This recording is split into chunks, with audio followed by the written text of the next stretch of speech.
Chapter 3294. Thank you, Your Highness.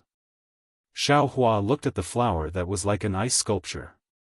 He reached out his hand and caught it. He put it in front of his nose and sniffed it.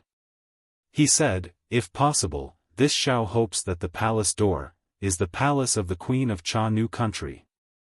Ha ha ha, as you wish. When the time comes, this princess will hold a banquet for you in the palace. Princess Baihua laughed a few times. Her long sleeves fluttered, and the pink fog slowly disappeared, revealing the auction field.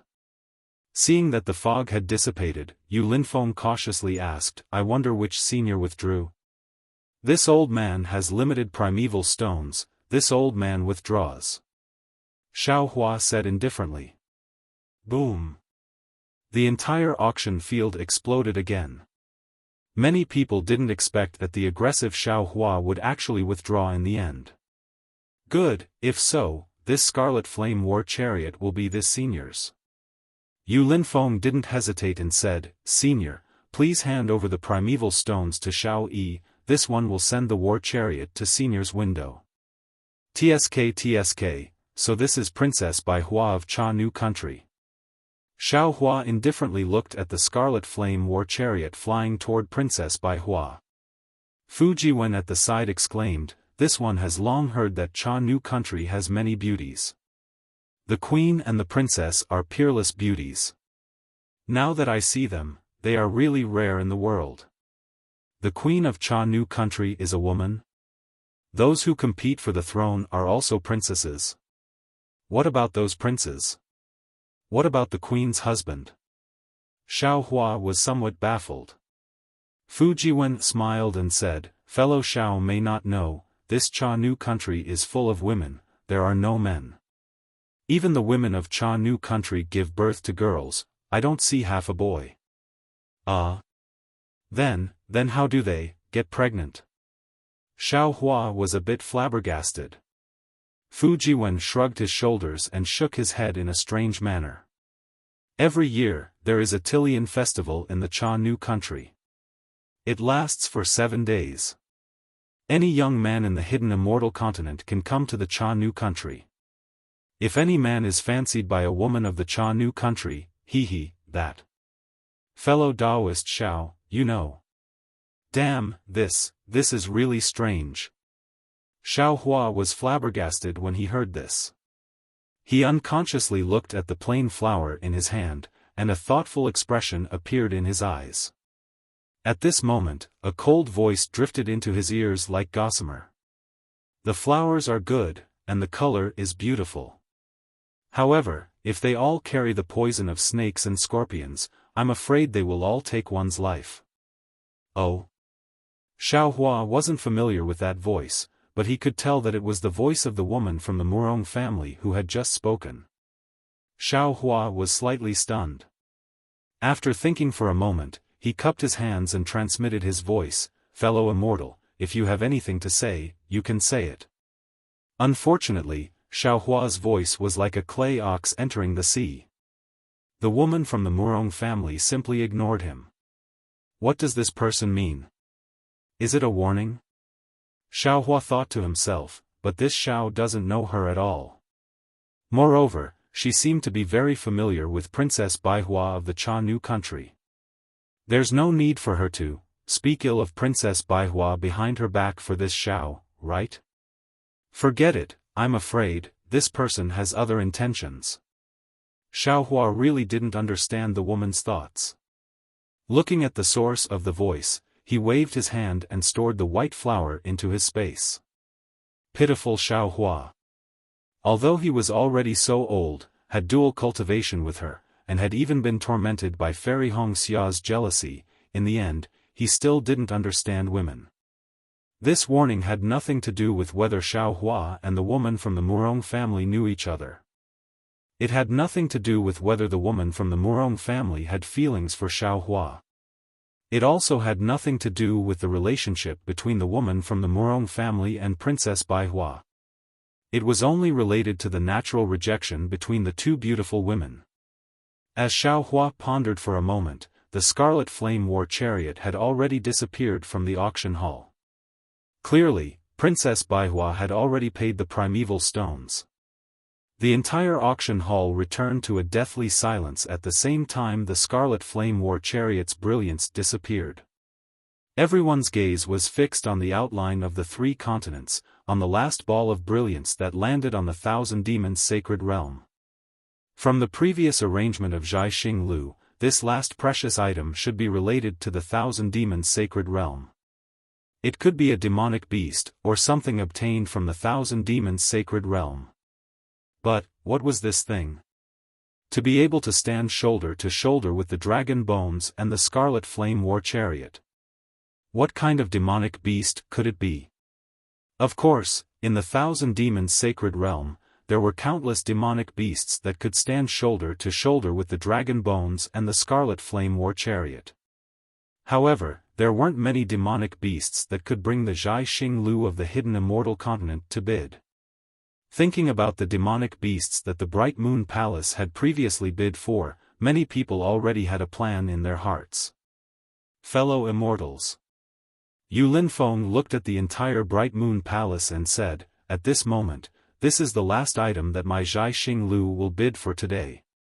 Of course, I believe that fellow immortals already know from the outline of the Thousand Demons' sacred realm that this is a demonic beast. That's right, I will officially tell everyone that this is a demonic beast, not a demon. However, this demonic beast is different from the ordinary demonic beasts in the Thousand Demons' sacred realm. As for what's different, we'll talk about it after fellow immortals take a look. Fellow immortal Yu. A cultivator anxiously said, "Could it be that this demonic beast can only be bid for by the distinguished guests upstairs?" Yu Linfeng nodded and said, "That's right. In the end, these two rare items can only be bid for by the distinguished guests upstairs." Sigh. That person wanted to say something, but thinking about the hundreds of thousands of top-grade primordial stones, he immediately shut his mouth. Under everyone's gaze, Yu Linfeng pulled the ball of light in front of him. When the light dissipated, everyone was stunned again. This was because in the air, a crystal that was several feet in size appeared out of thin air. Inside the crystal, there was a white horse that was 3 feet in size. Aside from its snow-white body, there was nothing special about this white horse. Although its white mane that looked like it was fluttering in the wind was extremely vivid inside the crystal, it was just a little lifelike. No one could see what was special about this thing. Fellow immortal you're not mistaken, right? Someone anxiously said downstairs, "Isn't this just an ordinary white horse? What's so strange about it?" That's right, if it was a white dragon horse, there would be dragon patterns in its eyes and a faint golden light around its body. But this white horse's eyes are pure and there's not a trace of golden light around its body. It doesn't have the bloodline of a dragon. That's not right, that's not right. Look at the white horse's forehead, it seems, there's a bulge. It's somewhat similar to a dragon's horn. That's right, that's right. Around the auction hall, the people downstairs were making guesses one after another. On the contrary, the VIP guests on the 3rd floor who were qualified to bid were now silent. Xiaofan pondered a little and understood that these people must have gotten the news. At the very least, they must have come to Zhai Xing Lu to find out what kind of demonic beast this last item was from Zhu Qing. That's why they didn't ask about it. This demonic beast is very strange. After everyone guessed for a long time, Yu Linfeng finally said, "It's not as simple as you think, little friend Yu." The voice from before was silent for a long time before it spoke again. "It's getting late. We still have other matters to attend to. If it's possible, it's better for us to bid earlier." Yes, senior." Yu Linfeng didn't dare to be negligent. He hurriedly bowed and said, "This one will explain to the fellow immortal downstairs and immediately make a bid." This auction night was indeed long. Xiaofan stood in front of the window with his hands behind his back, looking down at the entire auction hall. Xiaofan had been in the hidden immortal continent for a long time, but in reality, he had always mingled with the people of the secular world. He didn't understand the entire hidden immortal continent, or it could be said that he didn't have the opportunity to come into contact with the people who cultivated on the hidden immortal continent. That Xing Chen, that Mo Jianli, they were considered experts in Xiao Jian's eyes, but in the hidden immortal continent, they were only nobodies. Only tonight, in this auction, the door to the cultivators of the hidden immortal continent gradually opened to Xiao Hua. And Xiao Hua also had a rough understanding of the entire hidden immortal continent through Fu Jiwen. Fellow Taoist Xiao, do you recognize this demonic beast? Fu Jiwen stood at the side and asked in a low voice. No matter how I look at it, I don't understand.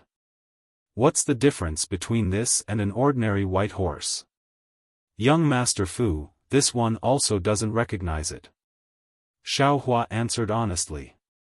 And this one also doesn't have any interest in it. Oh, right, young Master Fu, this demonic beast, what's the difference between it and a demon? Today's auction has so many demonic beast eggs, does the 1,000 demonic sacred land not care about it? I'll let fellow Taoist Xiao know. Fu Jiwen said with a smile. My hidden immortal continent has a population of 1 trillion, but not everyone can cultivate. The majority of the people on hidden immortal continent are secular people. And the situation of the 1,000 demonic sacred land is the same as my hidden immortal continent. Their demonic beasts are more numerous than the population of my hidden immortal continent. The number of demonic beasts that can cultivate is also very small. And these are demons. AI, why didn't this one think of it? Xiao Hua patted his own forehead and said with a bitter smile. Actually, it's that simple. When cultivators stand out, demons will naturally stand out from demonic beasts. Actually, it's not as simple as fellow Taoist thinks. Of course, Fu Jiwen didn't know that Xiao Hua came from Xiaoyu continent. That place only has spirit beasts and demonic cultivators, there are no demons. Therefore, it's not very likely that Xiao Hua would know what a real demon is. However, he still explained, the 1,000 demonic sacred land is different from my hidden immortal continent. Their cultivation relies more on their innate talent. In other words, those who can cultivate to an extremely high realm all rely on their own bloodline and inheritance. Ordinary demonic beasts naturally can't cultivate. They can only rely on their instincts to survive and become the food of other demonic beasts. And some demonic beasts that have the opportunity to cultivate can also become demons. However, their achievements are extremely limited. While speaking, Fu Jiwen pointed at the white horse and said, for example, this white horse is an extremely ordinary demonic beast. If it's in my hidden immortal continent, it can only be a domestic animal, a meat horse waiting to be slaughtered. At most, it can only be a mount. But this white horse in front of us clearly has some abnormality in its bloodline. It can be distinguished from an ordinary white horse. It's even rarer than ordinary demonic beasts.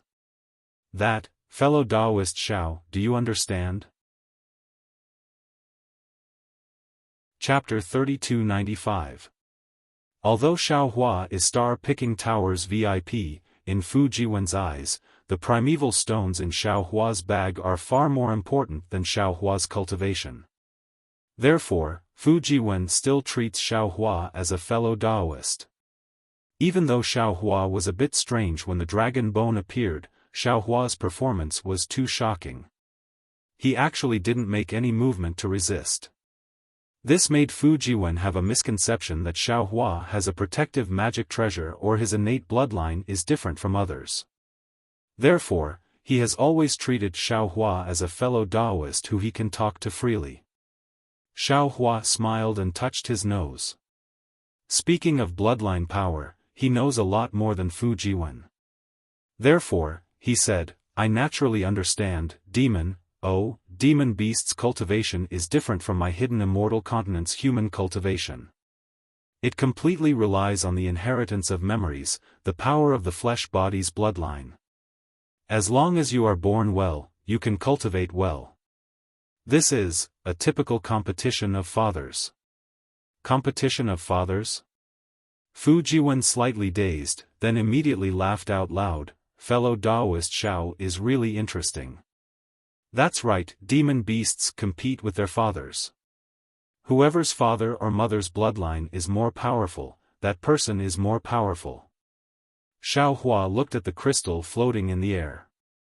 The white horse in the crystal closed its eyes, its long horse face was somewhat convulsing. Obviously, the white horse was in a lot of pain before it was sealed. Suddenly, a kind of indescribable feeling emerged from Xiao Hua's heart. Damn, it seems, when I was rescued by Xiao Jian, it should also be like this, right?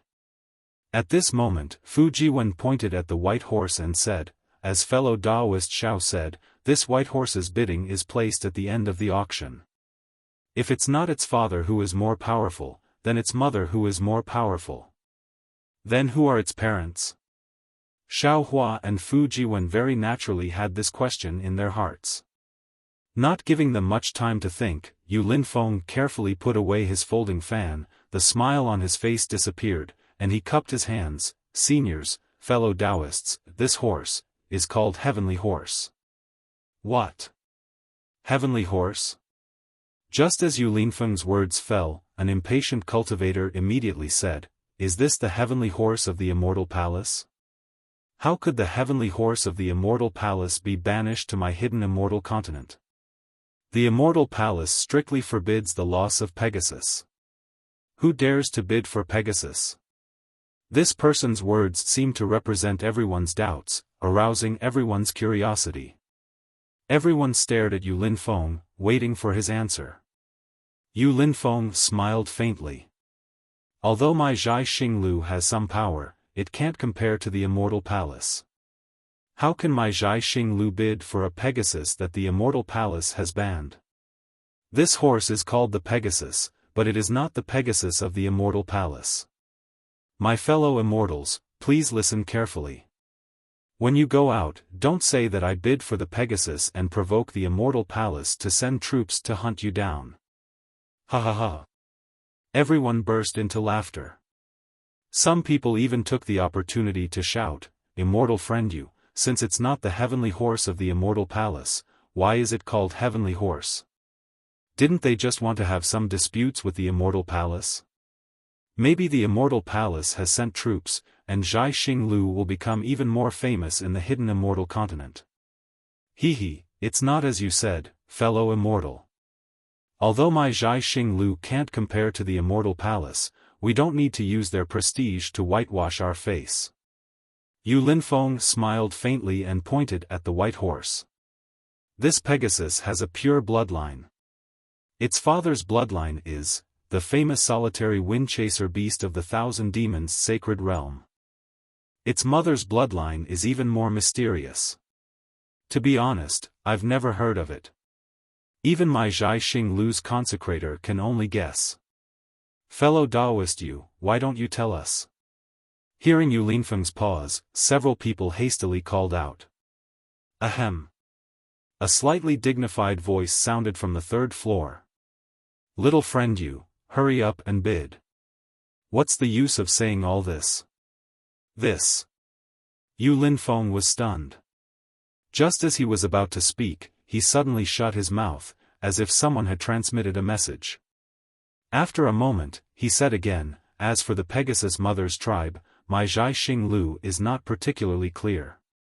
We only know that this mother's tribe may not be within the 3 continents.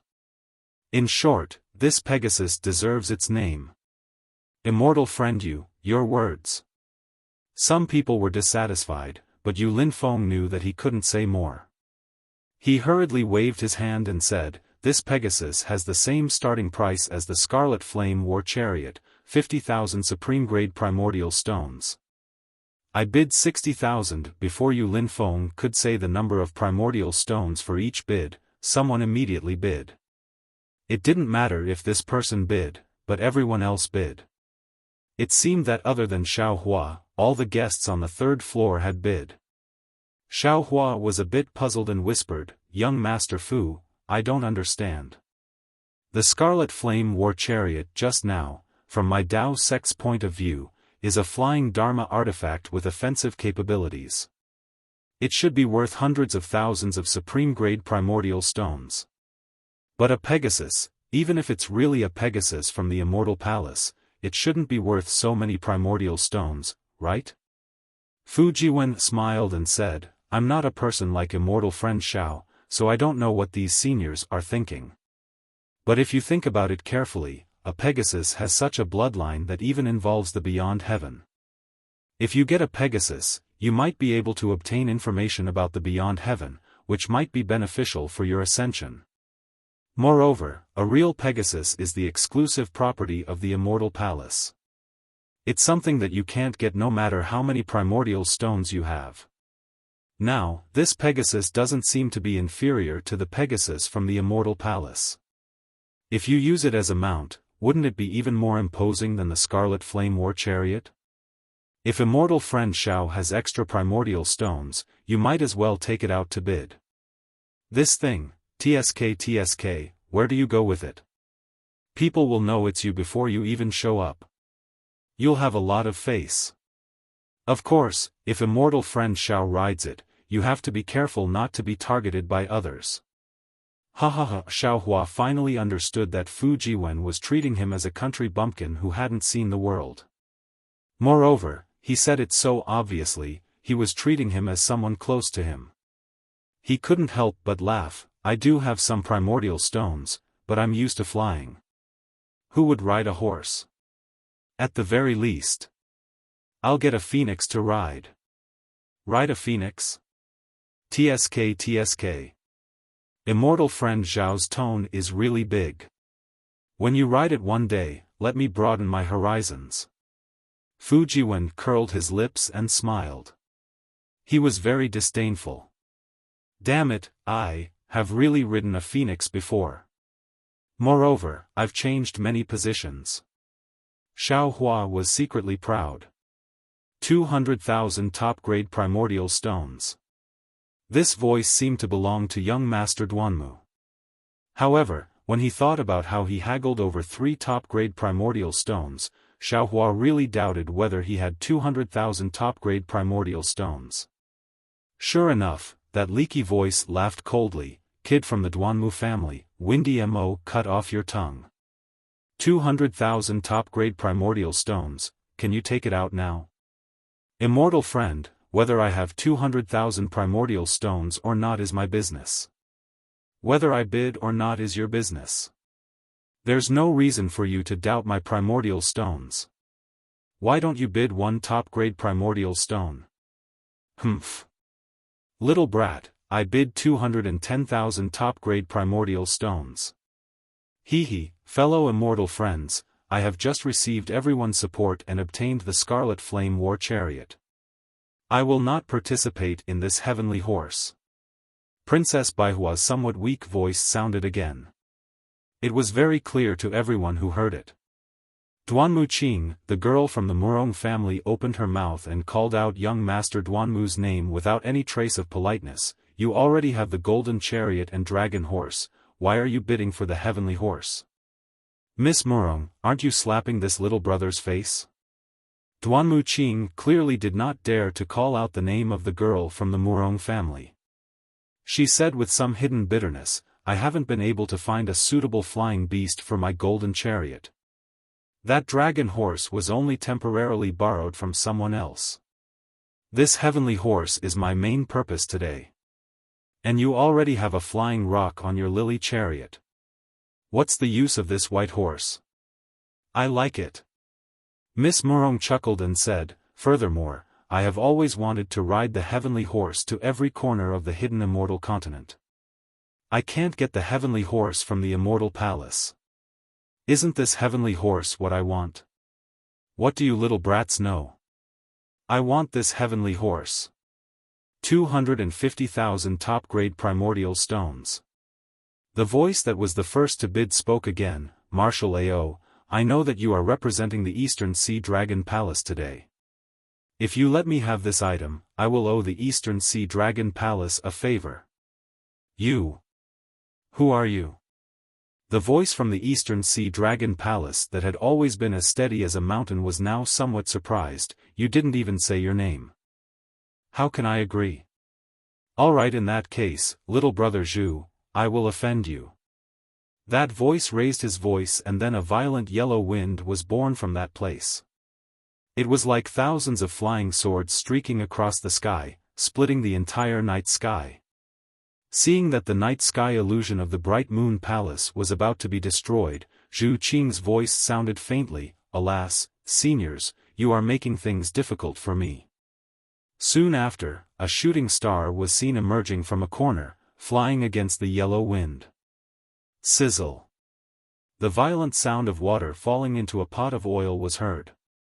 The yellow wind gradually stopped, but the entire night sky was boiling. All of the night sky was shaved off, revealing several white jade-carved towers. Now that the origin array on the third floor has been removed, if seniors want to bid face-to-face, you can go to the pavilions. As Zhu Qing spoke, his figure appeared in front of the crystal of the heavenly horse. Faint ripples appeared under his feet, clearly separating the people on the third floor from the people who had fallen down. Who are you, fellow immortal? Now that you can show your true appearance, I really want to know. Who dares to order my Eastern Sea Dragon Palace around? A humanoid man with a dragon head and a golden crown on his head and golden armor on his body appeared on a pavilion. He looked at the opposite side and said faintly. This man was more than 10 feet tall. On the ferocious dragon head, his arrogant eyebrows were thick and black. A pair of eyes that were half a size larger than an ordinary person's flashed with a trace of fierceness. Obviously, this was Marshal Ao of the Eastern Sea Dragon Palace. Chapter 3296. Hee, the leaky voice finally came from a building. A short and thin old man dressed in an earthen yellow robe walked out of the light. I'm Archean Ian Ridges Jifeng. People call me Old Demon Jifeng. Old Demon Jifeng? Ao Shui frowned and sized up the old man. The old man's head was very small. His eyes were wrinkled and shiny. Beside his slightly protruding mouth, there were 2 long and hard beards. If he was not wrong, he should be a rat spirit. If the Eastern Sea Patrol has not heard of my name, I have nothing to say. After all, I am only slightly famous in the Thousand Demons Sacred Realm. Old Demon Jifeng was not surprised by Ao Shui's sizing up. He smiled and said, after all, in this star-picking tower, one has to rely on primeval stones to speak. Hee, since Jifeng knows that you are not famous, why should my Eastern Sea Dragon Palace give in? Ao Shui said coldly, one has to rely on strength to speak. Strength? Hee. Old Demon Jifeng smiled, if strength is useful, why do we need primeval stones? Junior will raise the price by 251,000 supreme-grade primeval stones. Do the 2 seniors want to raise the price? On the balcony far away, Duan Muqing's figure appeared. She cupped her hands at the 2 and said respectfully. Little brat, Old Demon Jifeng could not help but scold, can't you see that I am negotiating with the Eastern Sea Patrol? What does it have to do with you? You are really holding down the gourd and raising the ladle. Duan Muqing was very unhappy. She said coldly, Senior, if you are talking to me and calling me that, I won't dare to argue with you. After all, you are old. Even if you don't respect me, I can't do anything about it. But now that we are bidding, I am representing my Duanmu family. If you call me a little brat, aren't you scolding my entire Duanmu family? Humph. Old Demon Jifeng was slightly stunned. Clearly, he did not expect Duan Muqing to refute. He snorted and said, do you think that you can represent the Duanmu family because you are just a little girl from the Murong family? Even if I kill you, Duanmu Tianji will not blame me. Old Demon Jifeng, the young mistress of the Murong family rebuked, are you joking with me? He is the only one from the Duanmu family here, and he can represent the Duanmu family on that day. Since I'm the only one in the Thousand Demons Sacred Realm, does that mean I can represent the Thousand Demons Sacred Realm? Old Monster Zhifeng looked at Duan Muqing with disdain and said, "This heavenly horse is something this old man must obtain. Its bloodline is very beneficial to this old man's cultivation. You are not my opponent. I will deal with you after I discuss with the East Sea Dragon Palace."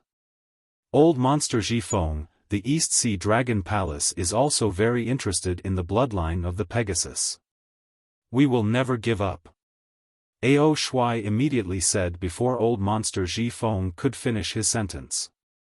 Old Monster Zhifeng was not surprised by Ao Shuai's determination and said with a smile, "Inspector, actually, with your East Sea Dragon clan's bloodline, don't you think that the Heavenly Horse's bloodline is a little too thin?"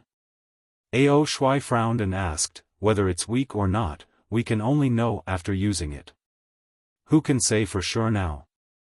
What if this old man tells you a brighter path?"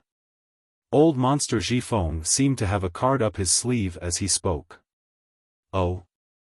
Brighter?" Ao Shuai's bulging dragon eyes revealed a trace of light. "Tell me first." "Hee, how can it be that simple? If the inspector agrees to this old man's conditions, this old man will naturally say it. Furthermore, this old man will also lend you a hand." This. Ao Shuai pondered for a moment and looked at the heavenly horse in the crystal. He nodded and said, "All right, this old man agrees." Great. Old Monster Zhifeng was overjoyed and hurriedly sent a voice transmission. Sure enough, after a few words, Ao Shuai's face revealed a look of surprise. He actually forgot to send a voice transmission and said anxiously, "Is this true? How can this old man lie to you?" Old Monster Zhifeng said proudly, "This old man still needs to help you from the side." Ao Shuai nodded and a fierce look flashed on his dragon head. "This inspector will listen to you and not bid for this heavenly horse with you. However, if you are lying, don't blame my East Sea Dragon Palace for being ruthless." "Yes, Inspector, please don't worry. This old man is a well-known figure in Archean Ian Ridge. How can I deceive the East Sea Dragon Palace? This old man doesn't want to be hunted down by the Dragon Palace of the Four Seas." Old Monster Zhifeng was overjoyed. The East Sea Dragon Palace was the strongest in this auction. Old Monster Zhifeng believed that he could resist Ao Shuai, but the primordial stones in his pouch could not compare to Ao Shuai's. With Ao Shuai's withdrawal, Old Monster Zhifeng was almost 90% confident. "Yes." Ao Shuai snorted faintly and retreated to the balcony, disappearing from sight. It was considered that he was no longer bidding. Murong family's little girl. Old Monster Zhifeng spoke again. Unfortunately, before he could finish speaking, Zhu Qing coughed twice from afar and said, "Senior, you. Isn't this too obvious? You're making things difficult for me." Yes, Old Monster Zhifeng's actions were clearly not in line with Zhai Xinglu's interests. It was also prohibited by the Bright Moon Palace. As the saying goes, although a big shop bullies its customers, a big customer also bullies the shop. Old Monster Zhifeng was relying on his own strength to blatantly violate the Bright Moon Palace's prohibition. Wasn't this blatantly bullying Zhai Xinglu? However, there was another saying that was right. Amicability breeds wealth. Zhu Qing was clear that Zhai Xinglu also had a few high officials in charge. Not to mention dealing with Old Monster Zhifeng, even dealing with the East Sea Dragon Palace would not be a problem. However, the problem was that as long as they shed all pretense of cordiality, many things would have to be resolved with strength. This caused a lot of conflicts. Although Old Monster Zhifeng had violated the ban, he had already called the price to a relatively high level, which could be considered as giving Zhu Qing some leeway. It was not at the end of the line, so Zhu Qing only spoke out to remind him and did not use the consecrations. Since that's the case, this old man does not dare to make things difficult for young friend Zhu. I bid 270,000 supreme-grade primordial stones. Old monster Zhifeng's rat eyes glanced at the bright moon palace and laughed loudly. I bid 280,000 supreme-grade primordial stones. Young Master Duanmu's face was very calm and did not show any signs of movement. That young Miss Murong also laughed, but still did not reveal her true feelings. This servant bids 290,000 supreme-grade primordial stones. It seemed that the three of them were not willing to give up. In just a moment, the primordial stones had increased to 400,000. Sigh, young friend Zhu, look, if this continues, there will be no end. Old monster Zhifeng laughed bitterly. This old man really has other things to do. I really cannot afford to waste time here. This old man can also see that these two young friends are determined to get this item, but there is no meaning in bidding with primordial stones. Moreover, if the two young friends from the aristocratic families suddenly bid 1,000,000 supreme-grade primordial stones, to be honest, this old man also cannot afford it. If senior cannot afford it, you can withdraw. Young Master Duanmu smiled faintly.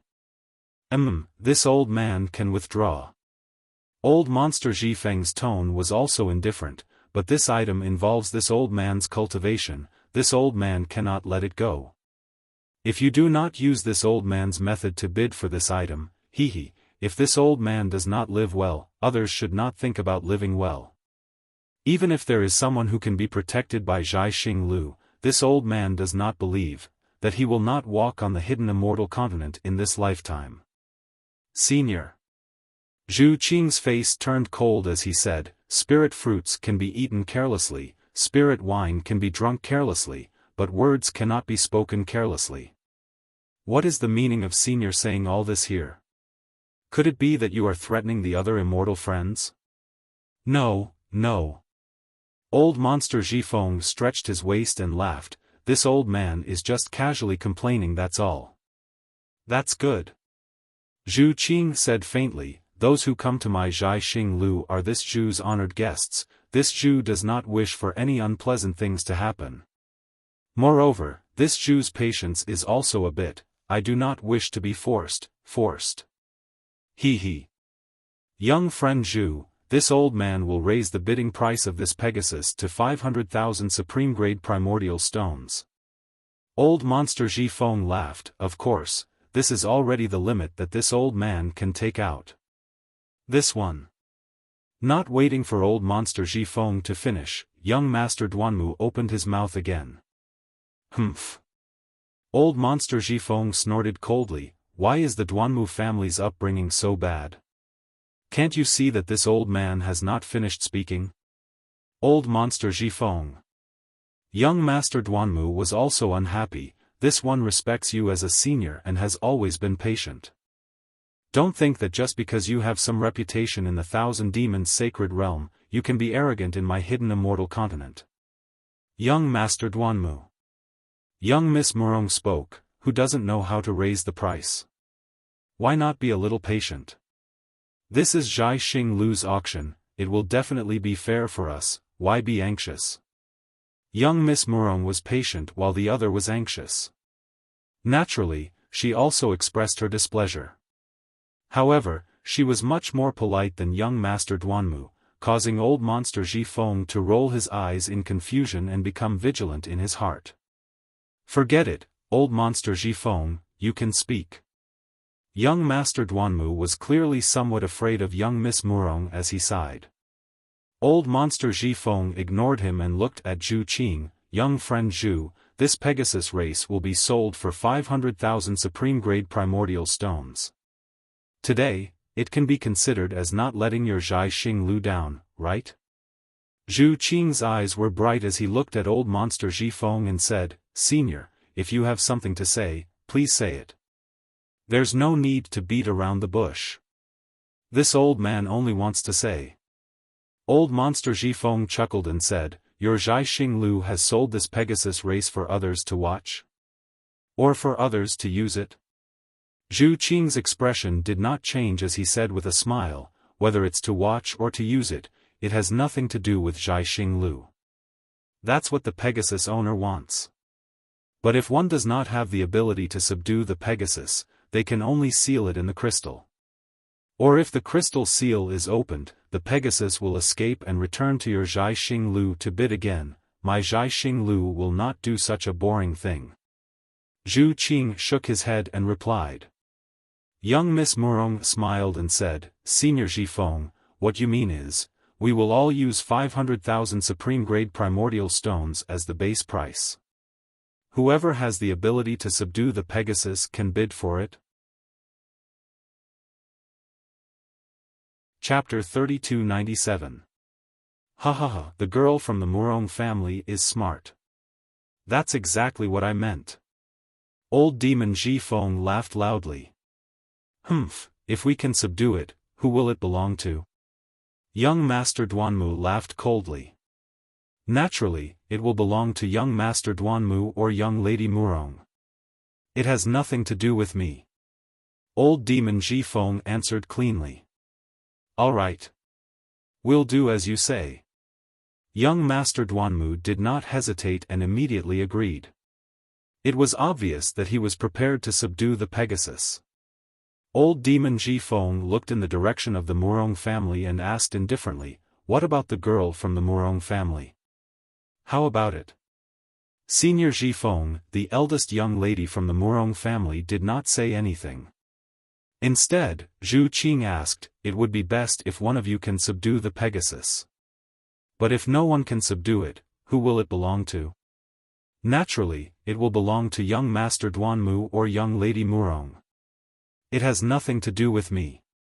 Old demon Zhifeng looked like he had the confidence to capture it. What if the Pegasus is released and my Zhai Xing Lu's origin array and consecrators are unable to subdue it? Zhu Qing asked again. Oh.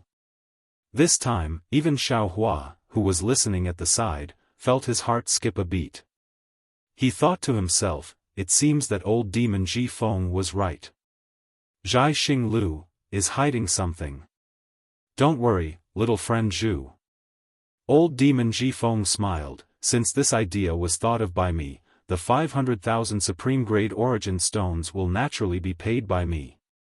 All right. Zhu Qing heard old demon Zhifeng's words and took responsibility for all the accidents. Naturally, he did not have any objections and nodded. Fellow immortals. Old demon Zhifeng raised his head and said loudly, please, everyone, watch carefully. If anything happens, this old man's supreme-grade origin stones will fly with the Pegasus. Huh. You old demon, you're so troublesome. You want to take advantage of my Zhai Xing Lu, yet you want us to help you.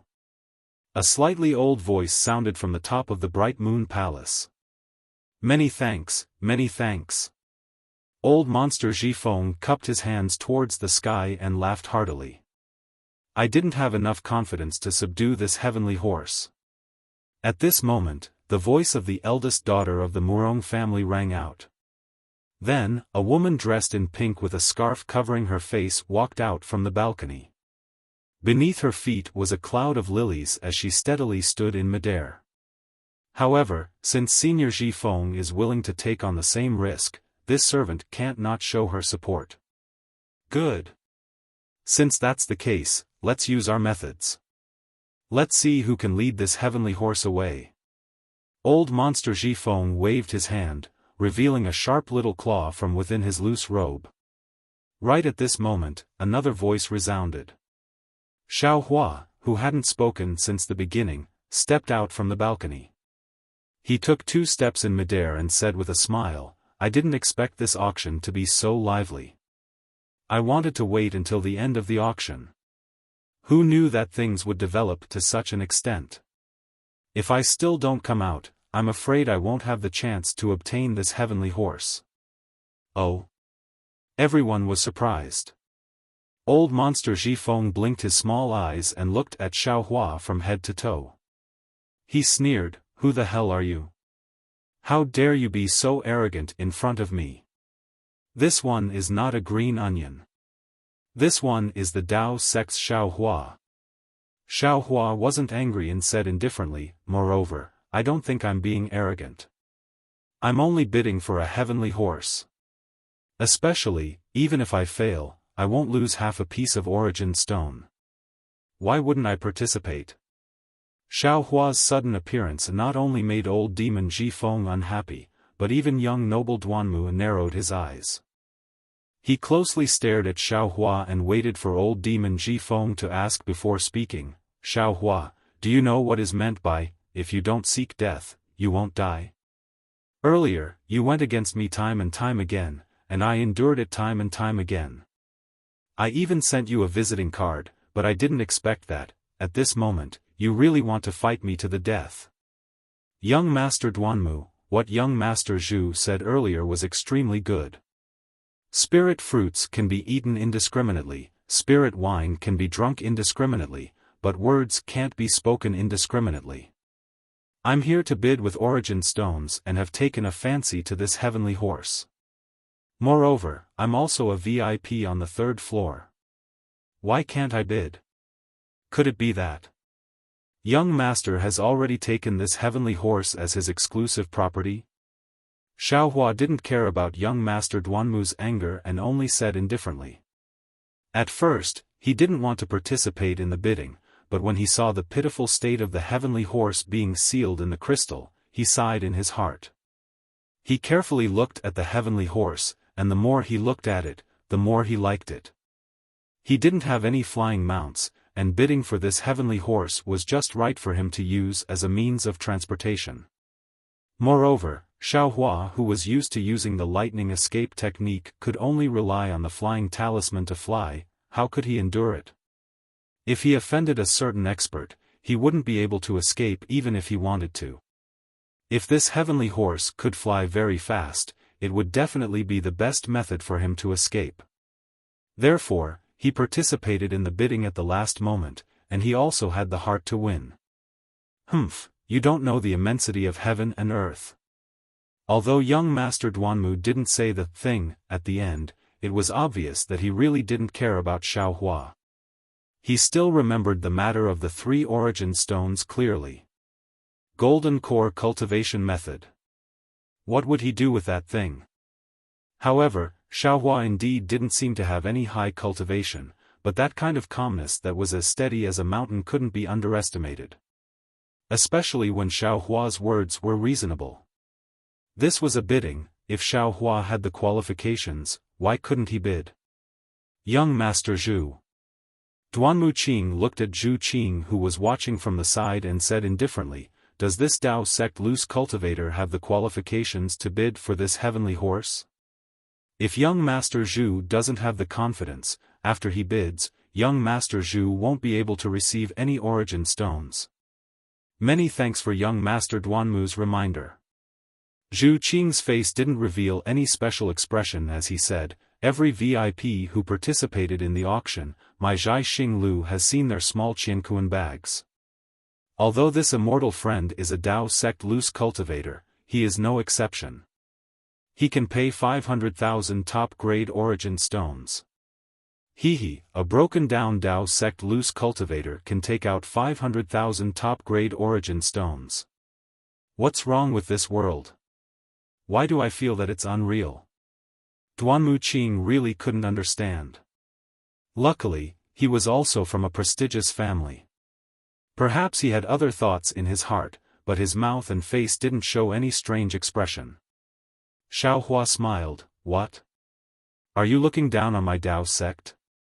If I can take out 500,000 origin stones, will you be able to bid for this heavenly horse? Does young Master Duanmu dare to make a bet? Young Master Duanmu said coldly, if you dare to continue bidding with me, let's see who has more origin stones. I will definitely bet with you. Of course. Xiao Hua took out his small Qiankuan bag and said, let's compete now. Whoever has more origin stones will take the heavenly horse away. Humph, of course I can. But does anyone else agree? Young Master Duanmu didn't back down. Although he didn't take out his small Qiankuan bag, he still replied. Hearing young Master Duanmu's reply, Xiao Hua laughed in his heart. Just now, for 3 top-grade primordial stones and other things, young Master Duanmu wanted to express his goodwill. How could young Master Duanmu have 500,000 top-grade primordial stones on him? He would definitely buy it first, then leave the golden carriage and dragon horse here, and then make up for the rest of the primordial stones. Thus, Xiaohua said loudly, "How about this? Let's compete in origin stones. Whoever has less origin stones will withdraw from the bidding for the heavenly horse. How about that? You." Young Master Duanmu's suppressed anger finally exploded. His expression changed and he shouted loudly, "Xiaohua, did you eat a leopard's guts?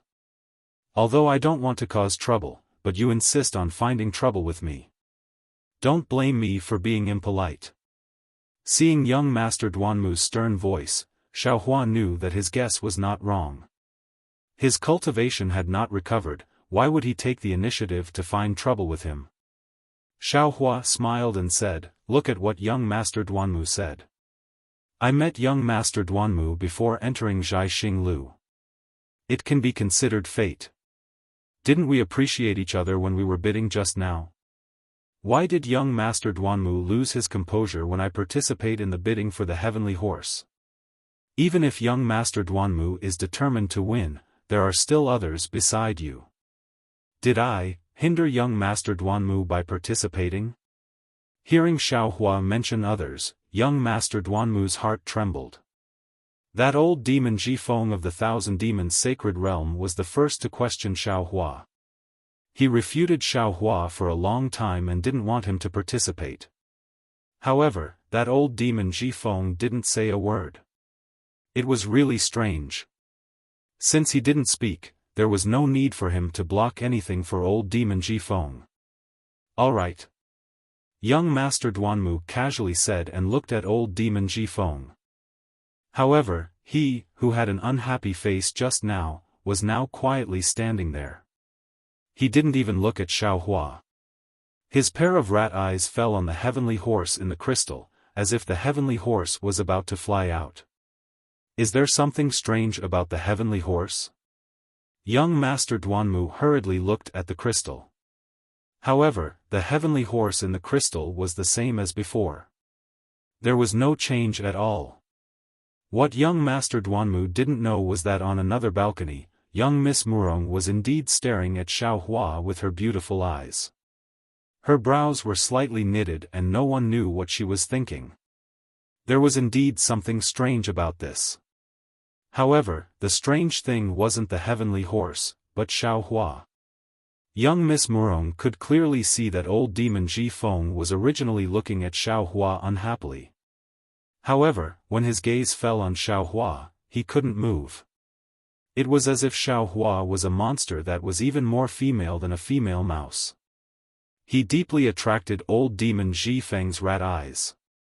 However, soon after, an indescribable expression flashed through old demon Jifeng's eyes. He immediately looked at the heavenly horse and no longer paid attention to Xiaohua. Did he discover something? This filled young Miss Murong's heart with curiosity.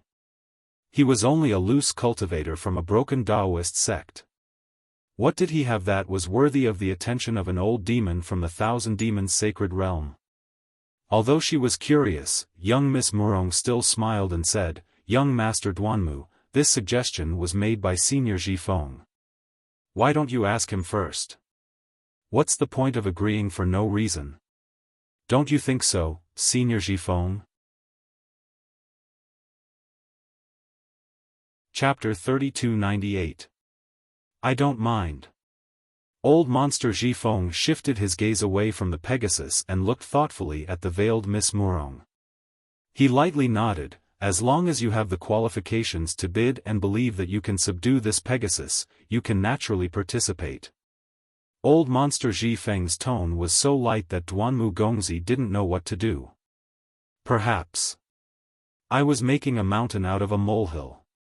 Duanmu Gongzi immediately blushed with shame at his own lack of calm. Unfortunately, he wasn't a roundworm in old monster Jifeng's stomach. How could he know that old monster Jifeng's heart was currently in turmoil? Old monster Jifeng's original body was a spirit mouse. Due to a fortuitous encounter, he was able to see through the mysteries of the heavens and stepped into the ranks of demons from an ignorant demonic beast. In the hundreds or even thousands of years of cultivation, he had encountered countless dangers. These dangers were admittedly the tribulations on the path of cultivation, but they also allowed him to cultivate an extremely sharp sense. In addition to the spirit mouse's innate intelligence, it allowed him to have the instinct to seek advantages and avoid disadvantages. This instinct had saved his life more than once. Today, the moment old monster Zhifeng saw Xiaohua, he did not pay attention to him at all. He felt that Xiaohua was merely a little fellow with around the first grade of elemental energy. However, when he finished speaking and was about to look at Duan Muqing, who had spoken, and ponder on how to benefit from the conflict between Duan Muqing and Xiaohua that had yet to be made clear, a slight sense of vigilance arose in his heart. This caused him to have no choice but to look at Xiaohua again. This time, a fear that came from the bottom of his heart when facing a high-level demon actually appeared in his heart. Although this fear disappeared in a flash. Even old monster Zhifeng himself felt that it was inexplicable. He simply couldn't capture it. However, this feeling caused old monster Zhifeng's heart to tremble.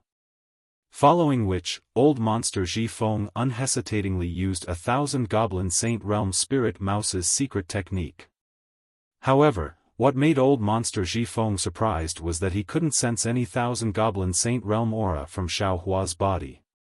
He couldn't even find any traces of a demon. What Xiaohua displayed was the cultivation of a human from the Dao sect. It was the same as what he saw. Therefore, old monster Zhifeng used the opportunity to observe the Pegasus in the crystal to carefully organize his thoughts. He was pondering what kind of thing Xiaohua was. He didn't doubt his own extraordinary acuity, nor did he doubt his own secret technique. Since there was a contradiction between the two conclusions, this contradiction must lie with Xiaohua. Perhaps Xiaohua had the relics of a high-level demon of the 1,000 Demon Saint Realm, or perhaps Xiaohua had a high-level demon pet. This kind of powerful backing gave Xiaohua the courage to come and bid.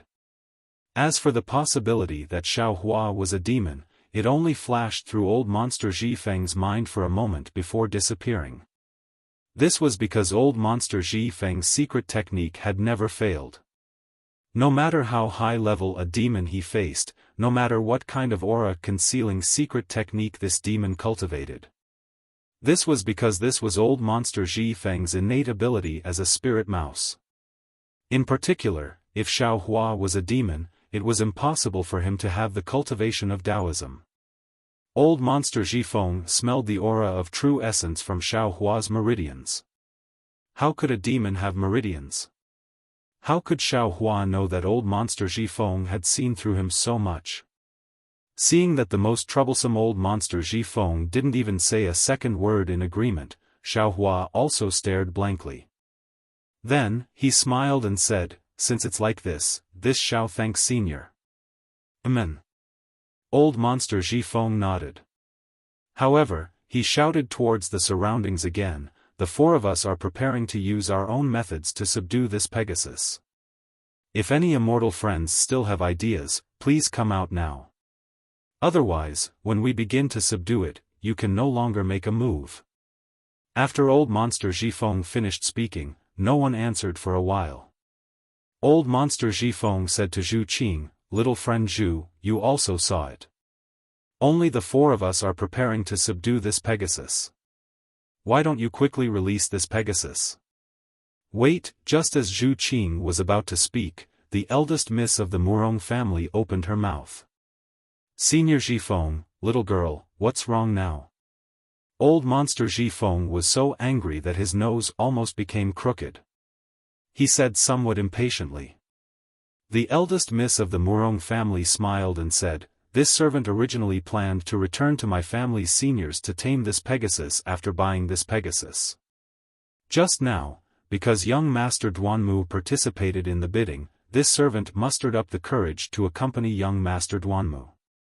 Now that immortal friend Xiao is participating in the bidding, I reckon that he also has a method to tame this Pegasus. Then this servant will not blindly meddle in this, so as to avoid making a fool of myself. Oh. Not only was old monster Xiaofan surprised, his small mouse eyes slightly flashed. Even young Master Duanmu frowned. Although the eldest miss of the Murong family spoke courteously, everyone present understood that this eldest miss of the Murong family was giving face to Xiaohua. Strange?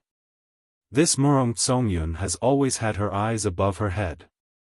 When did she know this little tramp from the Dao sect? Young Master Duanmu was truly puzzled. Actually, not only Duanmu Qing, even Xiaohua himself was greatly stunned. He rubbed his nose and said with a smile, "Miss Murong, we do not know each other, there is no need to be so courteous. It has nothing to do with this." Murong Tsongyun said with a smile, "This servant is a woman, I cannot compare to the divine abilities of men like you. If I continue to be angry with this beast, wouldn't I lose my Confucian upbringing? This servant will not make a fool of herself. You all use your divine abilities to tame this Pegasus." After speaking, without waiting for anyone to speak, she turned around and disappeared into the pavilion. Old monster Xiaofan naturally did not care if Murong Tsongyun participated in the bidding or not. He cautiously glanced at Xiaohua, turned his head and said to the distant Zhu Qing, "Little friend Zhu, you can release this Pegasus now." Zhu Qing glanced at the three people and could not help but remind them, "Three immortal friends, this Pegasus' speed is definitely much faster than what you all think. Moreover, its temper is extremely violent. It is said that, it was only by luck that we were able to capture it after being surrounded by many experts. As for others, they were only able to sell it to my Zhai Xing Lu for bidding when they were unable to tame it. Why don't the three immortal friends work together to surround this Pegasus and then do the other things?" Alright, Duanmu Qing naturally trusted Zhu Qing's words. She glanced at Xiaohua and old monster Zhifeng's position and flew up a bit to face the two of them. She surrounded the crystal that sealed the Pegasus in the middle. Xiaohua, who was opposite Duanmu Qing, did not mind. After all, the space in the Bright Moon Palace was not too big. Moreover, the three of them surrounded the Pegasus. No matter how fast the Pegasus was, it might not be faster than his ethereal steps. Moreover, his current magic power was not enough to activate the lightning evasion. However, he could activate the wind evasion for a moment. As long as he had the opportunity to get close to the Pegasus, wouldn't he be able to use the dragon elephant force in his arms to tame this Pegasus? Looking at old monster Xiaofan who was standing there without moving, he was even more confident than Xiaohua. Seeing this, Zhu Qing naturally could not say anything else. He raised his head and looked at the night sky above the Bright Moon Palace. He extended his hand and took out a thumb-sized rhombus-shaped crystal. That crystal seemed to be of the same origin as the crystal that sealed the Pegasus. Just as he took it out, it immediately emitted a faint radiance. That radiance swept across the surface of the rhombus-shaped crystal and refracted onto the large crystal. A multicolored light suddenly flashed from the large crystal. Zhu Qing waved his hand and the small rhombus-shaped crystal landed in midair. Then, Zhu Qing opened his mouth and a breath of vital energy landed on the crystal. Pang! A crisp sound rang out and the entire small crystal immediately turned into 9 petals. It was like a transparent chrysanthemum blossoming in midair. Zhu Qing extended his hand again and extended his middle finger. He opened his mouth and a ray of sword aura shot out. Then, he flicked his middle finger and a bunch of blood essence flew out from his middle finger and landed on the 9 flower-like crystals. Go! Following Zhu Qing's final flick of his sleeve, numerous righteous qi rushed out and carried the 9 small crystals to 9 spots on the large crystal. But at the places where the 9 small crystals landed, ripples immediately appeared on the large crystal. At the places where the ripples collided, even more fine lines appeared on the surface of the entire crystal. In just a moment, the entire surface of the crystal was completely covered by the ripples and started to rapidly tremble. Just like boiling water, the crystals became smaller and smaller under the ripples. The Pegasus' snow-white back and its frosty ponytail were revealed. Senior Xiaofan, young Master Duanmu, fellow immortal Xiao. Seeing the Pegasus appear, Zhu Qing's face showed caution. He could not help but remind them again, the Pegasus is about to be released. All of you, be careful. Don't worry. I have woken up. Duanmu Qing smiled proudly. She reached into her bosom and took out a dazzling golden object. She glanced at old monster Xiaofan and said, Senior Xiaofan, who will make a move first? Should we make a move now or wait until the Pegasus is completely free? Oh my, this is your Duanmu family's dragon subduing lock. Old monster Xiaofan glanced at it and said somewhat exaggeratedly, it seems like those 4 dragon horses were subdued by this dragon subduing lock. You have prepared extremely well. Hee, Senior Xiaofan, this kid does not have your cultivation. If I did not have any imperial equipment on me, how would I dare to come down and subdue the Pegasus? Duanmu Qing replied with a smile. At the same time, she looked at Xiaohua. Old monster Xiaofan looked at the Pegasus' neck that was already revealed and said, as long as the Pegasus is able to wake up, there is no need to wait for the crystals to disappear. The 3 of us will make a move at the same time. Whoever can make a move first will get it. Okay, we will do as Senior says. Hearing that, Duanmu Qing immediately chanted. It was actually the same as the Dao Sect's magic equipment. That dazzling golden object flew into the air and actually transformed into a long chain. At the front of this chain, there was even a chain-like protrusion. A kind of hard-to-resist restrictive force was born from this dragon subduing lock's golden light. Kid, what magic equipment do you have? Why are you not taking it out?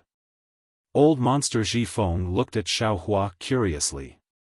Although Xiaohua looked like he was eager to fight, he did not take out the magic equipment that he expected. Xiaohua smiled and said, I do not need any magic equipment to subdue the Pegasus. Oh? Old monster Xiaofan faintly raised his eyebrows. He did not show any astonishment. Chapter 3299. Fellow Immortals, I am about to make my move. Seeing that the Pegasus had already revealed its head and that the crystal only had a small layer around the Pegasus's stomach and tail, Duanmu Qing glanced at Xiaohua and old monster Xiaofan. She pointed with her finger and that dragon subduing lock released a golden light that soared into the sky and slowly flew towards the Pegasus. Nay. The Pegasus's head was able to move, but its eyes had not yet opened. It immediately raised its head and let out a not-too-loud neigh. Following that, a pu sound came from its mouth and nose. The tail that had been sealed in the crystal rose into the air at the same time. Lock. Seeing that the Pegasus had moved, Duanmu Qing did not dare to be slow. She pointed with her finger and that dragon subduing lock turned into a ray of light and fell towards the Pegasus. The golden chain was aimed at the Pegasus's body and the golden chain was aimed at the Pegasus's head that had just been raised. Roar. The Pegasus seemed to have sensed danger and opened its mouth again. At this time, the neigh was like that of an angry demonic beast. Following this neigh, the Pegasus finally opened its eyes. Hiss. Xiaohua saw the Pegasus's eyes and could not help but suck in a breath of cold air. This was because the Pegasus's eyes were not an ordinary dark brown. It did not even have any obvious pupils. Furthermore, they were bright balls of light. Together with 2 bright pearls, they were even more like 2 balls of bright moonlight. Just as Xiaohua was stunned, the 4 hooves of the Pegasus moved slightly. 4 clouds that seemed to glow with the same light appeared in midair. At the same time, the Pegasus emitted a faint white light around its body, blocking the power of the dragon subduing lock. As the muscles on the Pegasus's 4 legs trembled like flowing water, the Pegasus's incomparably strong figure really was like a white horse passing through a crack in the air. A series of afterimages appeared in the air, easily escaping from Duan Muqing's imperial equipment. Duan Muqing saw that her attack that she was confident in had missed. Her face immediately revealed shame and anger. Especially when she saw that the Pegasus was actually escaping towards Xiaohua's direction, she did not even have the time to be surprised. She only stared at Xiaohua. Good timing. Xiaohua did not expect that the opportunity would come so quickly. He shouted and activated the little amount of true origin in his meridians. His entire body was like a breeze as he floated towards the Pegasus. Old Demon Jifeng was extremely shocked in his heart when he saw Xiaohua actually execute the wind escape technique. His sharp mouth opened and closed as an ominous premonition arose spontaneously. Sure enough, the Pegasus was flying towards Xiaohua. Its momentum did not decrease, and Xiaohua met it with extreme speed. In the blink of an eye, Xiaohua was already in front of the Pegasus. He was facing the Pegasus' head. Aoo! The Pegasus let out a furious roar and opened its mouth to bite towards Xiaohua's head. Its momentum was ferocious, and its movements were fast beyond everyone's expectations. It was about to bite off Xiaohua's head. At this dangerous moment, Xiaohua's figure suddenly swayed and suddenly turned strangely to the side. He was about to land on the back of the Pegasus. This was also part of Xiaohua's plan. As long as he was close to the Pegasus, he would immediately execute the ethereal steps. As long as his fists and feet touched the Pegasus, he would definitely not let the Pegasus escape from his hands. Nay Lulu. Just when Duan Muqing's eyes were filled with jealousy and old demon Jifeng's eyes were filled with vexation, the Pegasus suddenly neighed. Layers of white light were emitted from the Pegasus's back. Within the white light, half of a pure white wing opened up. With a slight tremble, the Pegasus's figure immediately retreated like lightning. Xiaohua's hand had yet to touch the Pegasus's mane, but the Pegasus had already retreated by more than 10 feet. Damn it, I failed at the last step. I was just a few inches away. Xiaohua's magic power to activate the wind escape technique had already been exhausted. He could only stop. If he relied on the flying talisman, he would definitely not be able to catch up to the Pegasus. Xiaohua's gaze fell on the wings of the Pegasus. These wings were several zhang long. The entire wing wasn't made of feathers, but was completely condensed from a pure white brilliance. However, between the scales formed by this pure white brilliance, 50% of the space was filled with pure white feathers that were several inches long. What kind of Pegasus is this? Xiaohua looked at the Pegasus's wings and seemed to have thought of something. However, he could not touch anything. Ha ha ha, since all of you have failed, then watch this old man. Seeing that Xiaohua and Duan Muqing had both failed, old demon Jifeng laughed loudly. Without waiting for old demon Jifeng's voice to land, there was a loud boom. A ball of faint yellow brilliance bloomed from where old demon Jifeng was standing. A spirit mouse that was several feet long swept up a hurricane and pounced towards the Pegasus. Wind escape technique. Seeing this, Xiaohua could not help but groan. This is the true wind escape technique. Damn it, old demon Jifeng. That's right, the spirit mouse was like a fish in water in the wind. It was several times faster than Xiaohua as it charged towards the Pegasus and landed on its back. Damn it, this old demon Jifeng is a wind mouse. Speed is his specialty. It is really easy for him to subdue the Pegasus. Not only was Xiaohua wringing his hands, even Duan Muqing was sighing. Seeing that the spirit mouse was about to land on the Pegasus's back, she thought to herself, this Pegasus. It is too easy for him. But at this moment, something strange happened. The white light that had blocked Duan Muqing's dragon subduing lock appeared once again. It appeared around the Pegasus and blocked the tornado of the spirit mouse. It was like a sharp sword that prevented the spirit mouse from landing. Seeing that the white light had blocked the spirit mouse, the Pegasus flapped its wings and suddenly soared into the sky. It immediately threw the spirit mouse a few feet down. Squeak squeak. The spirit mouse immediately let out an extremely horrifying squeak. When the squeak landed in Xiaohua and Duan Wuqing's ears, the blood in their bodies immediately boiled. Countless goosebumps appeared on the surface of their bodies. The white light around the Pegasus condensed and fell down like scales. This mouse's divine ability is incredible. Xiaohua hurriedly activated the blood drop paradise and controlled the blood essence in his blood. Seeing Duan Wuqing's face was blood red as she hurriedly flew towards the balcony, he could not help but praise. Following the spirit mouse's display of might, the white light around the Pegasus's body fell like snowflakes. The spirit mouse once again created a hurricane and appeared on the Pegasus's back. Pooh, seeing that the spirit mouse was about to land, the Pegasus suddenly turned its head. The broken horn on the Pegasus's forehead shot out a white light that was as thick as a bowl at a speed faster than lightning. It accurately hit the spirit mouse's claws that were baring its fangs and brandishing its claws. Squeak, squeak. With a loud scream, the earthy yellow light around the spirit rat was penetrated. Half of its claw was hit. Its entire body, which was several feet long, flipped in the air and fell far away. Roar. Old monster Zhifeng's body was sent flying. Duan Wuqing was also so frightened that she retreated back to the balcony. Only Xiaohua was left in midair. The Pegasus did not even look at Xiaohua, as if it was extremely disdainful. It raised its head and let out a long neigh.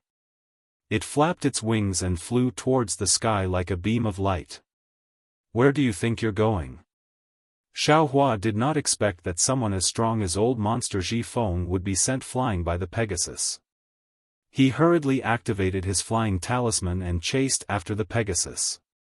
Unfortunately, his current speed was not as fast as the Pegasus.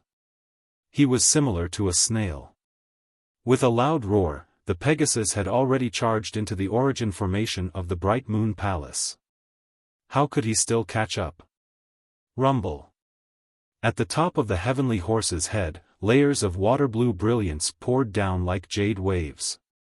3 sneers came from 3 different directions of the jade waves. Evil creature, where do you think you are going? Soon after, 3 old men dressed in scholarly attire appeared from the jade waves. As the 3 of them chanted incantations, their true energy was agitated. Waves of awe-inspiring energy were born from the incantations, causing the jade waves to become like an inescapable net that enveloped the Pegasus. Go! Zhu Qing did not dare to be negligent. Unknowingly, she had already flown high into the sky. As she waved her hand, the 9 crystals from earlier flew towards 9 different directions of the jade waves. The brilliance of every crystal that came in contact with it gradually condensed.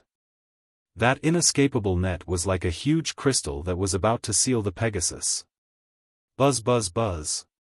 Just as the crystals were about to form, a series of loud rumbling sounds came from the Pegasus's body. Waves of brilliance that was even more holy than white light shot out from the 7 apertures of the Pegasus.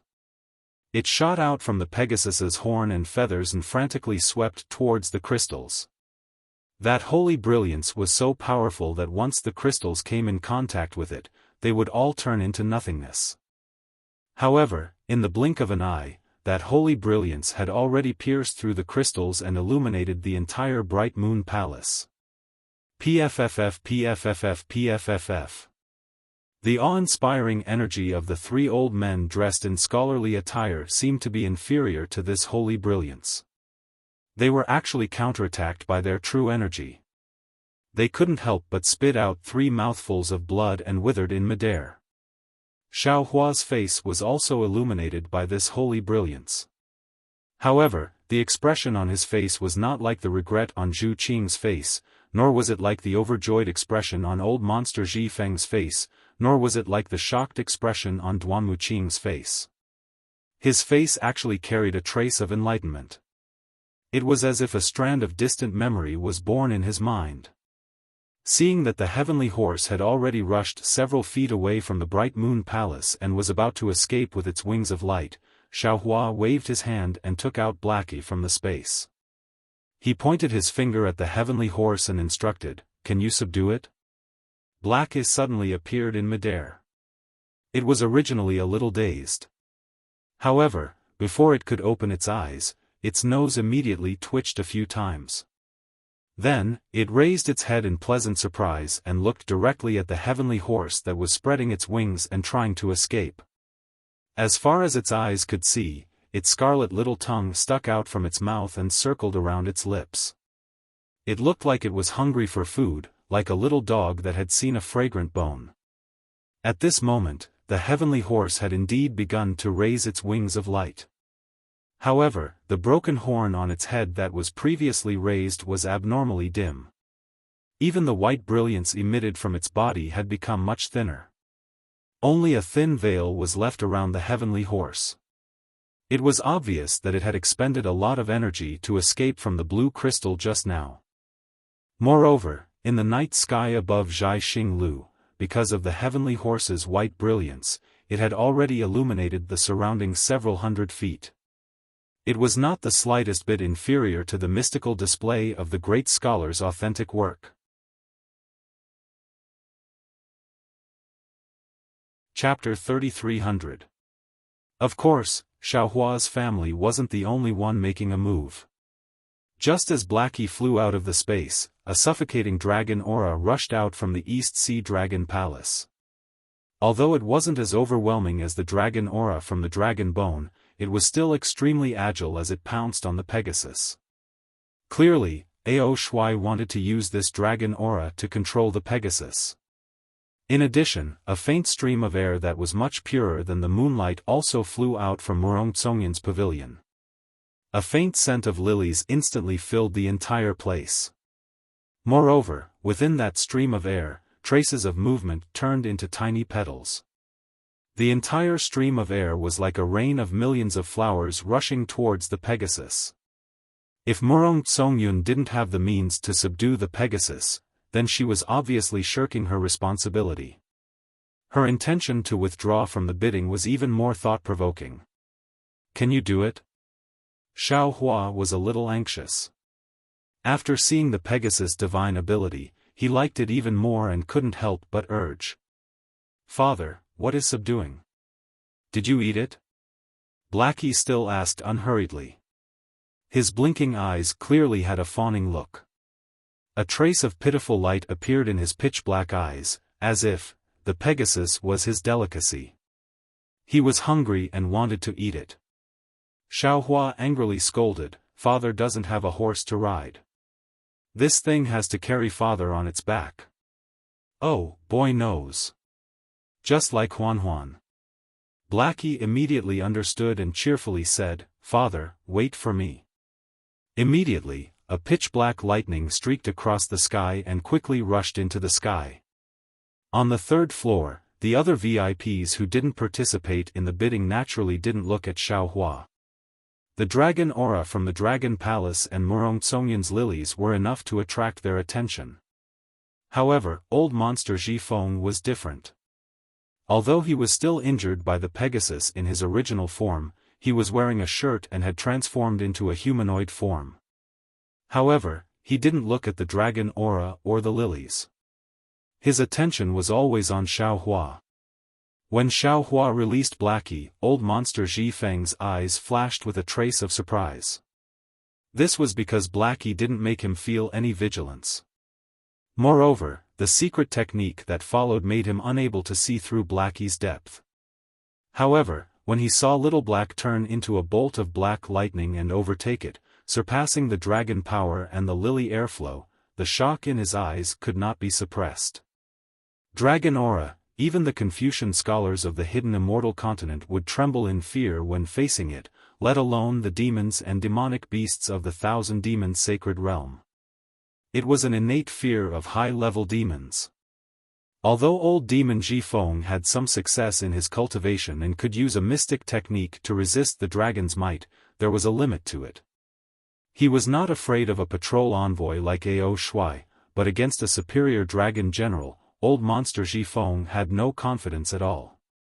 As for this little black, it seemed to be of a very low level in his secret technique. It actually treated the dragon's might as if it was nothing. Old monster Xiaofan really didn't know what this meant. Perhaps that demonic aura from before came from this black dog? This was old monster Xiaofan's final guess. Of course, following this guess, old monster Xiaofan's bright eyes made a decision. Ao Shuai's dragon's might, Murong Tsongyan's lily airflow easily formed a new triangle with the black lightning that little black turned into, wanting to clamp the Pegasus in the middle. At this time, the Pegasus had already spread out its wings of light.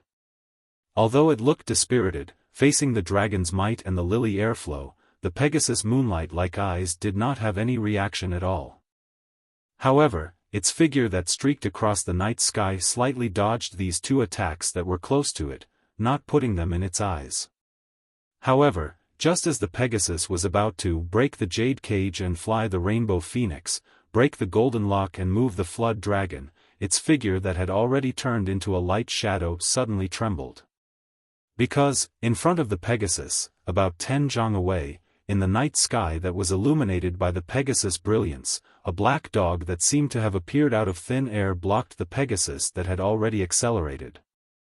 Similar to the previous boiling crystal ripples, the light around the Pegasus' body rapidly trembled, like a flickering candle in the night wind.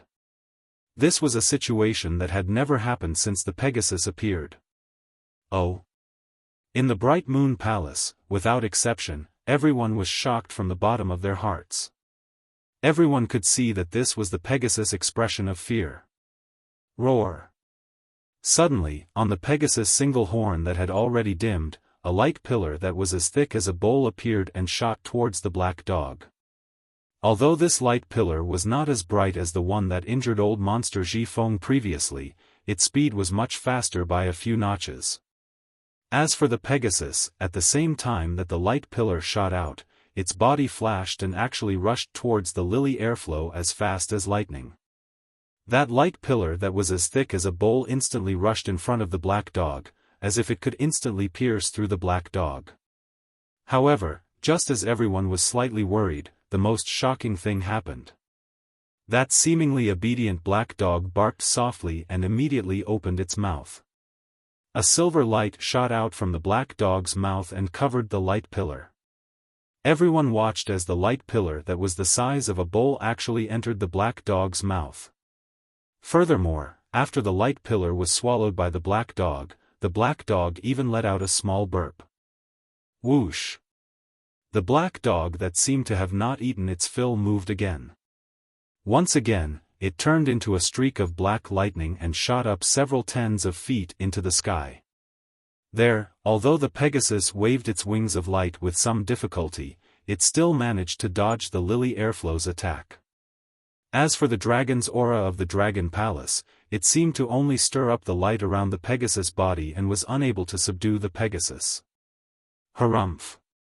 Seeing that Blackie was flying over again, the Pegasus' four hooves impatiently kicked a few times in the air. Its snow-white tail rapidly swayed behind its butt as it raised its head and neighed unyieldingly at the night sky. Although the Pegasus' expression could not be seen from its eyes, there was an obvious sadness in its neighing. The raised wings of light trembled once again and seemed to have suddenly grown several tens of feet. The entire Pegasus rushed towards Blackie like a ray of light. It actually seemed to have the intention of a life and death struggle. Blackie and the Pegasus were both extremely fast. In just a breath's time, they had already collided.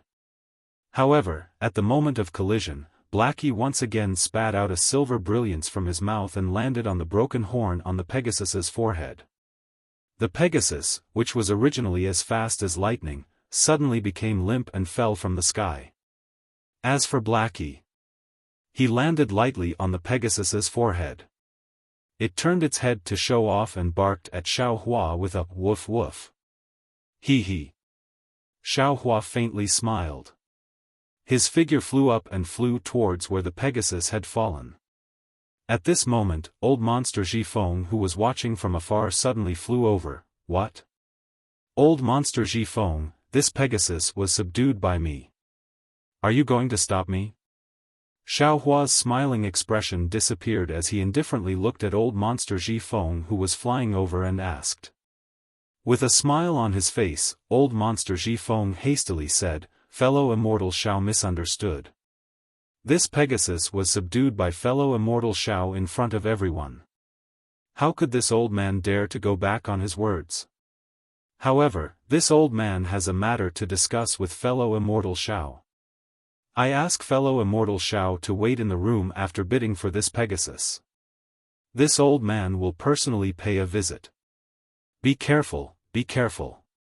Xiaohua saw that old monster Xiaofan wasn't stopping him and was instead stopping in midair. He faintly nodded his head. Without stopping, his figure flew several tens of feet. That previously incomparably arrogant Pegasus was like a pile of mud as it fell from midair with a loud bang. Although the Pegasus' fall was very fierce, Xiaohua extended his hand and easily caught it, as if it didn't have any weight at all. Then, Xiao He jumped down from the Pegasus' forehead and ran a few rounds around Xiaohua as if he was having fun. Then, Xiaohua kept the Pegasus into his space. Seeing that Xiaohua kept the Pegasus, everyone became quiet. Ao Shuai's dragon might disappeared and Murong Tsongyan's lily rain was also kept. Duanmu Qing stood at the balcony and coldly looked at Xiaohua for a long time.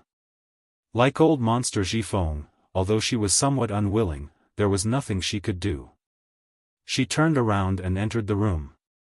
Only Zhu Qing flew over with a smile. She greeted Xiaohua, who was descending from midair, and cupped her hands. Congratulations, fellow immortal Xiao. He, Xiaohua laughed and said, what are you congratulating for? Aren't you just here to ask for vitality stones? Take it. As he spoke, Xiaohua extended his hand and took out a small Qiankuan bag from his bosom and handed it over to Zhu Qing. Zhu Qing didn't know whether to laugh or cry. She hurriedly waved her hand, fellow immortal Xiao, I am only here to congratulate you. You only need to hand over these vitality stones to Xiao Yi. Forget it, it's the same no matter who I give it to. Xiaohua waved his hand and the small Qiankuan bag landed in Zhu Qing's hand. Zhu Qing had no choice but to accept it. She looked at it and said in a low voice, fellow immortal, I have already seen the things in this small Qiankuan bag. However, I still need my subordinates to estimate the exact amount. Therefore, fellow immortal Xiao is still not done with my Zhai Xing Lu. Alright, then this Xiao will wait in the room. Xiaohua nodded. Then, he looked around and sighed, your bright moon palace's third floor was originally meant to hide our true faces. Now, I'm afraid that everyone will know that it was me who bid for this Pegasus. Fellow immortal, don't worry.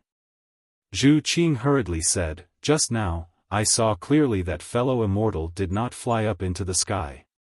Furthermore, the vitality formation on the third floor and the auction hall still exists. Others might not know about it. Of course, this Pegasus is too conspicuous.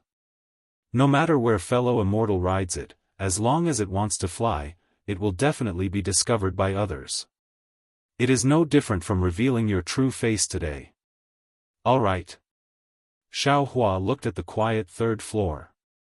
He cupped his hands and said, thanks to young Master Zhu, I was able to find such an excellent mount. I am truly grateful. No need to thank me, no need to thank me. Zhu Qing waved her hand, to be able to help fellow immortal Xiao, I am also happy. This means that my Zhai Xing Lu is still useful to fellow immortal Xiao. Xiaohua naturally understood the meaning behind Zhu Qing's words. He only smiled and nodded slightly. Then, he activated his flying talisman and returned to his room.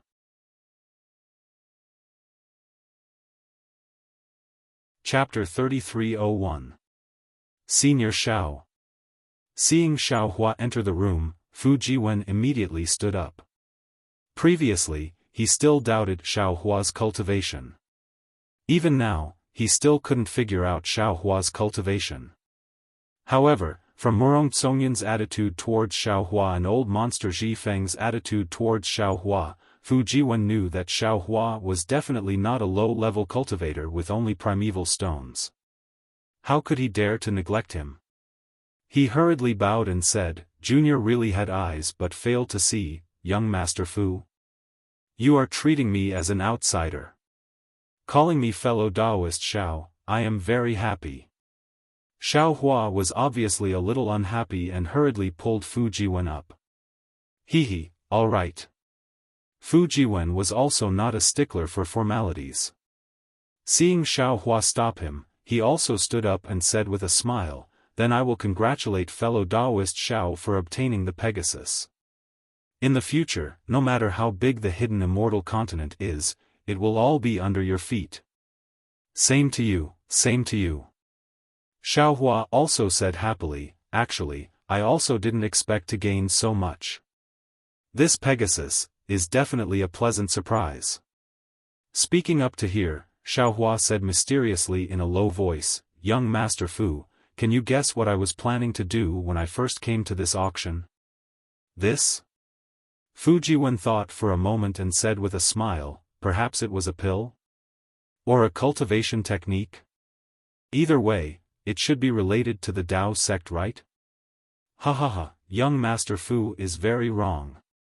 Xiaohua laughed and said, "I first came to use primeval stones to exchange for some gold and silver and then get a map of the hidden immortal continent." Fu Jiwen was of course also shocked. Soon after, he said with a bitter smile, "Fellow Taoist Zhao's idea is really out of my expectations. Forget it, let's not talk about anything else." Xiaohua waved his hand and said, "To be able to meet someone like young Master Fu is much harder than this Pegasus. The so-called 3 lifetimes of luck is exactly like this. I am the same." Fu Jiwen looked at Xiaohua's unusually young face and the sincere gaze in his eyes and said with the same sincerity, "If not, don't say that."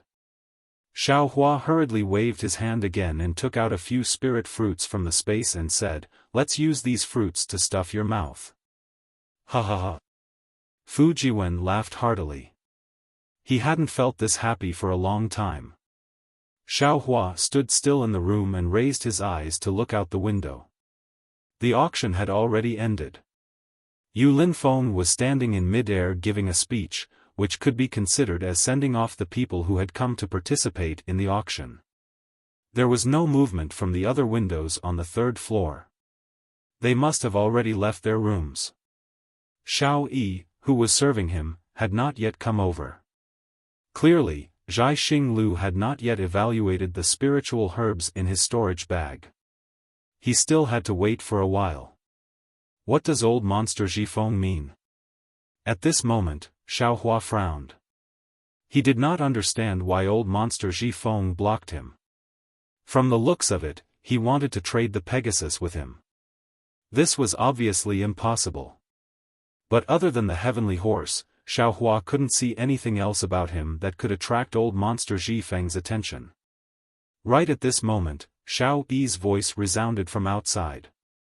"Senior, a senior has come to visit. May I know if senior can invite this senior in?" "He, please come in." Xiaohua hurriedly replied and walked to the door. Sure enough, with a flash of light, old monster Zhi Feng did not hide his figure and walked into the room. Seeing that there was actually a Confucian scholar in Xiaohua's room, old monster Zhi Feng was clearly stunned. However, he only took a glance and did not care. Instead, he directly cupped his hands and said, "Fellow immortal Xiao, this old man greets you." Xiaohua looked at old monster Zhi Feng, who was several heads shorter than him. That slightly loose robe covered his body, and the hands and feet that were exposed outside of the robe were thin and small. They were basically mouse claws that did not change much. On the head that was wearing an official's hat, there was a small nose and a small mouth, and slightly trembling ears. He looked exactly like a human mouse, which was extremely strange. However, Xiaohua's gaze did not dare to linger on these places for long. He only swept a glance and raised his hand to return the greeting. He said with a smile, "This Xiao greets you. But I wonder why fellow immortal Zhifeng is looking for this Xiao so urgently." Old monster Zhifeng shook the two long whiskers beside his sharp mouth and waved his hand. He said, "Fellow immortal Zhifeng? Hee, why does it sound so awkward? Fellow immortal Xiao, you should just call this old man old monster Zhifeng. What fellow immortal or fellow immortal, when used on humans like you from the hidden immortal continent, it is still pleasant to hear. When used on demons like this old man, it is truly uncomfortable. Alright." Xiaohua did not understand what was different. Moreover, since old monster Zhifeng had already called him fellow immortal, then wasn't that putting him in the position of fellow immortal? However, he still nodded and said, "Since it's like this, you can just call this Xiaohua Xiao." Old monster Zhifeng nodded and said, "Xiaohua, this old man does not like the hypocrisy of you humans. You clearly have something to say, yet you still ask about my well-being for a long time. This old man likes to get straight to the point. This time, I came to find you to invite you to participate in an auction. Fellow Taoist Xiao." Fu Jiwen stood at the side, waiting for old monster Zhifeng to say a few words to Xiaohua so that he could immediately take the time to greet old monster Zhifeng and then leave. However, he did not expect that old monster Zhifeng had already spoken of his intentions in a few words. Fu Jiwen was caught unprepared and hurriedly said, "This one will wait outside first."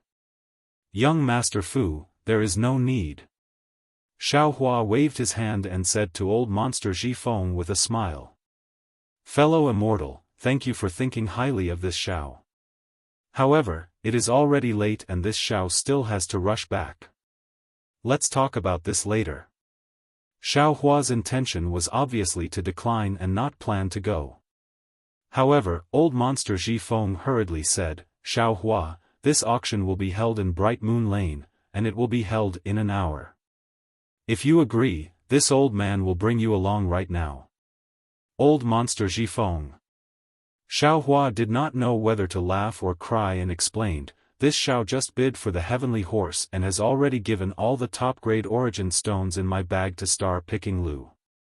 Now that my bag is empty, what's the use of going to that auction?"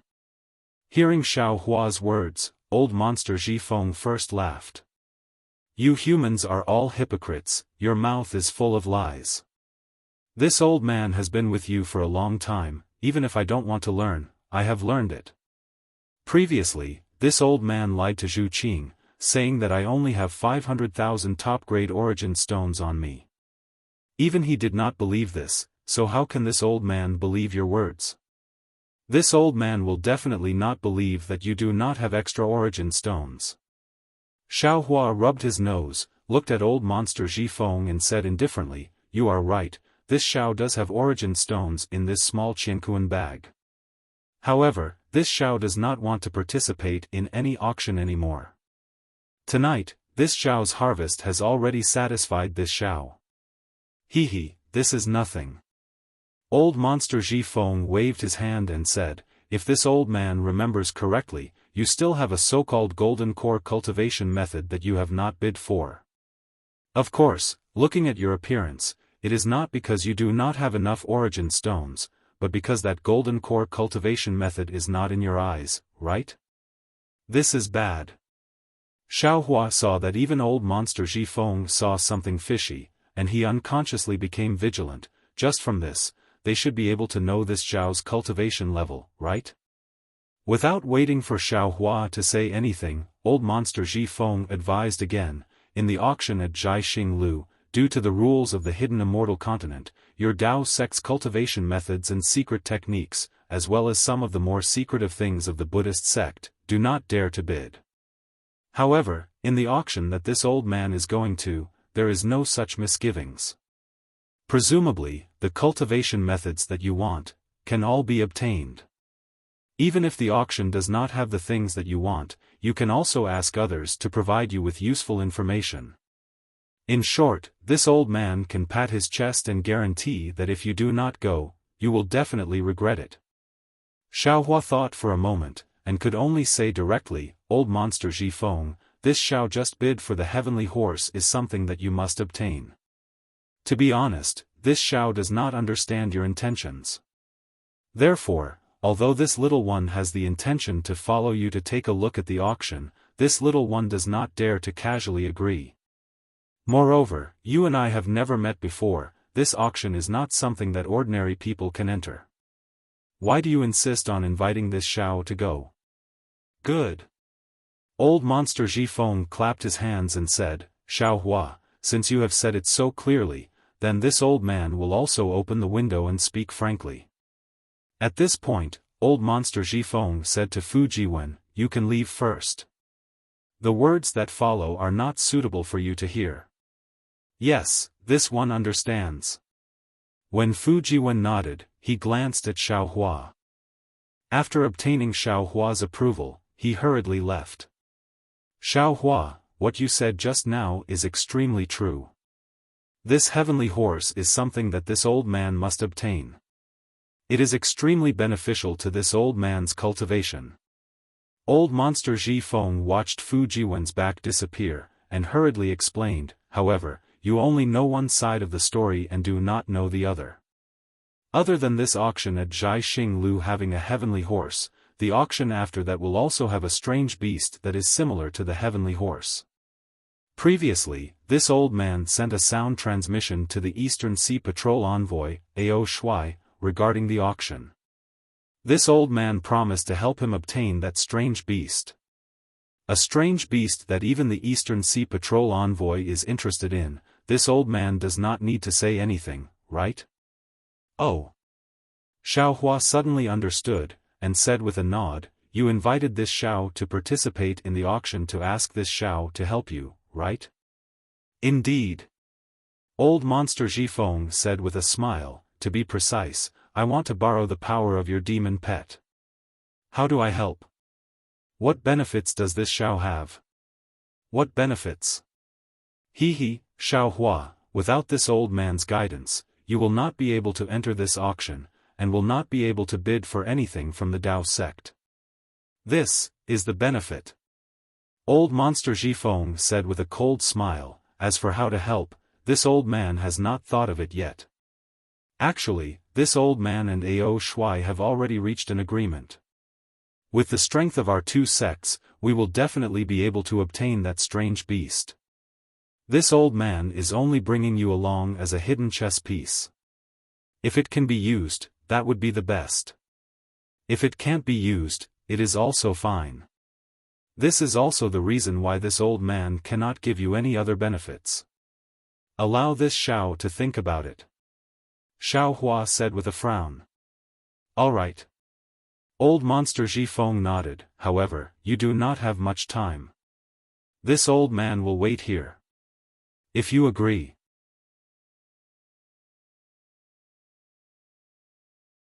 Chapter 3302. Without waiting for Old Monster Zhifeng to finish speaking, light flashed at the door of the room, and Zhu Qing's voice came from outside.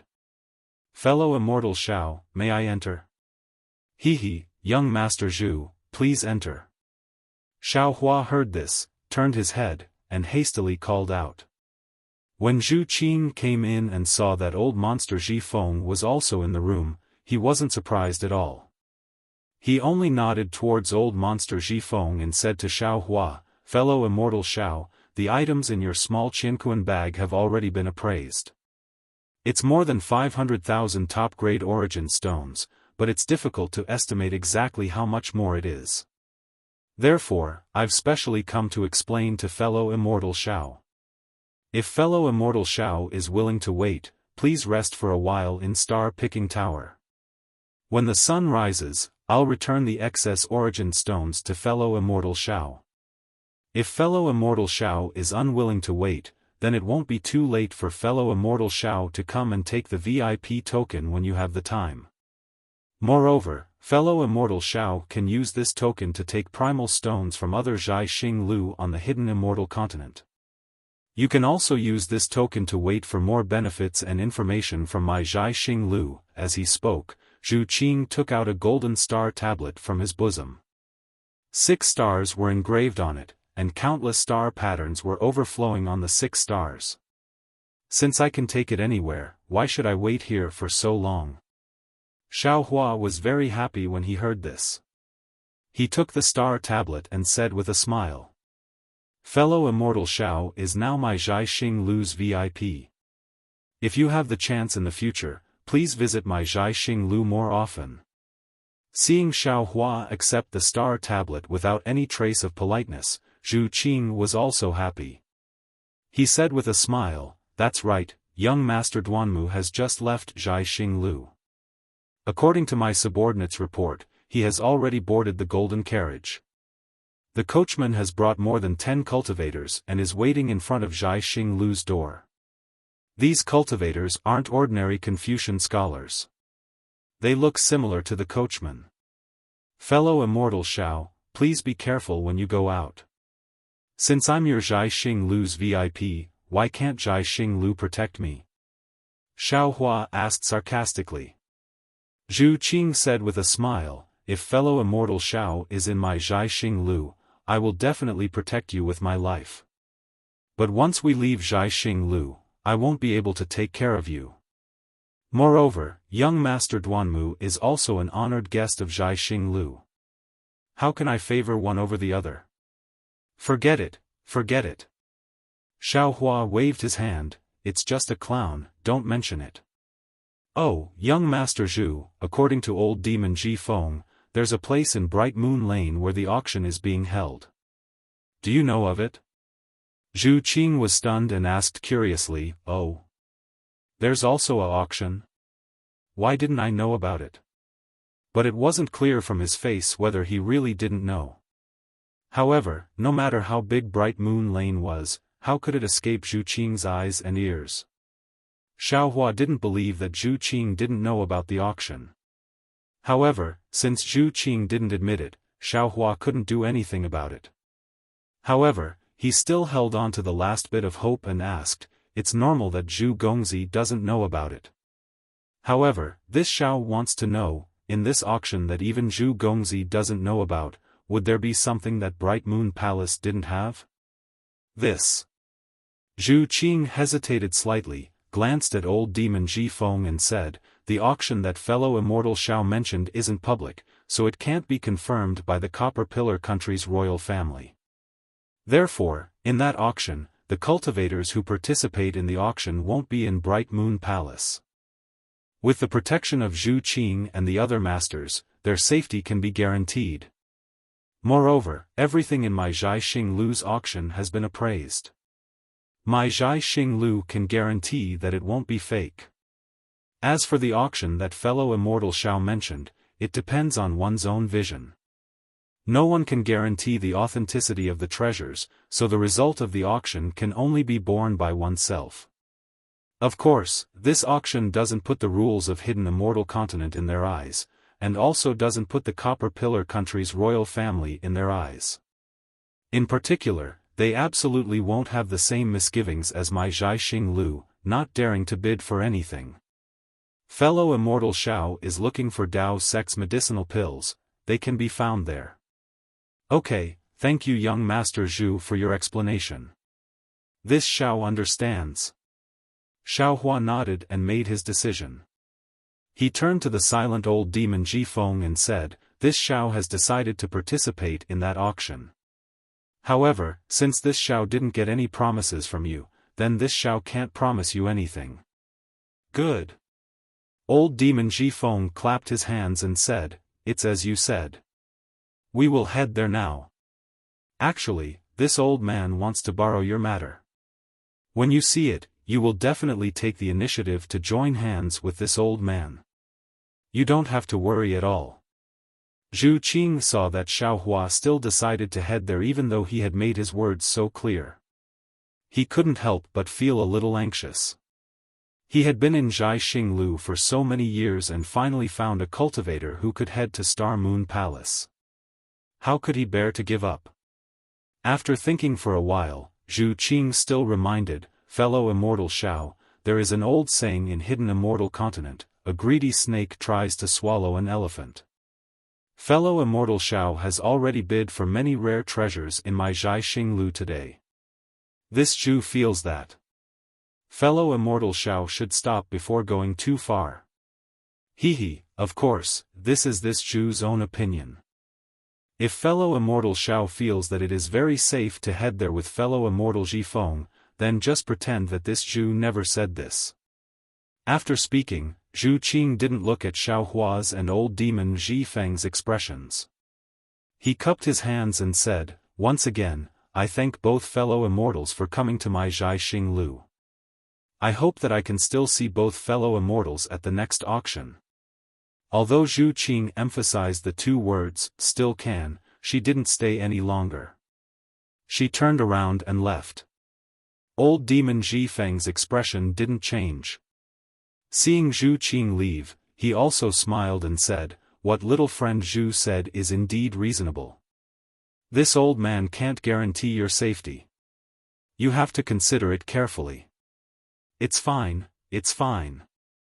Xiaohua waved his hand and said, this Xiao isn't a 3-year-old boy. How can I not understand these interests? Since this Xiao has decided to head there, then let's go. Please. A strange look flashed across old demon Zhifeng's eyes. However, this strange look was so obscure that Xiaohua couldn't see it. Soon after, old demon Zhifeng raised his hand to signal. Xiaohua opened the door and followed old demon Zhifeng to the door. At this moment, other than the two women in Fujiwen, there was no one else at the door. One of the unfamiliar women saw old demon Zhifeng come out and hastily walked to the side and respectfully saluted. Xiao Yi, who was in Xiaohua's room, also respectfully stepped forward and saluted. Xiao Yi respectfully sent Senior off. Have the other VIPs in the other rooms left? Xiaohua nodded and asked tentatively. Xiao Yi smiled and said, Senior knows. Xiao Yi doesn't know if the other VIPs have left or not. However, if there is nothing else, they have already left Zhaixing Lu. Alright, lead the way. Xiaohua glanced at old demon Zhifeng and instructed Xiao Yi, Senior, this way please. Xiao Yi responded and led Xiaohua and the others out of the Bright Moon Palace. After a few steps, they arrived under the straight osmanthus tree.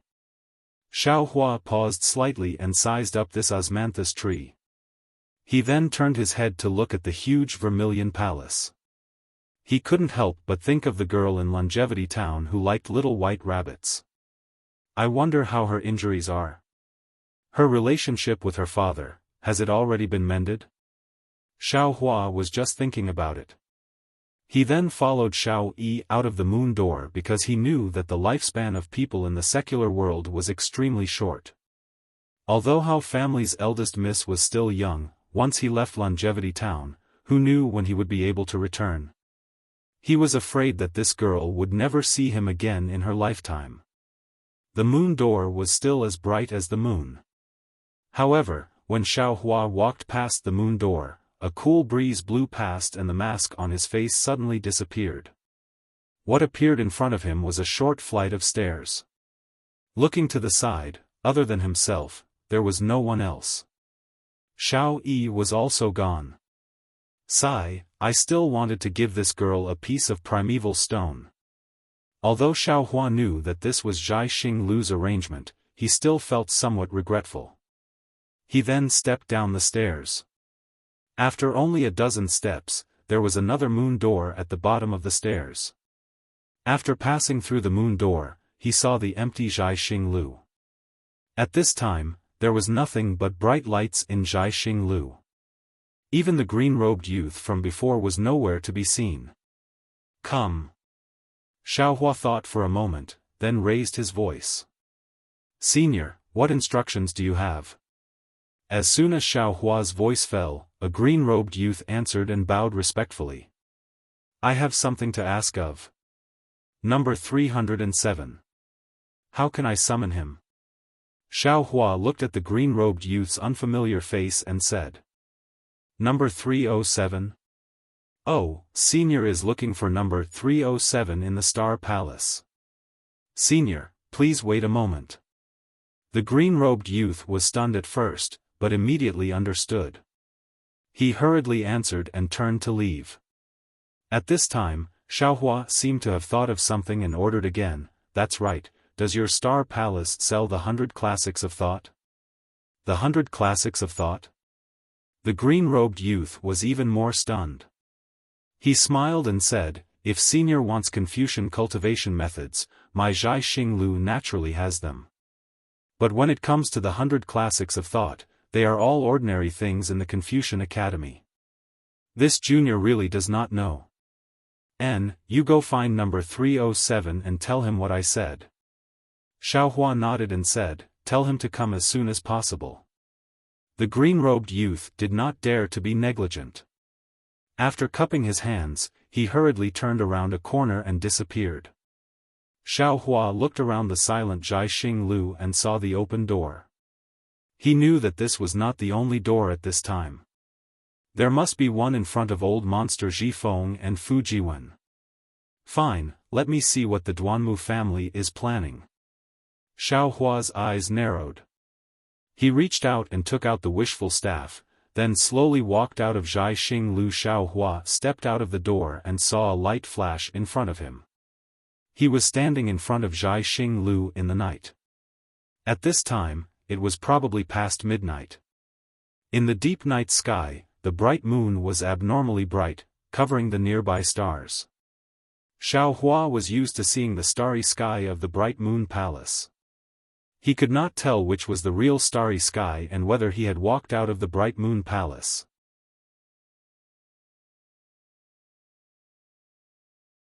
Chapter 3303. Senior, you are out. In front of Zhai Xing Lu, Xiao Jian was anxiously waiting with Yuanya and Lu Yi. Seeing Xiaohua come out, he happily called out, "N." Xiaohua lightly nodded and looked to the side. Around 10 feet away, Fu Jiwen also hurriedly walked over.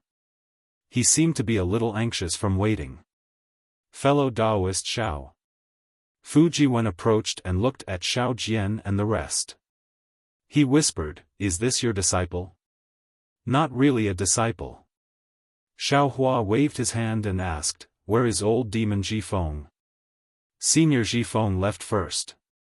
Before he left, he asked fellow Taoist Xiao to be sure to reach the bridge in front of Drifting Smoke River in 15 minutes. There is a dragon boat parked there. If Senior can't make it, then, you don't have to go this time. Xiaohua nodded and asked, "Do you know that place?" "I know that place.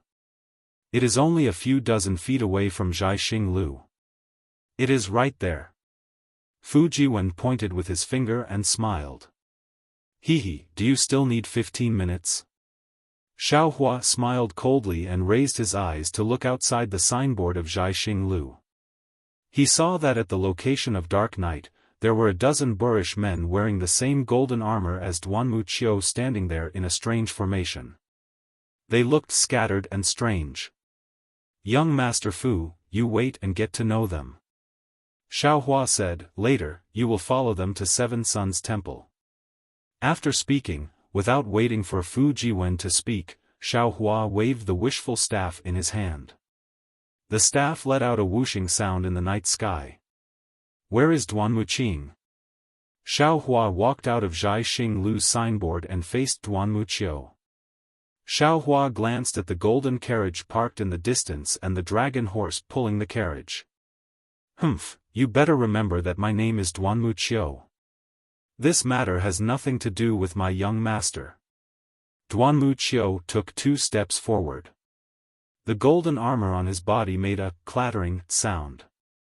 With a hong sound, he took down a huge copper spine from his shoulder and placed it on the ground. The ground nearby shook. Then, Duanmu Qiu looked at Xiaohua with a sinister smile and said, "When my family's young master just came out, he also told me about this matter and asked me to keep the peace. However, I feel that even though I was the one who offended you in the first place, if you had stopped the dragon horse and grabbed the horsewhip, I would definitely have gotten off the carriage and apologized to you. But you actually pulled me out of the car when I wasn't paying attention. This is an insult to my reputation. If I don't defeat you, will I still have the face to get on the carriage? How could he have the face to continue staying in the Duanmu clan? What face do I have to face the Duanmu surname? Xiao Hua looked at the people behind Duanmu Qiu. An obvious killing intent was emitted from these people. Moreover, after passing through this scattered formation, this killing intent actually condensed together and shrouded him from afar. It was as if he said something wrong, this killing intent would turn into a huge sword and smash him into pieces. Xiao Hua patiently listened to Duanmu Qiu's explanation and said coldly, "So you've entangled so many people? Bullying with numbers? I'm not bullying you with numbers. These are my good friends. They heard that you have amazing divine power and that you can subdue a dragon horse. They all want to come and see for themselves." Duanmu Qiu was obviously someone who had been taught by others. His words were seamless and flawless. Good. Xiao Hua nodded. This old man will ask you one last question. If this matter has nothing to do with Duanmu Qing, then does it have anything to do with the Duanmu clan? He. Duanmu Qiu laughed coldly. I really want to do as you wish and say that this matter has nothing to do with the Duanmu clan. But I and these good friends behind me, most of them have the surname Duanmu. Do you think this matter has anything to do with the Duanmu clan? Ha ha ha. Xiao Hua laughed heartily. With a flip of his hand, a flying talisman was placed on his body. As expected, you're still a bunch of dogs who rely on their master's power. You don't even dare to say that this matter has nothing to do with the Duanmu clan. However, since you all want to use the Duanmu clan as a fig leaf, then this old man will give the Duanmu clan face. Hit! Xiao Hua shouted as his figure soared into the sky.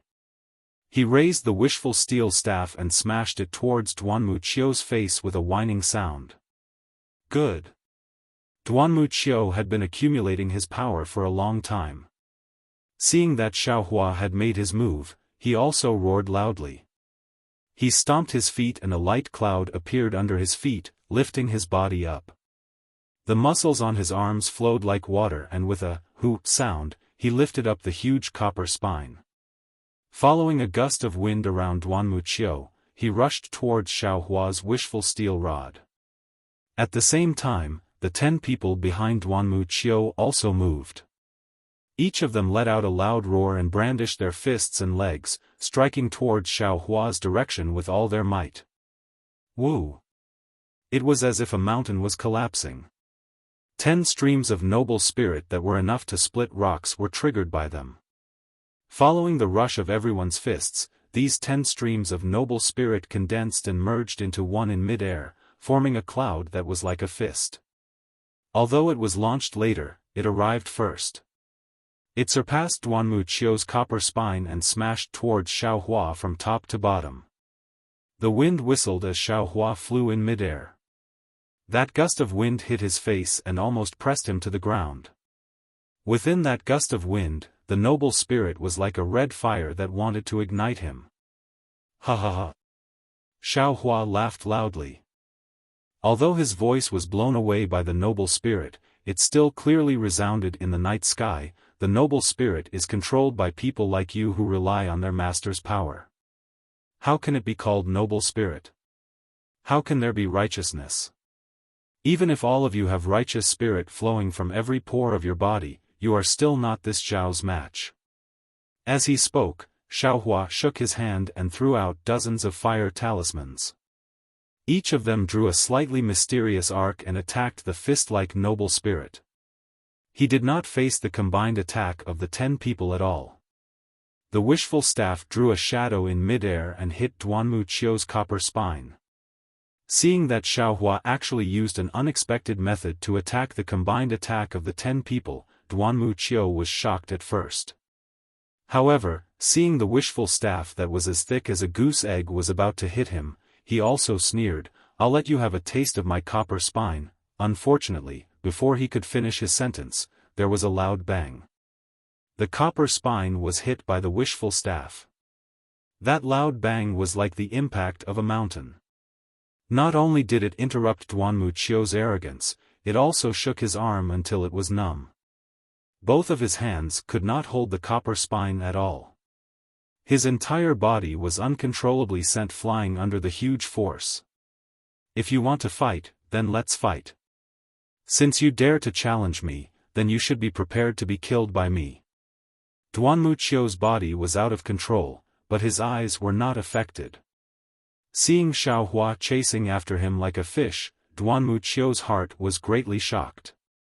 The true qi in his middle dantian was rapidly twitching. The elemental energy around his body was also surging out like a river, trying to resist Xiaohua's pursuit. However, before the elemental energy could rush out, a soul thorn sharper than a sword rushed into Duanmuqiu's mind. Duanmuqiu was in so much pain that his vision turned black and the elemental energy immediately stopped. He could no longer raise it. When Duanmuqiu saw the light and shadow again, Xiaohua's inconspicuous wishful staff hit his two arms faster than the wind. Duanmuqiu's great shock had already turned into great regret at this time. When the wishful staff touched the golden armor, countless inscriptions flew out from the golden armor, and the entire golden armor shone with golden light. Unfortunately, as soon as the inscriptions flew out, they immediately turned into dust under the wishful staff. The golden armor was destroyed, but what about Duanmuqiu's arms? However, no one was paying attention to Duanmuqiu's arm right now. Just as Duanmuqiu was sent flying, a series of thunderous rumbles resounded in the air. A dozen fire talismans were comparable to a dozen Foundation establishment cultivators' attack. Not only did they defeat the extremely powerful noble qi, but they were also like a torrent of heavenly fire as they surged towards the ground and completely enveloped the ground in a radius of several hundred feet. Roar! The dozen or so people naturally saw Xiaohua's fire talisman, but they didn't expect the fire talisman to be so powerful. Seeing that their combined attack was about to be defeated, they hastily let out a deep roar. They didn't panic too much as they brandished their fists and feet. Another dozen or so streams of Yuanli rushed out from their bodies, affecting hundreds of streams of righteous qi, forming a palm-like shape that supported the fire talisman. Huff! After the giant palm passed, more than half of the fire was extinguished. Although the remaining fire fell from the sky and still had some power, it was no longer a threat to these golden-armored soldiers. These people did not pay attention to it and hurriedly looked at Duanmuqiu, but before they could see Duanmuqiu's figure, a green light flashed in the air and an angry voice sounded at the same time, "Xiaohua! You, how can you be so ruthless? Young Master Duanmu!" The dozen golden-armored soldiers were shocked. They looked at Duanmuqing who was standing on a green cloud and then looked at the direction Duanmuqing was glaring at. Ah! Everyone was shocked. In the distance, there was a row of tall trees. But now, 3 or 4 of them were lying on the ground. On the last tree, Duanmuqiu, who was wearing golden armor, was lying on the ground like the tree. Blood was flowing out from his 7 orifices. The awe-inspiring copper spine that he was holding in his hand was now lying on the ground like Duanmuqiu. However, it was in a worse state than Duanmuqiu. It had been broken into 2. Ah Qiu! The eyes of the dozen or so golden-armored soldiers were completely red. A few of them quickly rushed over, while the remaining dozen or so people slowly formed a formation and walked towards Xiaohua. Xiaohua only coldly swept a glance at these people and did not pay any attention to them. He looked at Duanmuqing and replied, "Duanmuqing, how am I ruthless? Did I kill Duanmuqiu? Did I kill these Huang clan soldiers? You can just defeat Ah Qiu. Why did you shatter his arms?" Duanmuqing bit her lips and said, "Ah Qiu does not know your strength, but I do. You are his senior. Why did you bully him like this? Do you still want face?"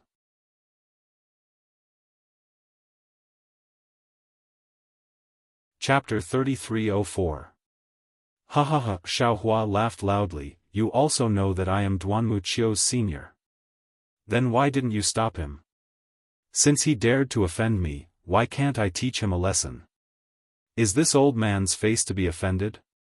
Soon after, Xiaohua pointed at the dozen people who were approaching and coldly said, look at these people. They clearly know that they are no match for me, so why did they still charge forward? Could it be that I can't make a move just because I am a senior? Could it be that they dare to do whatever they want just because they have the name Duanmu? Don't they know how to respect their seniors? Why don't you say that they are bullying you with numbers? They only know that your arms have shocking divine strength and can subdue a dragon horse, so they want to see it for themselves. Why should I stop them? Duanmu Qing looked at Xiaohua without backing down and said, but I didn't expect you to be so vicious and merciless. You haven't seen true vicious and merciless yet. Seeing that the dozen people were already below him, Xiaohua indifferently said, you, or these golden armored soldiers are willing, I will let you see what is vicious and merciless. Xiaohua, are you challenging my Duanmu family? Duanmu Qing's eyes flashed with a strange light as she said loudly. Duanmu Qing, are you challenging me? Xiaohua also coldly snorted, his voice was not inferior to Duanmu Qing's. Duanmu Qing naturally hoped that Xiaohua would answer, but Xiaohua did not answer directly and instead threatened Duanmu Qing. If Duanmu Qing wanted an answer, it seemed that she would have to answer Xiaohua first. But if Duanmu Qing answered, Xiaohua would immediately make a move and kill Duanmu Qing before challenging the Duanmu family. Duanmu Qing's eyes were bright as she stared at Xiaohua. She was quickly considering whether she should make a move. Unfortunately, when she thought of Xiaohua's divine strength, Huafu, Little Black, Pegasus, and even Xiaohua's strength of first-grade essence force, Duanmu Qing did not have any confidence. Forget it. Duanmu Qing waved her hand. Ah Qiu is the driver of my Duanmu clan's golden chariot. You injuring Ah Qiu is not something that I can do anything about. In the future, there will naturally be people who will question you. Xiaohua, let me give you a piece of advice. Don't think that you can be arrogant just because you have some cultivation. There's always someone better than you. There are still many people and things that you don't know about. Duanmu Qing, I will remember your words. However, this Xiao will also give you a piece of advice. Don't think that no one knows what's going on here. Even the aristocratic families of Confucian cultivators can't block the mouths of the people of the world. A carriage driver from the Duanmu clan was so precious that he could only bully others, but others couldn't retaliate? This Xiao is waiting for your Duanmu family's punishment. I want to see if the so-called scholarly clans of today still have justice, fairness, and justice. Justice, fairness, and justice? A trace of mockery flashed in Duanmu Qing's eyes. She smiled coldly and waved her hand, let's go. Let this Taoist priest wait for his justice. As she spoke, Duanmu Qing waved her hand. She activated the light cloud under her feet and landed on the golden carriage in the distance. At this moment, Duanmu Qiu had already stood up with the help of 2 golden armored soldiers. Although his arms were shattered and his body was injured, his legs were fine. He looked a little weak as he walked, but when he turned his head to look at Xiaohua, his eyes were filled with fear and hatred. The other 10 golden armored soldiers were afraid that Xiaohua would suddenly injure them and didn't dare to be careless. They arranged themselves in a scattered formation and slowly left. In just a moment, they had all gathered around the golden carriage. As for Xiaohua, he didn't even place these golden armored soldiers in his eyes. When Duanmu Qing flew away, he didn't stop. He sent out his divine perception and saw that the few divine perception and essence perception that came into contact with his divine perception had all retreated and landed in front of Zhai Xinglu's signboard. Below the signboard, other than Fu Jiwen, Xiao Jian, and the others, there was only the green-clothed youth called number 307. At this moment, the green-clothed youth's eyes flashed with an indescribable brilliance. When he saw Xiaohua land, he hurriedly bowed respectfully. Junior greets senior. Have you done what I instructed you to do? Xiaohua waved his sleeves and asked the green-clothed youth. Junior has done it. The green-clothed youth hurriedly took out a small Qiankuan bag and handed it over. Other than the map and some strange items that senior wanted, Junior has also helped senior find the 100 classics of thought. In addition, senior gave me a lot of essence stones. Junior took the initiative to find some common cultivation techniques for senior. Xiaohua took the small Qiankuan bag and kept it without even looking. He took out a few mid-grade essence stones and handed them over, smiling, "Many thanks to you this time. These are some thanks from this old man." I don't dare. The green-clothed youth hurriedly waved his hand. There are still a few pieces of essence stones left from senior. Take it. Xiaohua flung his hand and the essence stones landed in front of the youth. If you can, give 2 pieces to Bright Moon Palace's Xiao Yi. After speaking, Xiaohua left without turning his head back. Seeing Xiaohua leave, Fu Jiwen, Xiao Jian, and the others hurriedly chased after him. After several people left, Zhu Qing slowly walked out of Zhai Xinglu's door and looked at their backs with deep worry on her face. Tower Master. The green-clothed youth took the essence stones and said in a low voice, that senior insisted on giving this. Keep it for yourself. Give 2 pieces to Lianhong. Zhu Qing nodded, but her gaze left Xiaohua and the others and looked at the river in the distance. The green-clothed youth didn't dare to disturb Zhu Qing and hurriedly entered Zhai Xinglu. Zhu Qing kept watching, and after a long while, she sighed, "Midnight has already passed, and the ghosts have already returned. But why are there still so many demons in this world?" Xiaohua didn't hear Zhu Qing's sigh. Instead, under Fu Jiwen's lead, he came to the side of a stone arch bridge.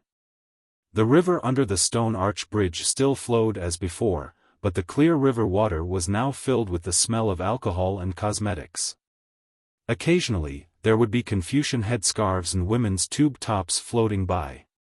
It was unknown which debauchee did this. At this moment, a pleasure boat was docked by the river bank. This pleasure boat was several meters in size and was almost as wide as the river. Moreover, this pleasure boat was different from the usual ones. At the railing in front of the pleasure boat, there was a coiling dragon carved from red paulownia wood, baring its fangs and brandishing its claws fiercely. In the middle of the boat, where the boat's tower was completely hollow. Strips of gauze covered the empty railing. Although some lights could be seen through the gauze, the situation inside could not be seen. Fellow Taoist Xiao. Seeing this pleasure boat from afar, Fu Jiwen said in a low voice, "This should be the dragon boat that the demon clan senior mentioned." "Yes, there's no mistake." Xiaohua scanned with his divine sense and said with a nod, "This Xiao will get on the dragon boat now. You follow Xiao Jian and the others back to Seven Suns Temple first. When Xiaohua returns tomorrow morning, we will pay a visit to Great Master Dao Shan together." "Yes." Fu Jiwen replied and turned to look at Xiao Jian. Ever since Xiao Jian came out from Star-Picking Tower, other than being anxious, he was only depressed. Other than being silent, there was only silence. Xiaohua naturally knew that Xiao Jian didn't get anything from the auction and was worried about when he would recover his cultivation. However, he didn't say anything and turned to walk towards the dragon boat. "Senior, be careful." Louis looked at Xiaohua's back and couldn't help but shout. "Yes, I know. You all should go back and rest early." Xiaohua turned his head and smiled. He waved his hand and said, "This Xiao will return tomorrow morning." When he walked to the front of the pleasure boat, 2 strands of divine sense and 2 strands of divine sense swept over him. Xiaohua raised his voice and said, "Since you want to watch the show, why don't you go closer? Watching from afar. I'm afraid it's not satisfying enough." "Hee hee," fellow immortal Xiao is really awe-inspiring. Just as Xiao Hua's voice fell, a charming voice rang out. Then, the exceptionally beautiful Princess Baihua walked out from the veil of the pleasure boat and looked at Xiao Hua with a faint smile. Moonlight beauty, it's all the moon's fault. The beauty was unexpectedly so smooth. Princess Baihua. Xiao Hua saw Princess Baihua appear and was clearly startled. He just thought that the divine sense belonged to Murong Tsongyun. Oh. Princess Baihua's smile froze and stayed at the corner of her mouth. Instantly, the moonlight shining on Princess Baihua's body cooled down. Could it be that fellow immortal Xiao doesn't want this servant to appear again? Could it be that fellow immortal Xiao thinks that someone else is here to help you? No, no.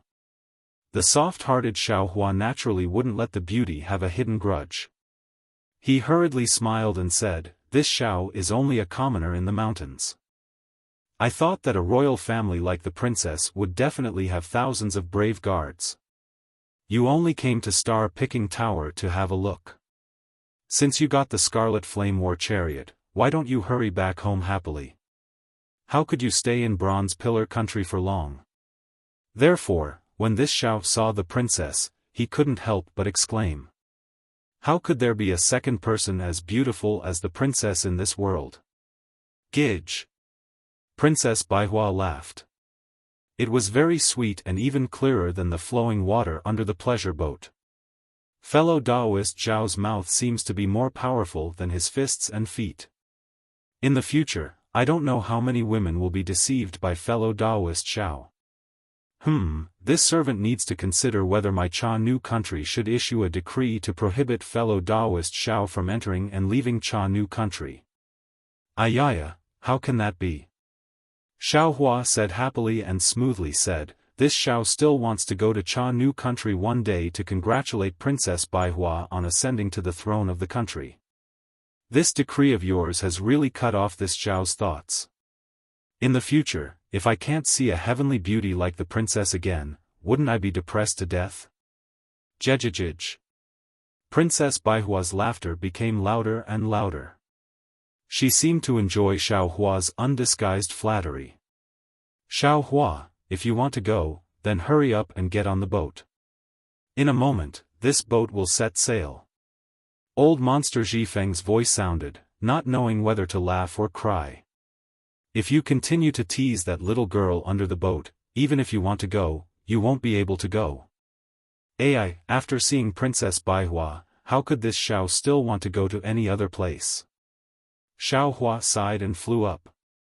I only wish to stand by this river for 100 days and 1,000 days. I also won't feel tired.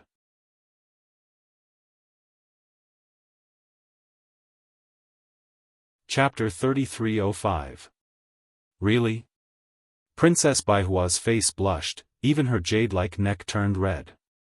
Princess Baihua slightly lowered her head, her cloud-like black hair fluttered in the wind, and her white chin rested on her palace dress. Of course I'm lying to you. How many words of truth can these Taoist priests speak? If they don't have glib tongues, how can they fill their stomachs? A cold voice came from the veil of the pleasure boat. If you don't believe me, I'll catch a few Taoist priests on the streets of Bronze Pillar Country tomorrow for you to see. Xiao Hua was also familiar with this voice. It was the Eastern Sea Dragon Palace's Inspector Ao Shuai. Xiao Hua landed on the pleasure boat and looked up to see the situation inside the veil. The pleasure boat was very quiet. There were only 4 red lanterns around the boat, and then there were a few chairs. At this time, there were 2 Yao sitting on the chairs. Xiao Hua was secretly puzzled. Strange. Why don't I see Murong Tsongyun? But just as he was puzzled, Xiao Hua frowned and said, it's even stranger, Murong Tsongyun didn't say she would come to the auction, but I thought she would come. What does her not coming have to do with me? Why do I suddenly think of her? Xiao Hua. Princess Baihua's voice suddenly became like a mosquito. Why don't you answer my question? Are you thinking of someone else? How could that be? Xiao Hua said with a smile, I'm just thinking, what is the national surname of Cha Nu country? This Zhao Qian Sun Li Zhou Wu Zheng Wang is too hard to guess. It seems like I have no choice but to cultivate my Dao sex divination techniques first. Pft pft. Princess Baihua was about to laugh, but suddenly she seemed to realize something. The blush on her face became even more intense. She hurriedly covered her mouth and laughed in a low voice. Her eyes actually flickered. She didn't dare to stare at Xiaohua like before. Xiaohua, it's windy and snowy outside, why don't you come in and have a drink? Old demon Zhifeng sat on a chair, his short legs hanging in the air, and shouted. Xiaohua smiled and raised his hand. Your Highness, the wind and frost outside is strong. Don't let the wind and frost blow the princess's flower-like face. The bashfulness on Princess Baihua's face gradually disappeared, and she stepped into the veil. However, after taking 2 steps, she turned back and said with a smile, Brother Xiao, don't mention the word princess again in the future. This servant's name is Xine, and my nickname is Xian Er. After saying that, she giggled again and quickly stepped into the light muslin room. Brother Xiao? Xiaohua didn't know whether to laugh or cry as he rubbed his nose and mocked himself. Am I really that young? Humph. Not waiting for Xiaohua to walk into the veil, Ao Shuai's cold snort once again sounded out. In this world, the 3 things that you can't trust the most are the promises of a cultivator, the feelings of a cultivator, and the reasons of a cultivator. If a cultivator gave you an everlasting promise, you could rest assured. That was because he didn't have any confidence in the feelings between the 2 of you. Instead, he placed his feelings on time. But what was time? What cultivators did not lack the least was time. If a cultivator deeply revealed his sweet words to you as soon as he met you, you could rest assured that he had definitely said these words to others before. Otherwise, how could he so skillfully dissect the feelings in his heart? Let you see the freshness within. As for the reasons of cultivators, TSK, they are even lighter than the dewdrops in the grass. They appear every day, but every time, when the sun rises, these dewdrops disappear. The reasons of cultivators are all kinds of excuses, appearing and disappearing at any time. Xiaohua didn't know whether to laugh or cry. To tell the truth, Princess Baihua was indeed very beautiful. She was just like her name. She had the beauty of 100 flowers, but also the bashfulness of 100 flowers. However, how could he be like Ao Shuai and spread his peacock tail as soon as he met her and let her admire him? Men, after seeing a beautiful woman, casually saying a few words, wasn't that normal? Besides, such a night, such a moon, even if it was somewhat ambiguous, it was still the moon that caused the disaster, right? There was no need to beat all the cultivators in the world to death all at once. Lord Inspector, you seem to also be a cultivator, right? Could it be that this is your experience when you were young? Xiaohua walked into the light muslin, glanced at the arrogant Ao Shuai who was sitting on the chair, and said indifferently. Who knew that Ao Shuai only glanced at him and choked Xiaohua with a sentence, this old man is a demon, and even more so a dragon. This is an innate divine ability, the darling of heaven and earth, how could you cultivators compare to me? Don't use the word cultivators in this world have already become unbearably dirty on this envoy's head. In this envoy's eyes, you cultivators are the greediest locusts in the mortal world. Xiaohua frowned. He coldly glanced at Ao Shuai and no longer paid any attention to him. Who would want to talk to this ugly dragon-headed humanoid? Hee, Brother Ao's words are a bit extreme.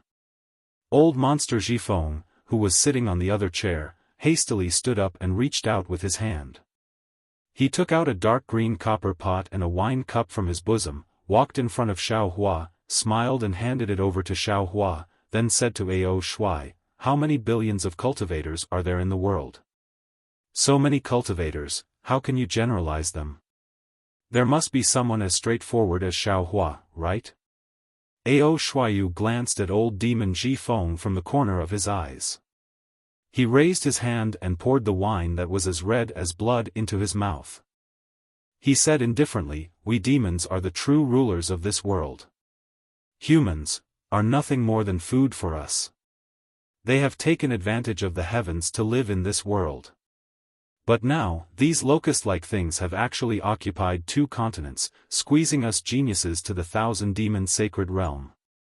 Our sacred dragon race has no choice but to settle down in the dragon palace of the 4 seas." Dragon palace, sounds very mysterious, but that is the bottom of the ocean. It doesn't see the sun all day long, it only relies on pearls for illumination, regardless of whether it is armor or weapons. They are all covered in seaweed and rust. Who wouldn't want to lie under the warm sunshine, sleep in, and stretch their bodies? Unfortunately, these places are all occupied by humans. Even when this old man is rolling on the beach, there are people peeping. Hee hee. Old Monster Jifeng smiled and raised his hand, indicating Xiaohua to pour wine for him, but he himself tried to smooth things over. "Brother Ao is from the dragon race, your birth is noble. This old man is nothing more than a lowly demon. How can I have so many thoughts? To be able to cultivate for 1 more day, to live for 1 more day is this old man's pursuit. As for whether it is a human, demon, Confucian, Buddhist, or even Taoist, this old man doesn't care." As he spoke, he pointed at the wine in front of Ao Shuai and said with a smile, "Besides, isn't Brother Ao's wine the 100 flowers little girls toast? Your dragon palace's wine is indeed good, but there is only one taste. Drinking it every day is already boring, right? How can it compare to hidden immortal continent's endless wine? Also, the cultivators that Brother Ao mentioned just now, don't tell me that Brother Ao didn't transform into a human to train in the mortal world?" "Humph." Xiaohua at the side snorted coldly, "My human race is the spirit of all living things, where the heaven and earth are. No matter if it is intelligence or cultivation, we are the best. When cultivating, we can advance 1,000 miles in a day. How can demons compare? The best medium for cultivation in the world was none other than human beings. Everything in the world would eventually transform into the Tao of human form. That was why there were so many flowers, birds, fishes, and insects in the world who tried their best and went through all kinds of trials and tribulations to finally attain the Tao and cultivate into a human form. However, there are so many twists and turns. Only when they reach the basic human form can they obtain the simplest conditions for cultivation. You are the Eastern Sea Patrol, didn't you also go to the mortal world of my human race to train? Taste all the flavors of my human race? Sharpen my intellect? Ha. Hearing Xiaohua's words, Ao Shuai laughed until he swayed back and forth, those sharp dragon claws scratching in the air as if he heard the funniest thing in the world.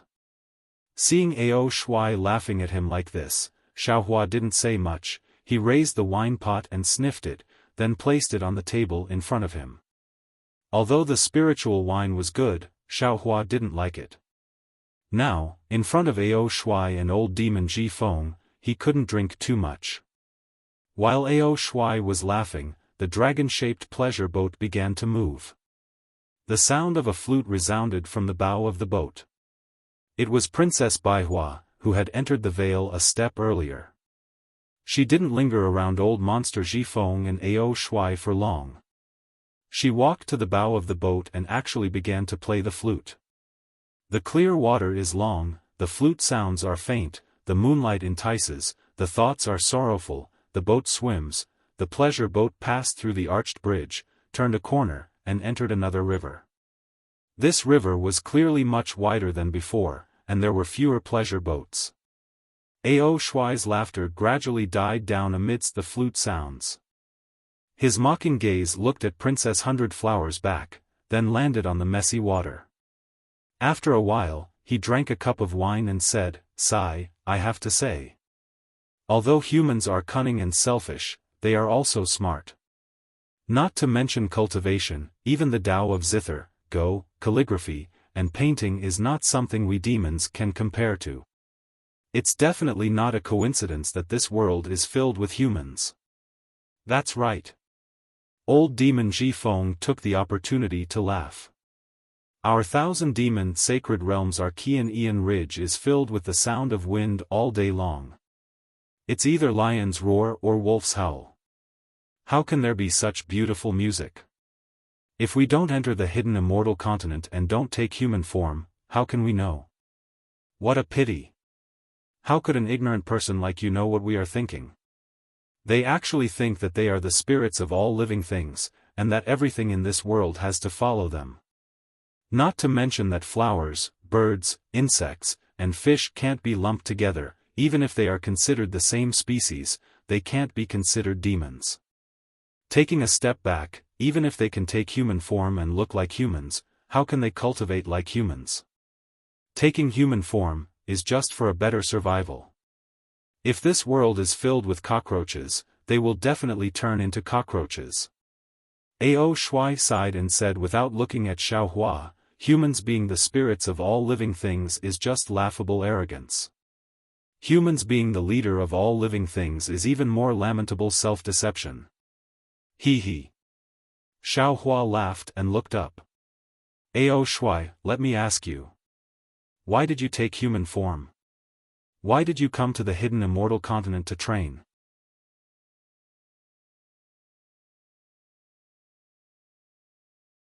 Chapter 3306. Xiaohua. Didn't this old man say it just now? The reason why I transformed into human form is not because you humans are the leader of all living things, but because you humans are too good at reproducing. This hidden immortal continent and the Pure Land world are all humans. If I don't transform into human form, how can I succeed in gaining experience? Also, because there are too many humans in this world, we have no choice but to adapt to this change. We have no choice but to go to your human race to gain experience and know what you think and do. Otherwise, unless our demon race exterminates your human race, we won't have to do this. It is precisely because our human race is the spirit of all living things that our human race can reproduce like this, obtain the destiny of heaven and earth, and control the two continents. Xiaohua himself is a human, so he naturally has to speak for the human race. Since he has nothing to do now, he might as well debate with Ao Shuai. Otherwise, our human race would have been exterminated long ago. He, Xiaohua, weren't you talking about the theory of transformation just now? What kind of flowers, birds, insects, and fish need to transform to cultivate? Now that you know the fundamental reason why our demon race transforms, why don't you mention it? Ao Shuai sneered and retorted. That's true. Xiaohua frowned slightly. He used to think that this was correct, but after listening to Ao Shuai's words, his intuition told him that Ao Shuai's words were not wrong. Now that he thought about it again, Xiaohua used to think that flowers, birds, insects, and fish transforms into human form by using the human body's meridians to cultivate. But now, the hidden immortal continent and the Pure Land world's Confucian cultivators and Buddhist sects don't use meridians, so the flowers, birds, insects, and fish transforms into human form without using meridians. Since they don't use the human body to cultivate, then, the human being is the spirit of all living things is somewhat unreliable. Just as Ao Shuai said, this sentence is a gimmick used by the human race to show off. Let this old man teach you a little more. Seeing that Xiaohua was somewhat silent, Ao Shuai proudly said, the so-called flowers, birds, insects, and fish should be divided into two categories. Flowers and plants belong to the lowest category. Although they are considered to have vitality, they don't have life. They are lower than humans. Perhaps they take human form to get closer to the human race. Birds, insects, and fish can only be regarded as demon beasts. They have obtained the spiritual energy of heaven and earth and can cultivate, so they can be regarded as demons. Only those like us who are born with the legacy of the demon clan, born with the strongest demon body in the world, are true demons. Right, speaking of which, since you humans are the wisest of all living things, why have I never heard that you humans have inherited memories and cultivation methods? Xiaohua was somewhat at a loss for words. At this time, Princess Baihua walked over. Although her voice was somewhat timid, her tone was clear and bright. Senior, although our human race doesn't have the ability to pass down inheritances, we still have the ability to pass down inheritances. But we humans have the ability to learn and create. Through learning, the human race can learn the abilities of the demon race. Through creation, the human race can innovate and bring forth new things. The student can surpass the master. Each generation will be stronger than the previous one. On the other hand, the demon race only knows how to pass down their legacies. They are stuck to the rules, and each generation is worse than the last. This is why we humans have the upper hand in the 3 continents. That's right, that's exactly the case. Xiaohua clapped his hands and laughed. Hee, even the little girl from 100 Flowers isn't convinced? Ao Shui seemed to admire Princess Baihua very much. He chuckled and said, when it comes to learning, do you think we demons don't know? Wasn't transforming and going to the hidden immortal continent just to learn? Creation? Heh, what kind of forgery is that? Does it count as creation? Those cultivation methods of your human race, not to mention Confucian cultivators, Buddhist sects or Taoist sects, aren't they all plagiarized from our demon race's inheritance? Aren't they all just drawing on gourds? If this kind of plagiarism is creation, then the word creation in this world has been blasphemed by you humans. The word creation was originally created by our human race. How we blaspheme it is our own business. Princess Baihua and Xiaohua had a common enemy and also refuted Ao Shui without the slightest hesitation. Ao Shui listened to Princess Baihua's roguish argument and faintly smiled. Since creation is a characteristic of your human race, then why don't you create something that doesn't exist in this world? Since you think that the human race is the wisest of all living things, then why do many origin formations, many Buddhist seals, especially in Taoist sects, many spells have traces of my demon race? If it's not a dragon form, then it's a phoenix form. Is it because any of the demon race's incarnations are more powerful than the human race? Boom! Ao Shui's words struck Xiaohua like a bolt of lightning. Xiaohua was immediately dumbstruck. That's right, let's not talk about the demonic form of this magic art. Just talking about the true bloodline of the Dawn Rain continent, isn't it because the cultivator's essence blood contains the bloodline of spirit beasts that they can advance by leaps and bounds during cultivation and greatly increase their power? If the human race is the wisest of all living things, why would they need to rely on the blood of spirit beasts? Princess Baihua has been paying attention to Xiaohua's expression. At this time, seeing Xiaohua in a daze, she hurriedly refuted.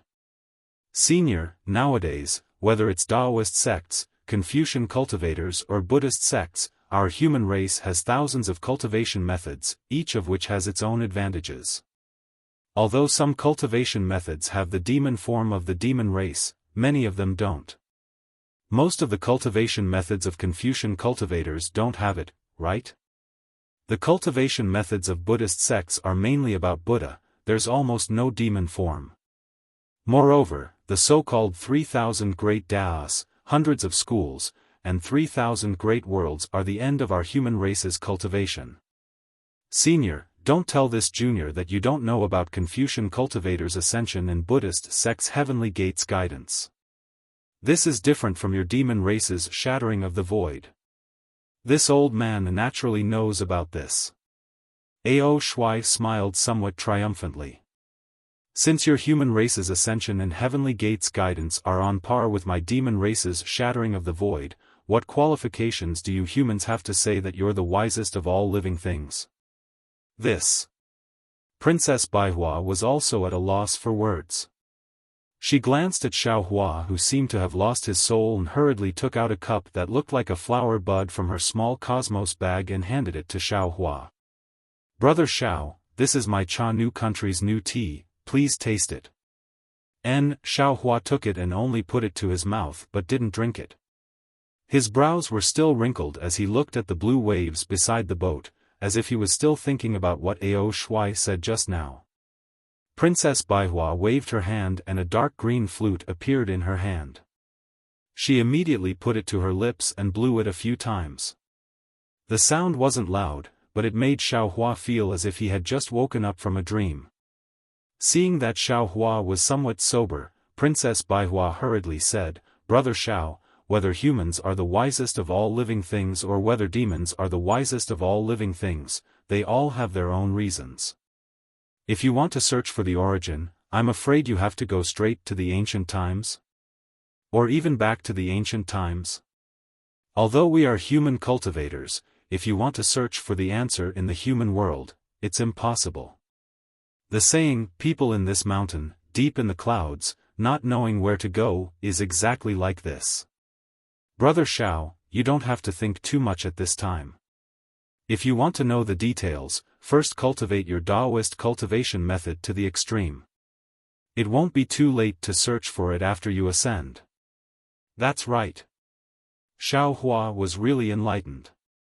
This matter was related to the ancient times, what was the use of thinking too much about it? Xiaohua smiled at Princess Baihua, then glared at Ao Shuai.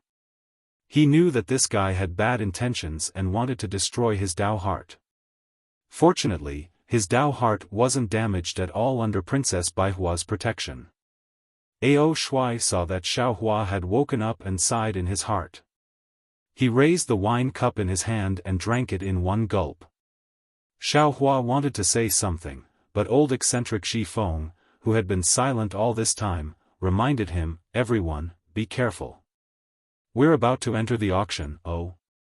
Xiaohua frowned and looked out of the boat in confusion.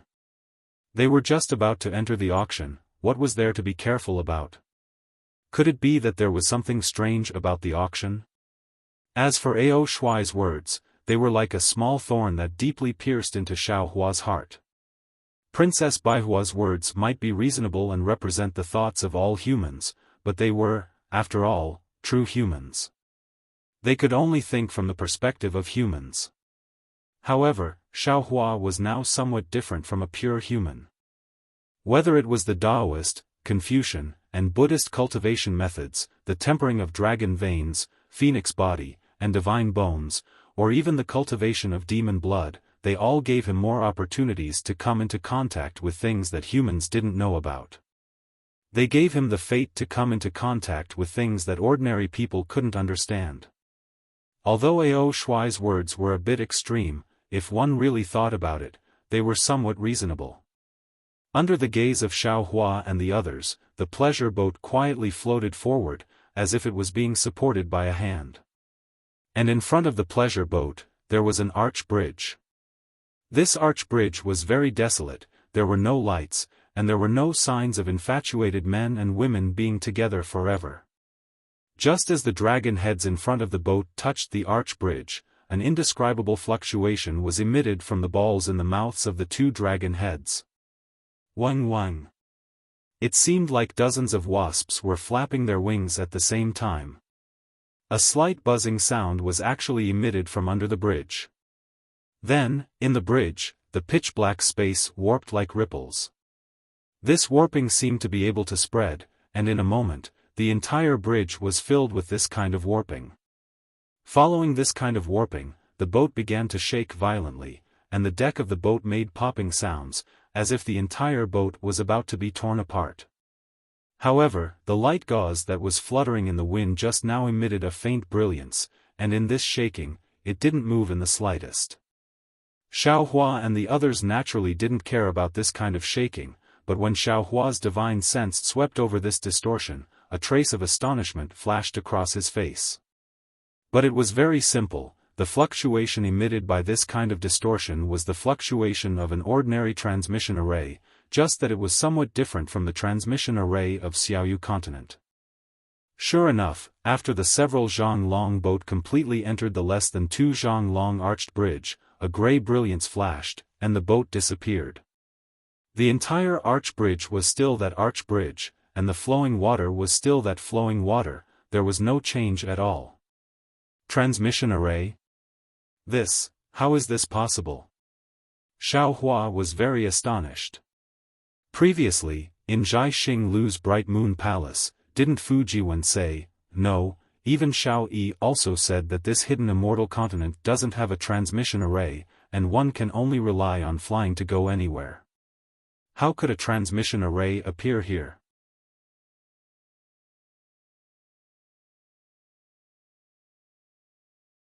Chapter 3307. Xiao Hua was flabbergasted, but he didn't show it on his face. He just watched quietly. But at this moment, Xiao Hua and the others' eyes were different. After the gray light flashed, there was actually a huge space. There was still a river in this space, but the river was already dozens of zhang long. The pleasure boat seemed small in this river, and the water in the river was also turbulent, causing the pleasure boat to be a little bumpy. Xiao Hua turned his head to take a look. Behind the pleasure boat, there was also a huge cave entrance. The mountain was rugged, and there was a huge stalactite hanging there, blocking the entrance of the cave. The river water flowed under the stalactite, and it seemed that they could only enter this cave through the teleportation array. And the boats that came in from outside the cave would be blocked by the stalactite. Where is this? Xiao Hua glanced at it and naturally released his divine sense. However, when his divine sense swept through the cave, Xiao Hua was shocked to discover that this cave was actually able to isolate his divine sense. Moreover, when his divine sense landed on the walls of the cave, there were signs of corrosion. Xiao Hua narrowed his eyes and thought to himself, interesting. I wonder if I'll have to use this transmission array when I leave. Withdrawing his divine sense, Xiao Hua looked at the other side of the cave. The entire cave was like the belly of a huge fish. Above Xiao Hua and the others, there were rows of protruding rocks at the top of the cave.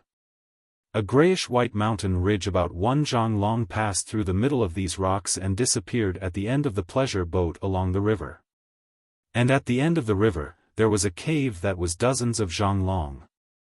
It was pitch black inside, and there wasn't any light. Only the faint sound of water falling into the river could be heard. Hearing the sound of water falling into the river, Xiao Hua understood that when the river reached the cave, it would definitely turn into a waterfall.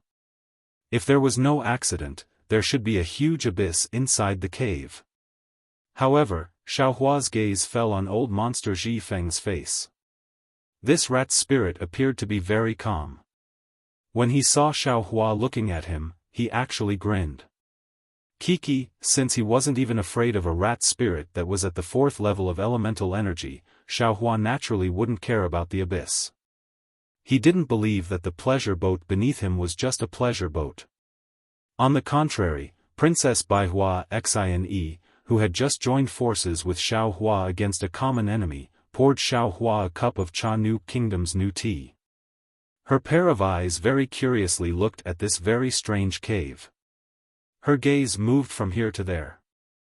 After looking once, she actually stood up from her chair and walked to Xiao Hua's side. She whispered, "Brother Xiao, this place has a hint of gloom. It's better for this servant to walk together with Brother Xiao." Xiao Hua held the petal-like teacup in his hand. The dark green tea in the teacup exuded a faint fragrance. He placed the teacup in his mouth and took a sip. A pure world spirit qi penetrated into his internal organs from the tea, giving him a very comfortable feeling. Hearing Princess Baihua's whisper, he couldn't help but smile. "Fellow immortal Xian, why did you come to this auction? Who invited you here? Who are you supposed to be with?" This servant only wanted to see the excitement. Who knew that the auction would be like this? Princess Baihua spoke halfway and stole a glance at Ao Shuai, who was talking to old monster Jifeng. She stopped and said faintly, "Fellow immortal, I don't know if you've seen the heirs of the Copper Pillar country's royal family. If fellow immortal knows them, then you must know how lonely we are. Although this servant is above tens of thousands of people in the Cha Nu Kingdom, but this servant's body has countless shackles. These shackles seem invisible, but they're always present in every corner. Not to mention the various rules and regulations in the royal palace, just the scheming between people makes this servant sick to death. This time, this servant came to the Copper Pillar country to discuss cooperation with the Copper Pillar country's crown prince. But this servant didn't expect to encounter Zhai Xinglu's auction. What's more, this servant also obtained the Scarlet Flame War Chariot from that auction. Previously, this servant clearly stated that the value of this Scarlet Flame War Chariot to this servant is far greater than the amount of elemental stones this servant paid. This Scarlet Flame War Chariot is this servant's opportunity to control the Cha Nu Kingdom. Hehe, Brother Xiao, don't forget. This servant still owes you a favor. My Cha Nu Kingdom has many lost cultivation methods and secret techniques from the Daoist sections. I'm afraid this will be extremely useful to you. You must protect this servant well, otherwise, this servant's favor will fly away. As if afraid that Xiao Hua would dare to let her go, Princess Baihua hurriedly mentions what she said at the auction. Then she continues, this servant is very happy to have obtained the war chariot. During the day, the discussion with the Copper Pillar country's crown prince was also very harmonious. According to the plan, tomorrow, it should be early this morning, this servant will bring the war chariot back to the Cha Nu Kingdom. Thinking about the birdcage-like royal palace in the kingdom, this servant's heart is tangled. I really don't want to go back so early. Just now at the auction, didn't Senior Zhifeng say something to the Eastern Sea Patrol? Thus, this servant took advantage of the time when you guys were bidding for the heavenly horse to sneak into Senior Ao Shuai's room to inquire. After this servant offered more than 10 jars of my Cha Nu Kingdom's new wine, Senior Ao Shuai finally relented and agreed to bring this servant to watch the fun. Since it was Ao Shuai who brought you here, you should be with him. Xiao Hua sighs and touches his nose. He bitterly smiles and says, this Xiao's cultivation is shallow. When I come here, I can't even take care of myself. How can I protect you? You are the future ruler of the Cha Nu Kingdom. If something happens to you, this Xiao can't afford to take responsibility. Brother Xiao. Princess Baihua pouts her small mouth, showing that delicate and pitiful appearance. Just now, we fought together with Senior Ao. You see, don't forget that we are all humans. He and Senior Zhifeng are both demons.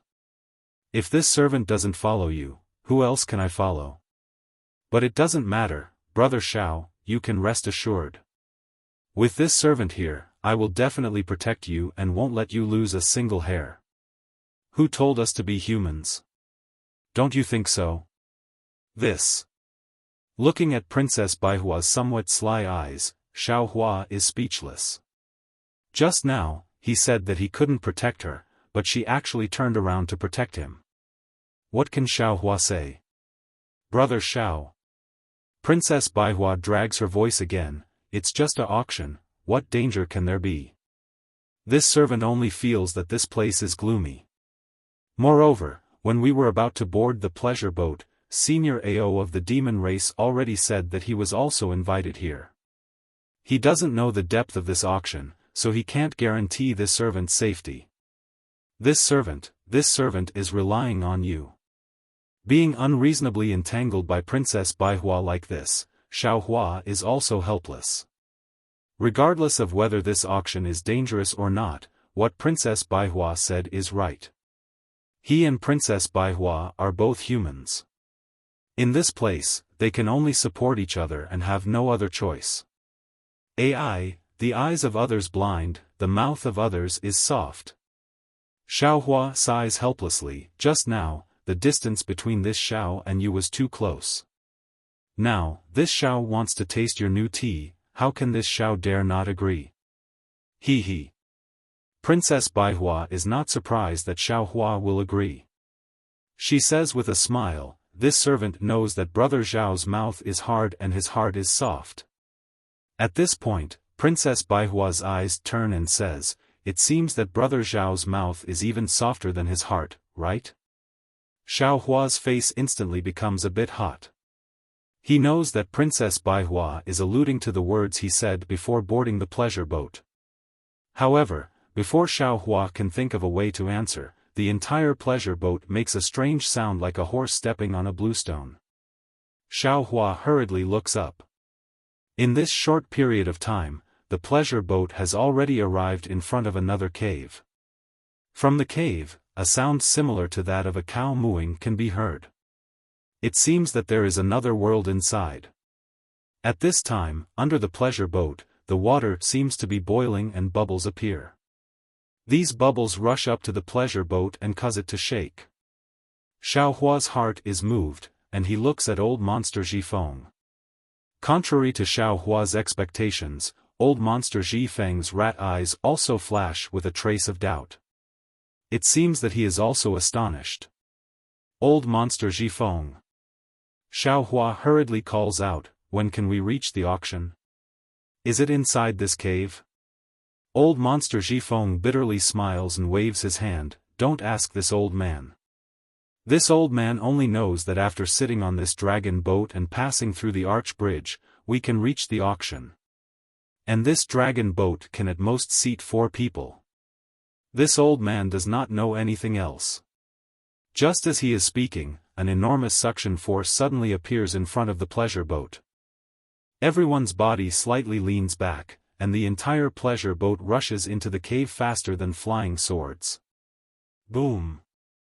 Inside the dragon's head in front of the pleasure boat, a completely different fluctuation appeared. This fluctuation overflowed into the cave, emitting a violent rumbling sound. As this rumbling sound rang out, Xiao Hua felt his eyes widen slightly. Soon after, a sound even louder than this rumbling sound rushed into his ears, as if 10,000 drums were beating at the same time. Deafening sounds are exactly what Xiao Hua was thinking. Hiss. Amidst the countless rumbling sounds, Xiao Hua releases his divine sense. After seeing it clearly, he gasps. The pleasure boat rushed into a huge abyss. Behind the pleasure boat, the river that was dozens of feet long rushed out of the cave like a snow-white dragon. It roared as it rushed towards the bottom of the abyss. When the water hit the rock walls, it made a loud noise. There are probably dozens of snow dragons like this in the abyss. These waterfalls all make the same loud noise. In the abyss, aside from this sound, there is only floating water. The pleasure boat rushes into the abyss and only pauses for a moment before falling into the abyss again. Xiao Hua is shocked, but Princess Baihua's scream has already sounded. Unfortunately, Princess Baihua's scream is like an ant's in the abyss. Even Xiao Hua, who is close by, can't hear it clearly. Not good. Xiao Hua is shocked. He immediately activates the little bit of magic power in his body. Before he can use the flying talisman, the veils around the pleasure boat suddenly rise like wings. Waves of graceful music actually comes from these veils.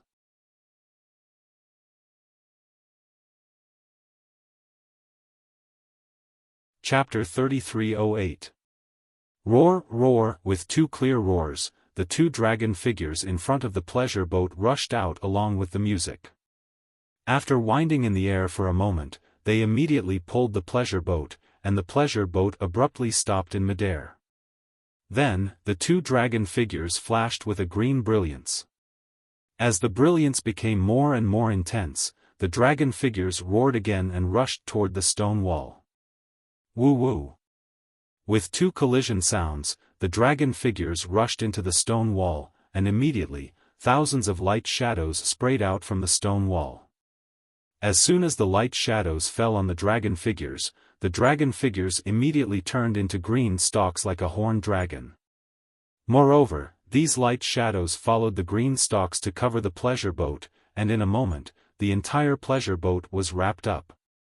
The moment the light shadows were sealed, the thunderous sounds in the entire abyss immediately disappeared.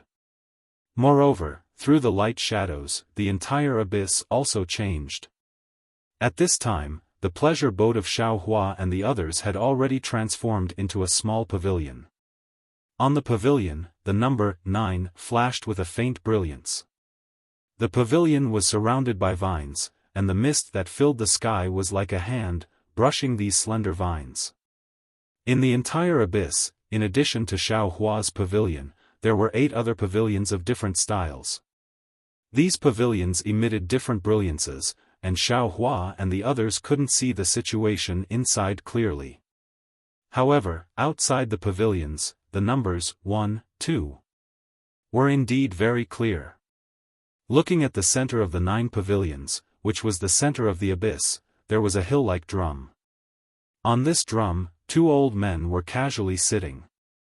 One of them was holding a fist-sized wine jug, and between the 2 of them was a floating chessboard. The 2 of them were drinking wine while playing chess, as if they didn't see the surrounding pavilions. Just as Xiao Hua and the others' pavilions appeared, 9 different brilliances of different colors flew out from the 2 old men's bodies, respectively landing on the 9 pavilions. Then, these 9 brilliances slowly expanded until they covered the entire abyss. This brilliance just happened to be like the ground, isolating the entire space from the abyss. Pa! With a crisp sound, a white chess piece that was as translucent as jade landed on the chessboard. The old man who was holding the white chess piece stood up and laughed heartily. "Old Ghost Qingyu, you've lost this game. If you want to make a comeback, you'll have to wait until next time." At this moment, Xiao Hua suddenly discovered that he could see the chessboard very clearly, as well as the black and white flags on the chessboard. "Motherfucker, is there a mistake? Since when did you have chess pieces here? Why didn't I see him just now?" Before the white-haired old man could completely stand up, the old man holding the black piece shouted angrily. His finger was pointing at a white piece on the chessboard. "Huh, if you lose, then you lose. You even learned how to renege. Your chess style is becoming more and more like your character." The white-haired old man waved his hand, and the chessboard turned into fragments and disappeared. "I don't have any moral character to begin with." The old man named Qingyu muttered a few words, raised his eyes to look around, and then somewhat unhappily called out, "Old Devil Qin, why did only 9 families come this time? Your auction is getting more and more desolate." He he. The old man with the surname Qin rubbed his hands in embarrassment. Today is the Hungry Ghost Festival. Many cultivators don't have time to spare. Moreover, there's an auction at Star Plucking Tower today. That's why there aren't many people here. Forget it, there's not much time left. Let's hurry up and get started. I'm waiting to go back. The old man named Qingyu waved his hand and urged. "Alright, I'll call the boy over right now." The old man with the surname Qin extended his hand and took out a copper bell the size of a fist from his wide sleeve. As it shook slightly, a handsome young man walked out from the stone wall and bowed in front of the old man. "This humble one is Yan Sheng. Greetings, esteemed master." The old man with the surname Qin put the copper bell into his sleeve and raised his head. His slightly blurry eyes swept across the 9 pavilions. Xiao Hua naturally saw the old man's gaze as well. Although they were separated by a great distance, Xiao Hua felt that the old man's gaze could penetrate his body and see through him. As for Xiao Hua himself, although he released his divine sense, he could only vaguely sense the old man's restrained aura. He couldn't truly grasp the old man's strength. Good heavens, I've finally met an expert. Xiao Hua was somewhat speechless. He knew that this old man was at least at the late nascent soul stage and was definitely not someone he could deal with.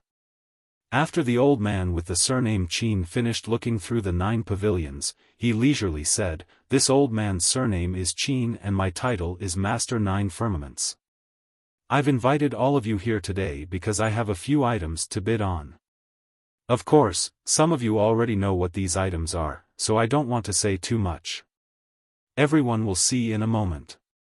As for the rules of the auction, I won't say too much either. In a moment, the boy under me will explain in detail.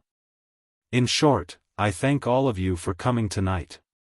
All of you who are able to participate in tonight's auction will receive a token from this old man after the auction is over.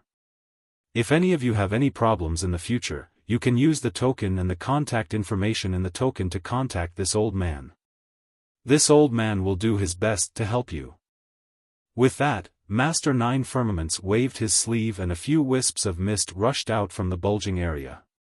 When the mist dissipated, the old man named Qing Yu also disappeared. The youth named Yan Sheng hastily bowed and saluted, respectfully sending off Master. Once the old man disappeared, he stood up and saluted the crowd again. Seniors, this junior is called Yan Sheng. Today, I have been appointed by Master to serve seniors. Now, junior will first explain the rules of the auction to seniors. The rules of this auction are slightly different from those of the Copper Pillar State Star Plucking Pavilion. Aside from the 3 precious items that Master has already informed us of, if there are any other items that seniors wish to bid on, you can name them. If Master has them, he will definitely bid on them. Furthermore, if Master doesn't have them, other seniors can also take them out to bid. However, Junior can also bid on the items that seniors have taken out. Of course, if seniors have items that others won't bid on, you can take them out. Junior will definitely give seniors a satisfactory price. It was unknown whether it was because everyone was reserved or because they were afraid of Master Nine Firmaments, but no one spoke from the 9 pavilions. Xiaofan listened to these rules thoughtfully and narrowed his eyes as he looked at old monster Zhifeng. Ever since he entered this space, he had been communicating with Ao Shui. It was unknown what they were discussing. However, seeing that the two were somewhat absent-minded and looking outside the pavilion, Xiaofan didn't feel that they were scheming against him. Brother Xiao, have you heard of this Master Nine Firmaments? Princess Baihua was currently sitting on a stone bench next to Xiaofan. She propped her arm on the stone table and propped up her cheek. She curiously looked at the 2 old men who had disappeared and whispered, their cultivation seemed to be very powerful. Fellow Taoist Xian, Xiaofan said unhappily, you are the princess of a country. If even you don't know about it, how could this Xiao know? Princess Baihua stuck out her tongue and said mischievously, this servant only concentrates on cultivation. These things are usually reported by the servants. Let's hear what the 3 treasures Master Nine Firmaments prepared. Xiaofan nodded. If they are suitable, you can also bid for some. Don't. Princess Baihua hurriedly waved her hand. This servant has already spent all my primeval stones when bidding for the Scarlet Flame War Chariot. Coming to this auction is really to broaden my horizons. Xiaofan didn't believe that a princess of a country didn't have any primeval stones. He only smiled and didn't say anything else. Yan Sheng stood in the center of the 9 pavilions and waved his hand. The stone wall he came from flashed with a green light and a stone table flew out. At this time, a tray was placed on top of the table. On the tray were several jade eyes. Seniors, these are jade eyes. Although Yan Sheng was very calm, his words still revealed a trace of awkwardness. Fortunately, this auction was different from the auction at Starplucking Tower. No one mocked him and no one disturbed him, allowing him to continue speaking. What is recorded inside is the method to make the Thunderbolt battleship, and, unfortunately, although everyone tried their best to maintain their calm, Yan Sheng's words were too shocking. Some people who didn't hear the information cried out, including Princess Baihua. What? What? These jade eyes contain the method to make the Thunderbolt battleship? Princess Baihua almost jumped up from the stone stool. Her previous reserved demeanor was nowhere to be seen. Along with Princess Baihua, the other cultivators in the pavilions were also surprised. They all began to ask Yan Sheng at once. At this time, old monster Zhifeng's rat eyes revealed a trace of pride. He smiled and said, "Little girl, this old man was right, right? You asked Inspector Ao to bring you here. You are really lucky. I just don't know if you have enough primeval stones in your Qiankuan bag. Princess Baihua didn't seem to hear old monster Ji Feng's voice. She only looked at the jade eyes on the tray in the distance. Her eyes were filled with eagerness. The two hands she spoke of had already reached out and snatched the jade eyes. Moreover, she was still muttering, how is this possible? The Thunderbolt battleship is the national weapon of the previous Deqing kingdom. Ever since the Deqing kingdom was destroyed, the Thunderbolt battleship became extinct. It can't be found in the entire hidden immortal continent. How could it appear here? Thunderbolt battleship? Xiaofan raised his eyebrows.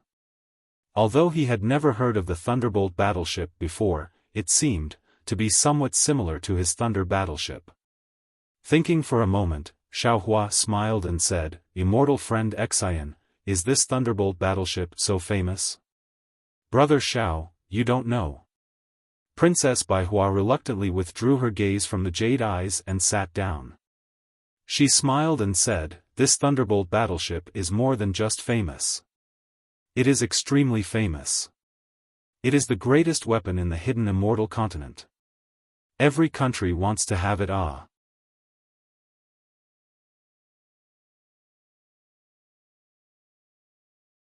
Chapter 3309. When Xiaofan heard this, he laughed. "Sounds really powerful. It's beyond my expectations." Princess Baihua sighed and explained, "This Thunderbolt battleship is the Jin province Deqing kingdom's siege weapon. Thousands of years ago, the Deqing kingdom used this to conquer countless small countries.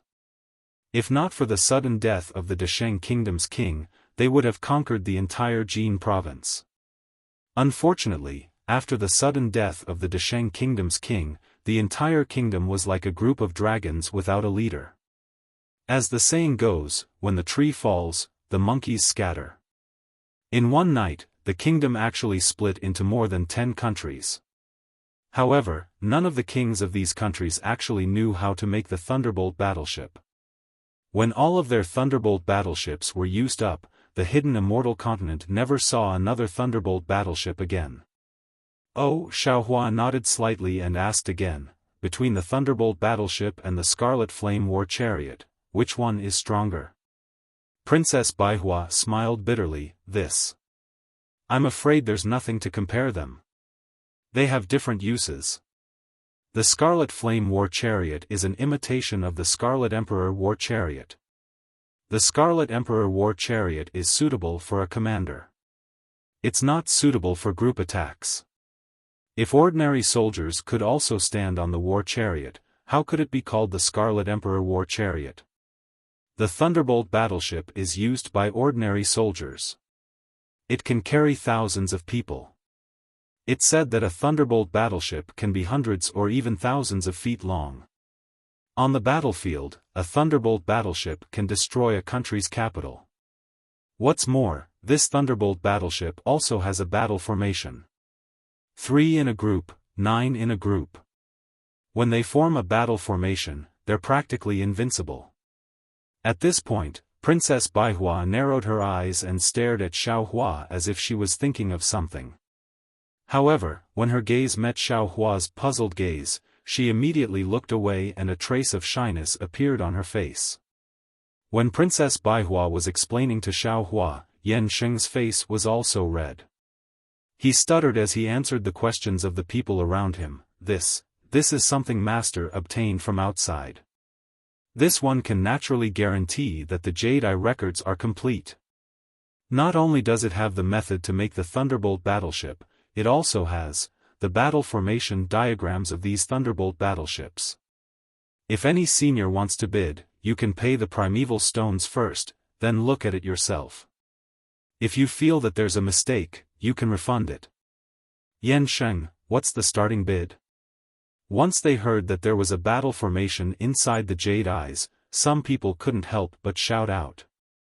Yan Sheng bit his lips lightly and said loudly, "The esteemed lord has already instructed that the 3 treasures we're offering won't be auctioned publicly. If any senior is interested in bidding, you can send a voice transmission to me." I'll sell the treasures to the senior who offers the highest price. How can that be? Who knows if you offered the highest price? What if no one bids? The voice almost blurted out.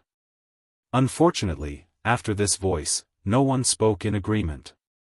Even Yan Sheng's face turned slightly red and he did not reply. Xiao Hua watched from afar. Although he couldn't see clearly who was talking in the pavilion, Xiao Hua still felt like he was looking at a fool. Since Master Nine Firmaments had sent a young man with a low cultivation base to act as a judge, he naturally wanted to make the people participating in the auction feel at ease. Besides, why would Master Nine Firmaments need to do such a thing? Especially since he didn't need to open his mouth to bid. If he had any tricks up his sleeve, he wouldn't even need to bring the treasures to the auction. As for why no one would bid, Xiao Hua only needed to think for a moment to understand.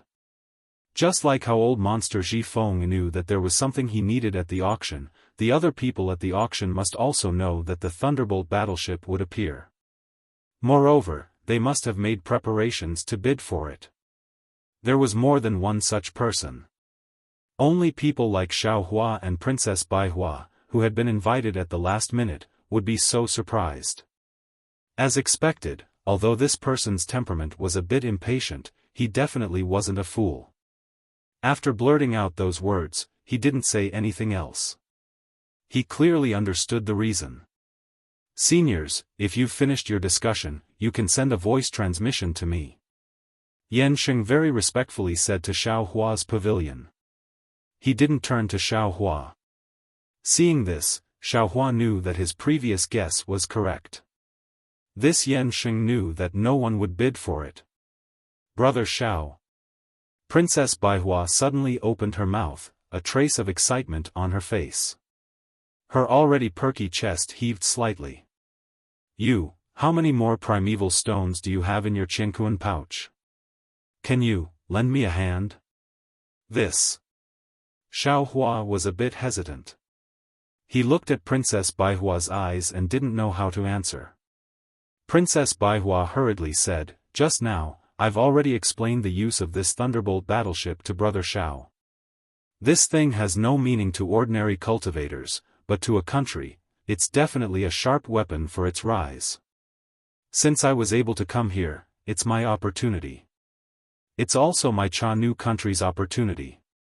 I don't want to let it go. I'm willing to use the power of my country to bid for it." Fellow immortal Xian, Xiao Hua rubbed his nose and bitterly smiled. "Do you think the primeval stones in my pouch can compare to the power of your Cha Nu country?" Sigh. This sentence poked at Princess Baihua's worries. She immediately became dispirited and sat down weakly on the stone bench. "I'm a bit regretful. If I knew this would happen, I wouldn't have bid for the Scarlet Flame War Chariot. Why don't you?" Xiao Hua originally wanted to remind Princess Baihua that she could ask old monster Ji Feng or Ao Shui for help, but after looking at the two people who were whispering to each other, he knew that their goal wasn't the Thunderbolt battleship. The thing they wanted to bid for hadn't appeared yet. How could they take out primeval stones to give to others? "Forget it, fellow immortal Xian, how many primeval stones do you think I have? You can bid as much as you want." Xiao Hua thought for a moment and said, "You're the noble princess of Cha Nu country. Our primeval stones can be used as a deposit first. Or you can leave your Scarlet Flame War Chariot and other things. When we return to Cha Nu country, you can bring back the rest of the primeval stones." Princess Baihua slightly bit her lips. She raised her eyes to look at Xiao Hua and then looked into the distance. Clearly, she had considered Xiao Hua's plan before. In just a moment, Princess Baihua stood up and transmitted a few words to Yan Sheng. When Yan Sheng heard the voice, he turned his head in astonishment. He seemed to be able to see through the brilliance of the pavilion. His gaze fell on Princess Baihua's face. Seeing the sweet smile on Princess Baihua's face, Yan Sheng's face slightly reddened. He nodded at Princess Baihua and then looked at the other pavilions. "You're really beautiful." Xiaohua said with a smile, just saying it made sense. If I were to say it, I'm afraid I would be immediately rejected, right? Hee, brother Xiao, are you jealous? Princess Baihua raised her eyebrows. Her watery eyes seemed to be able to speak. If that's the case, then I won't bid. Don't. Xiaohua hurriedly waved his hand. He knew that Princess Baihua was taking revenge on him for flirting with her before boarding the pleasure boat. He said, I'm old and my appetite isn't good. I don't want to eat anything. It's good that brother Xiao isn't angry. Princess Baihua said with a smile, actually, I didn't discuss anything with this little guy. I just reported the amount of primeval stones that my Cha-Nu country could pay for the Thunderbolt battleship. What? This time it was Xiaohua's turn to be shocked. You don't have that many primeval stones on you. How would you dare to bid? If you won the bid and couldn't pay enough primeval stones, what would you do? Princess Baihua wasn't nervous at all. She glanced at Yan Sheng, who didn't turn around, and explained, earlier, this little guy already said clearly that the 3 treasures and primeval stones provided by the esteemed one would be handed over together after the auction. At that time, the other cultivators won't be here. Only I will be here. If he doesn't give the Thunderbolt battleship to me, who else can he give it to? Besides, I don't have that many primeval stones on me, but my Cha-Nu country does. They only need to send a disciple to follow me. Once we arrive at Cha-Nu country, they will immediately receive the primeval stones. Why wouldn't they be willing? Xiaohua didn't expect Princess Baihua to be so bold. He shook his head with a bitter smile and said, both sides have already bid. Let's wait and see. I hope fellow immortal Xian can get what she wants. Not necessarily. Princess Baihua also smiled bitterly. I think that those who can come here to bid for the Thunderbolt battleship must be the nobles of several countries. I may not be able to get what I want. This is the real reason why I dared to bid. Sure enough, after the time it takes to drink a cup of tea, Yan Sheng raised his voice and said, Seniors, this junior obtained the number of primeval stones bid by 4 seniors. Among them, the senior in pavilion number 3 bid the highest. The secret method to make the Thunderbolt battleship will be obtained by number 3. As he spoke, the stone table that was floating in mid-air suddenly rotated and flew towards one of the pavilions. After it abruptly entered the pavilion, Yan Sheng smiled and said, Elder, please check the authenticity of this item. If you feel that the jade eye is a fake, please return it to this younger generation. If you think the jade eye is the real deal, please leave behind the primeval stones that senior just bid for before you leave. A faint voice came from the pavilion. Although it was very soft, it was filled with majesty. There was an unquestionable feeling. Whoosh! When Princess Baihua heard this sound, her face immediately turned pale as if there was no blood in it. Her eyes stared at the stone table that flew into the pavilion. After the stone table flew into the pavilion, it flew out again. Only after the time it takes to drink a cup of tea did color return to her snow-white face. Xiaohua was also very curious. He didn't know who bid more than Princess Baihua, so he also looked at the pavilion and didn't notice Princess Baihua's abnormality. Alright, seniors, the Thunderbolt battleship has been bid. Yan Sheng didn't miss the opportunity to raise his voice. Next, the seniors in pavilion number 1 can exercise their right to bid. If there are any treasures or things you need, you can ask for them. If junior can help senior, I will definitely help senior.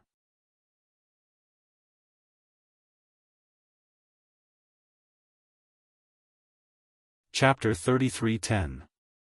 Okay. Not waiting for Yan Sheng's voice to land, a voice from the number 1 pavilion facing Xiaohua shouted, This old man has a set of wooden ox-horse refining techniques, whoever is interested can bid. Wooden ox-horse? Xiaohua slightly frowned, looking at old monster Zhifeng and Ao Shuai who had already stopped whispering. He asked Princess Baihua in a somewhat puzzled voice, Immortal Xian, this wooden ox horse, what is it? Actually, Xiaohua didn't want to ask too much, but he was afraid of missing out on something good.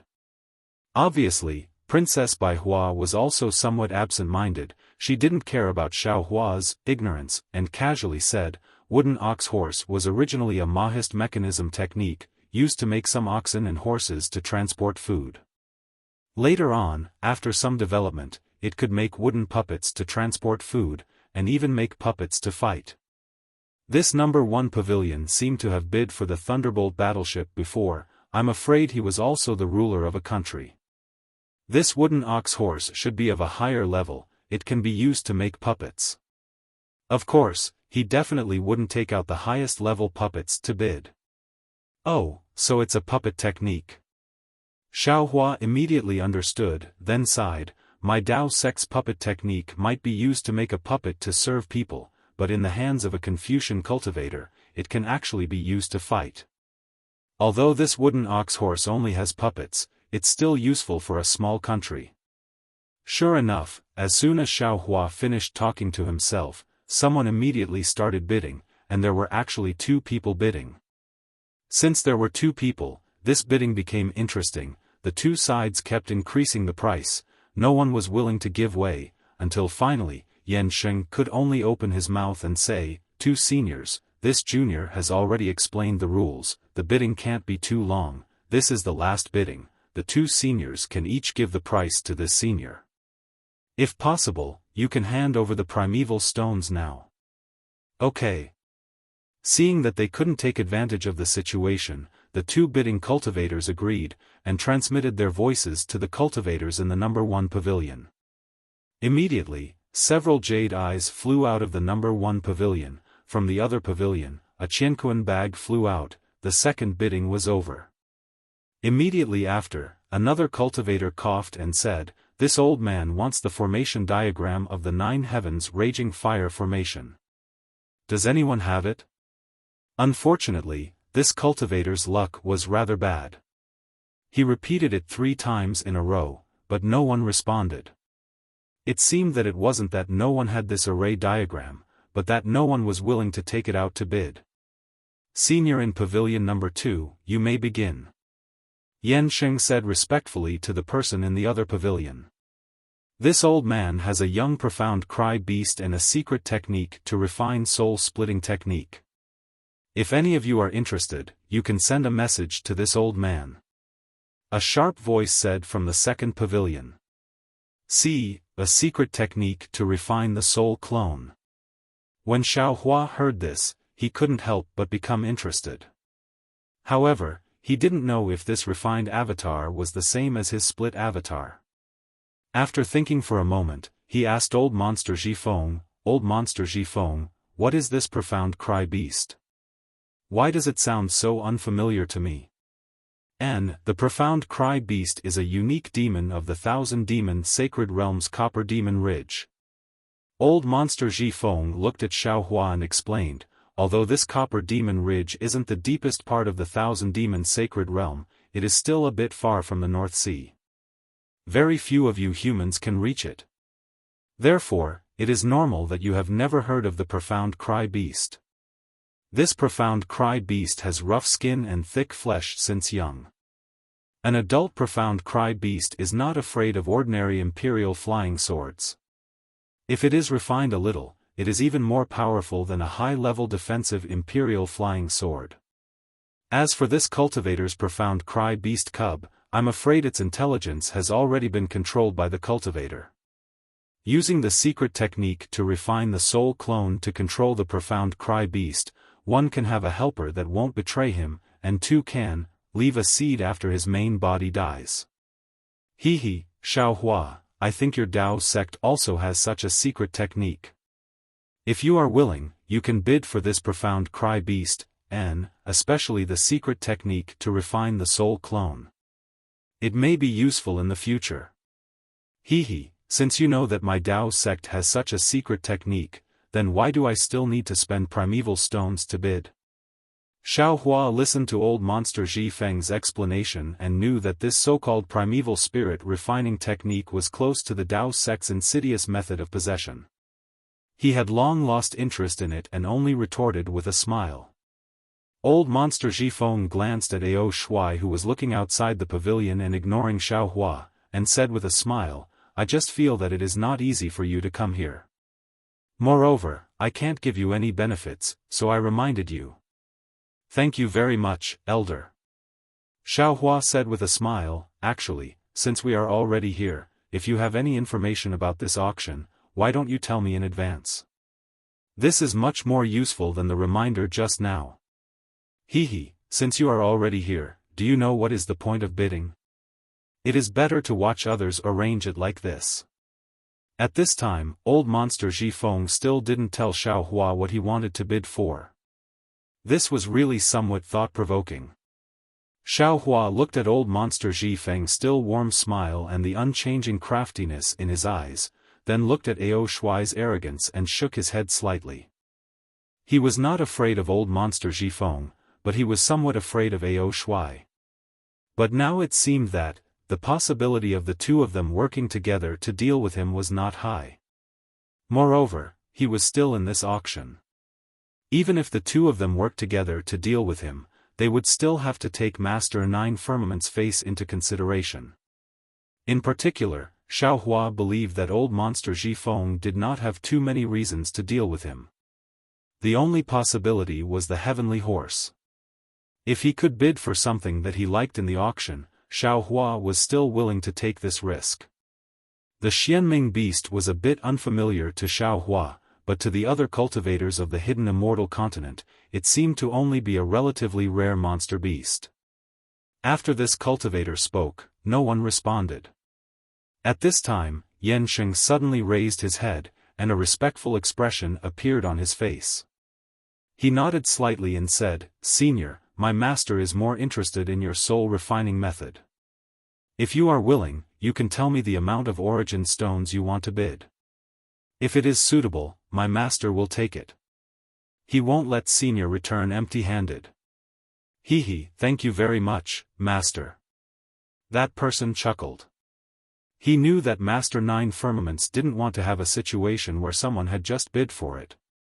After thanking him, he said a few words to Yansheng, and then the jade eye flew out of the pavilion and landed on the stone table.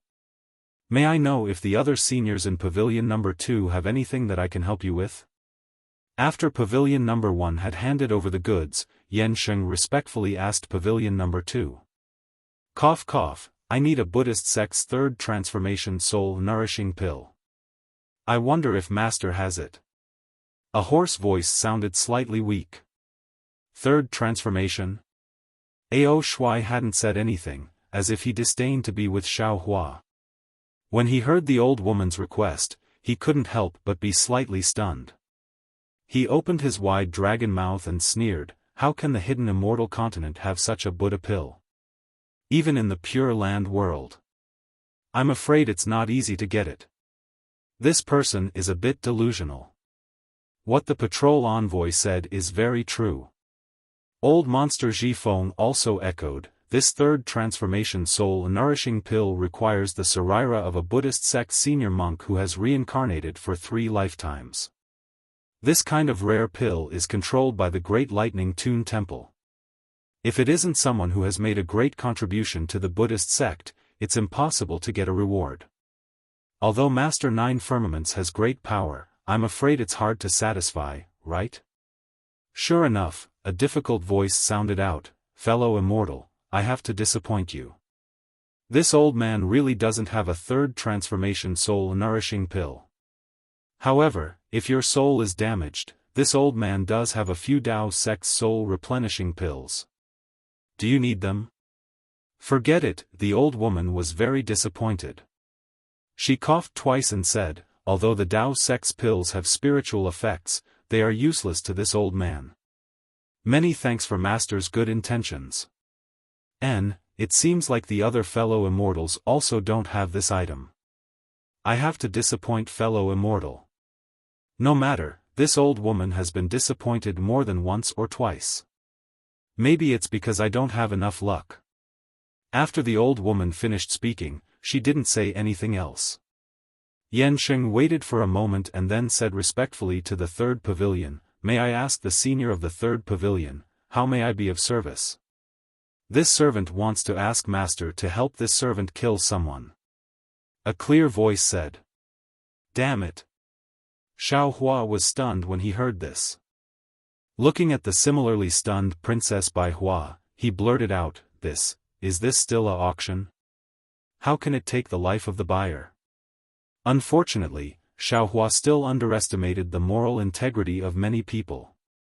Yansheng didn't even need Master Nine Firmaments to open his mouth and said very familiarly, "Who is the enemy that Senior wants to kill?"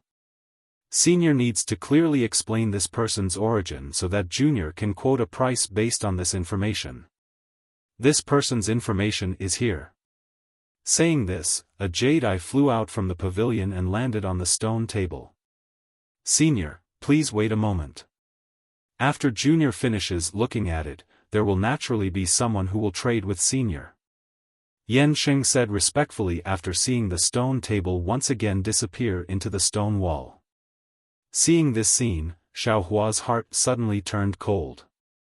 The little bit of hope that he had placed on Master Nine Firmaments immediately disappeared. Following that, he became vigilant towards old monster Zhifeng.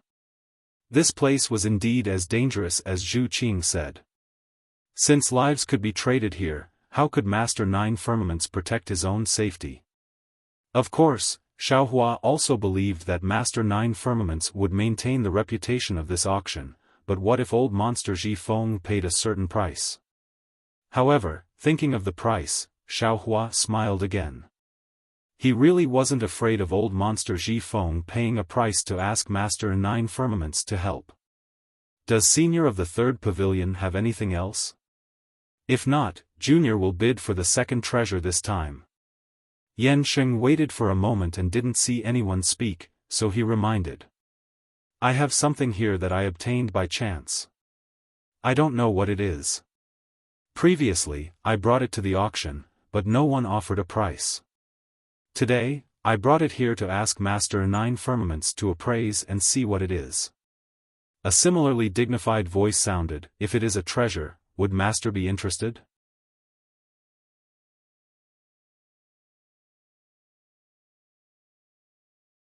Chapter 33:11. "Senior, please take that item out." Yansheng's tone was still respectful. That person was a little troubled. "This item is rather special. It's so slippery that it can't be sensed. It's not easy for me to control it. Little friend, please come to the pavilion and take it."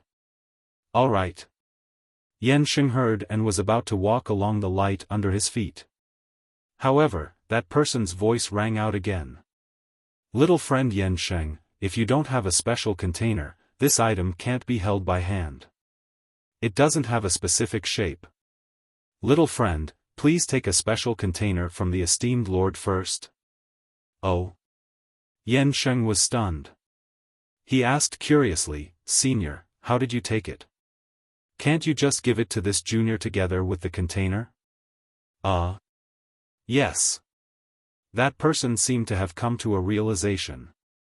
Almost everyone could see that person holding his forehead with one hand. Ha ha ha. Almost everyone laughed. The only one who didn't laugh was Xiaohua. Previously, when Xiaohua heard that this item was slippery and couldn't be sensed with his origin sense, his heart was moved. Why did this item sound like exquisite gold? Even if it wasn't exquisite gold, it probably wasn't an item of the 5 elements. Xiaohua couldn't help but be interested. When he heard that this item didn't have a shape, his heart skipped a beat. His eyes were filled with eagerness. He turned a blind eye to that person's embarrassment of not having much common sense. If that's the case, then there's no need for little friend to come over. That person came to a realization and immediately flew out a small green gourd from the third pavilion. Like before, it landed on the stone table and disappeared into the stone wall along with the stone table. It was only for a moment. However, in this moment, Xiaohua was like an ant on a hot pan. He was anxious and uncertain. He was afraid that Yansheng's words would kill his hopes of bidding for this item. Princess Baihua was also somewhat absent-minded. It seemed that after she heard that voice, she had been restless. Therefore, she didn't notice Xiao Hua's abnormal state. After a moment, on the stone wall that Xiao Hua was staring at, a light flashed and the stone table appeared.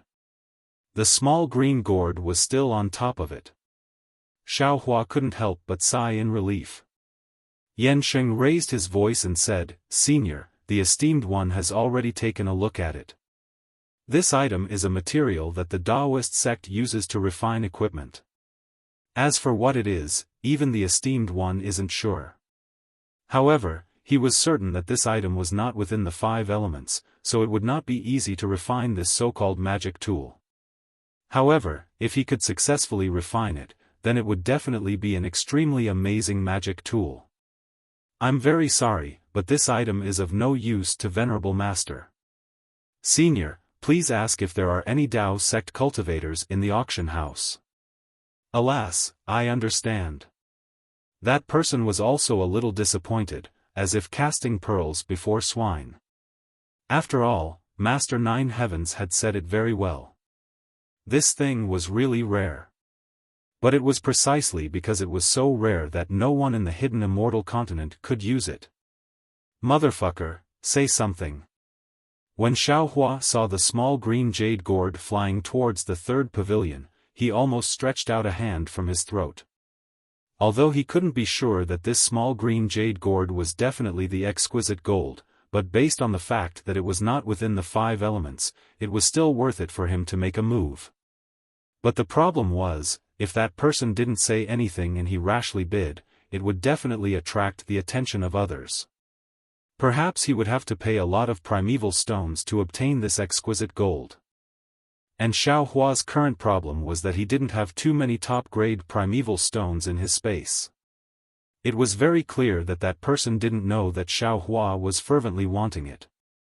There were a total of 9 pavilions, and each pavilion only had 2 or 3 people. Today, the Tao sect was in decline. How could there be someone among the dozen or so people in this auction who needed this rare item that ordinary Tao sect cultivators couldn't use? That person had already given up. Seeing that the small green jade gourd was about to land in the 3rd pavilion, Xiao Hua could only take the initiative to attack. "Fellow immortal, where did you get this small green jade gourd? How many things can it hold?" "Oh." The person in the 3rd pavilion was clearly startled, as if he didn't understand Xiao Hua's meaning. "This item was obtained by myself." Speaking up to hear, that person suddenly came to a realization and said with some embarrassment and anger, "I didn't come to bid for this green jade gourd." "Why are you asking this?" "Hee, fellow immortal, don't be angry." Xiao Hua said with a smile, "I know you're bidding for that rare item that's not within the 5 elements. But I just happen to need something that can hold liquids. Imperial equipment, and I need to hold a lot of them. So I wanted to ask if fellow immortal could part with it." "Of course, if fellow immortal is willing, I'm willing to pay a high price." "Hee, you really have good taste." That person was somewhat proud. "Although my green jade gourd can't compare to the pure water bottle that I took from Liao Jiangshui in the Longevity Town, it can still hold half of Liao Jiangshui." In an instant, Xiao Hua seemed to have been petrified, almost standing there in a daze. He didn't think that the matter of him revealing the pure water bottle on Liao Jiangshui would be known by others so quickly. Then, Xiao Hua's eyes turned, and he probed, "Fellow immortal, what do you mean? I don't quite understand. Seems like you're really not a Buddhist monk." That person wasn't as reckless as Xiao Hua had imagined. He actually opened his mouth and said, "This matter has spread like wildfire in the Buddhist sections.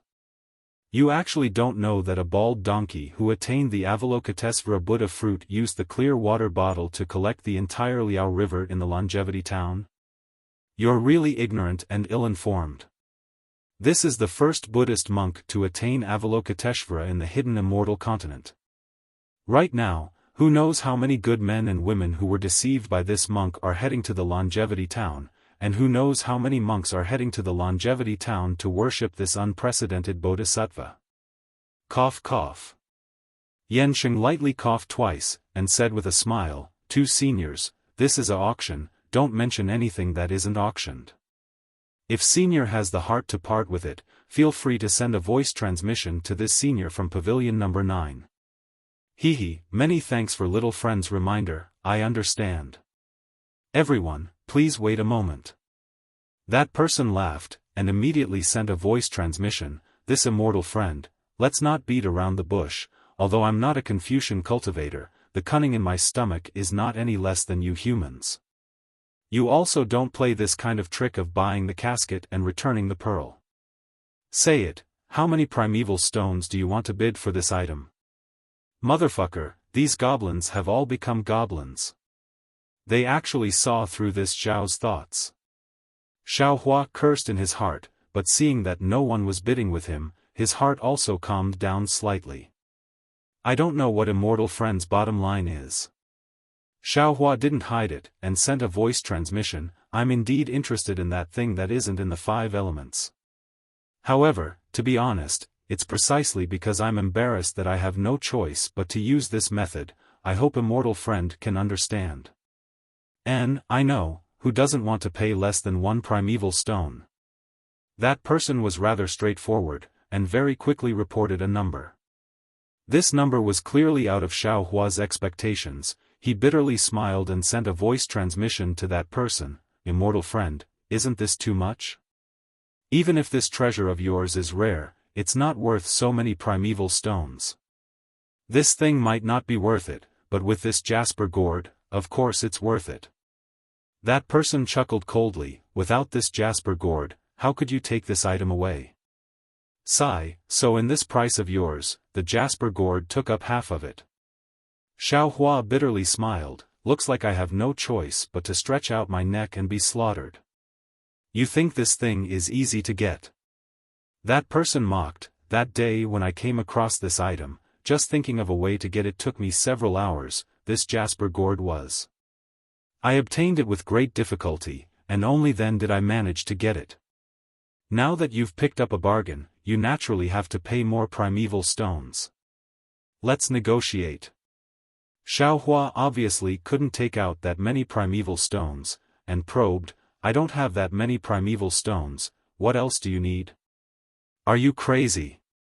That person became angry as soon as he heard, what are you bidding for if you don't have primeval stones? You're wasting my time for no reason. Don't be anxious. Xiaohua was amused, I have a lot of spiritual herbs here, enough to make up for the primeval stones. Spiritual herbs? What kind of spiritual herbs do you have? Upon hearing spiritual herbs, that person's tone changed slightly. Hearing that, Xiaohua knew that he had made the right bet again. This person should also be a demon from the 1,000 Demons sacred realm. Demons didn't know how to grow spiritual herbs, and could only harvest them in the 1,000 Demons sacred realm. With so many demons and spiritual herbs were naturally popular in the eyes of demons. What do you want? This time, it was Xiaohua's turn to take the initiative, let's not waste time, after you say it, let's quickly settle the deal, don't make Master Nine Heavens unhappy. Alright, hearing Master Nine Heavens' name, that person's heart tightened, and he hurriedly told him the spiritual herbs he wanted and the amount. Xiaohua calculated in his heart, the price was about the same as Zhai Xing Lu's, so he didn't lose out. Thus, he transmitted his voice, fellow immortal, to tell you the truth, I do have these spiritual herbs, but I want to see if there are better things later, so. I can only use half of the spiritual herbs to exchange for that thing of yours. What do you think? Hearing that person was silent for a moment, then transmitted his voice again, to tell you the truth, using half of the spiritual herbs to exchange for this thing is a big bargain for you. I originally didn't intend to trade with you. Furthermore, you definitely have the means to keep this item. That's why you caught my faulty wording just now. If you take the jasper gourd, keep this item first, and then only give me half of the spiritual herbs, even if I'm not satisfied, I'll still have to swallow my pride and swallow my pride. After all, Taking the thing first and then paying the primeval stones is the rule set by Master Nine Heavens. I have no choice but to follow. However, seeing that you are indeed honest and said this before the trade, I will reluctantly trade with you. Many thanks, fellow immortal. Xiaohua smiled, then transmitted his voice again. Actually, fellow immortal didn't lose out much. This thing, to tell you the truth, it's of little value. I took it and wanted to try out a new refining method. Oh, you know how to refine? Are you a Taoist cultivator? That person's tone revealed a kind of ecstasy.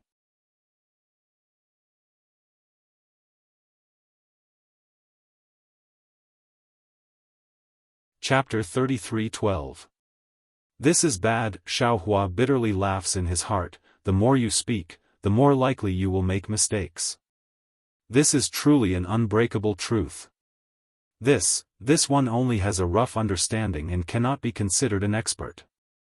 Xiaohua hurriedly says, if immortal friend has any requests, this one is afraid that I cannot fulfill them. You humans are indeed hypocritical. Just now, Venerable Nine Heavens already said that this item cannot be used unless one has extremely high refining skills. If you are not confident, how could you spend so many spirit herbs to bid for this item? That person says unhappily, if you are not willing, I am also not willing to make a deal with you. Seeing that the jasper gourd is still outside the third pavilion, Yansheng urges, seniors, have you finished the deal? Xiaohua helplessly sends a voice transmission, all right. But I wonder what immortal friend wants this one to refine. This item is rather troublesome. This one has yet to collect all the materials. That person does not hide and says, this one will give you an address. 3 years later, you can come here. If this one is able to collect all the materials, I will ask you to refine it. Oh, right, what is your name? Don't let this one not find you when the time comes. Dao sects Xiaohua. Xiaohua does not hide and says. Alright, you can also take this jasper gourd. Consider it the down payment for this one's request. That person does not say his name. His jade eyes fall on the stone table, and the table immediately flies in front of Xiaohua. Seeing Xiaohua bid, Princess Baihua calms down the chaos in her heart and looks at Xiaohua strangely. After Xiaohua receives the jasper gourd, he takes out a small Qiankuan bag and places it on the stone table. Only then does she say in a low voice, Brother Xiao, why are you bidding for this strange item? This time, Xiaohua does not say anything about refining anymore. He says with a smile, there are not many things from the Dao sect in this auction. It is not easy to meet one, how can I not bid? Princess Baihua only glances at Xiaohua and does not ask any more. It seems like she does not believe what Xiaohua said too much. Alright, seniors, let's start bidding for the second treasure of this auction. When Yansheng saw the stone table fly into the third pavilion, he immediately said, this item is one of the 10 great imperial equipment. I won't introduce it any further. Seniors, please bid for it. Although Yansheng didn't mention the name of the 10 great imperial artifacts, Xiaohua already realized that Venerable Nine Heavens had arranged 9 pavilions. The first 3 pavilions were for the first treasure, the middle 3 pavilions were for the second treasure, and the last 3 pavilions were for the third treasure. Old monster Zhifeng, an old monster of the Thousand Devils Sacred Realm, would definitely not be interested in the 10 great imperial artifacts, and the 3 pavilions that were interested in the 10 great imperial artifacts already knew the name of the imperial artifact.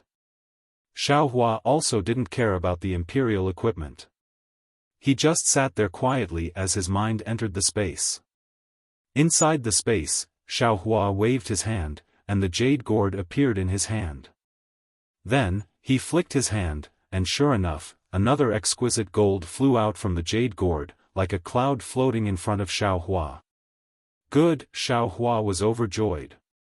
Although the current wishful steel staff could only be considered a heaven-leveling staff, it could only extend about 10 feet.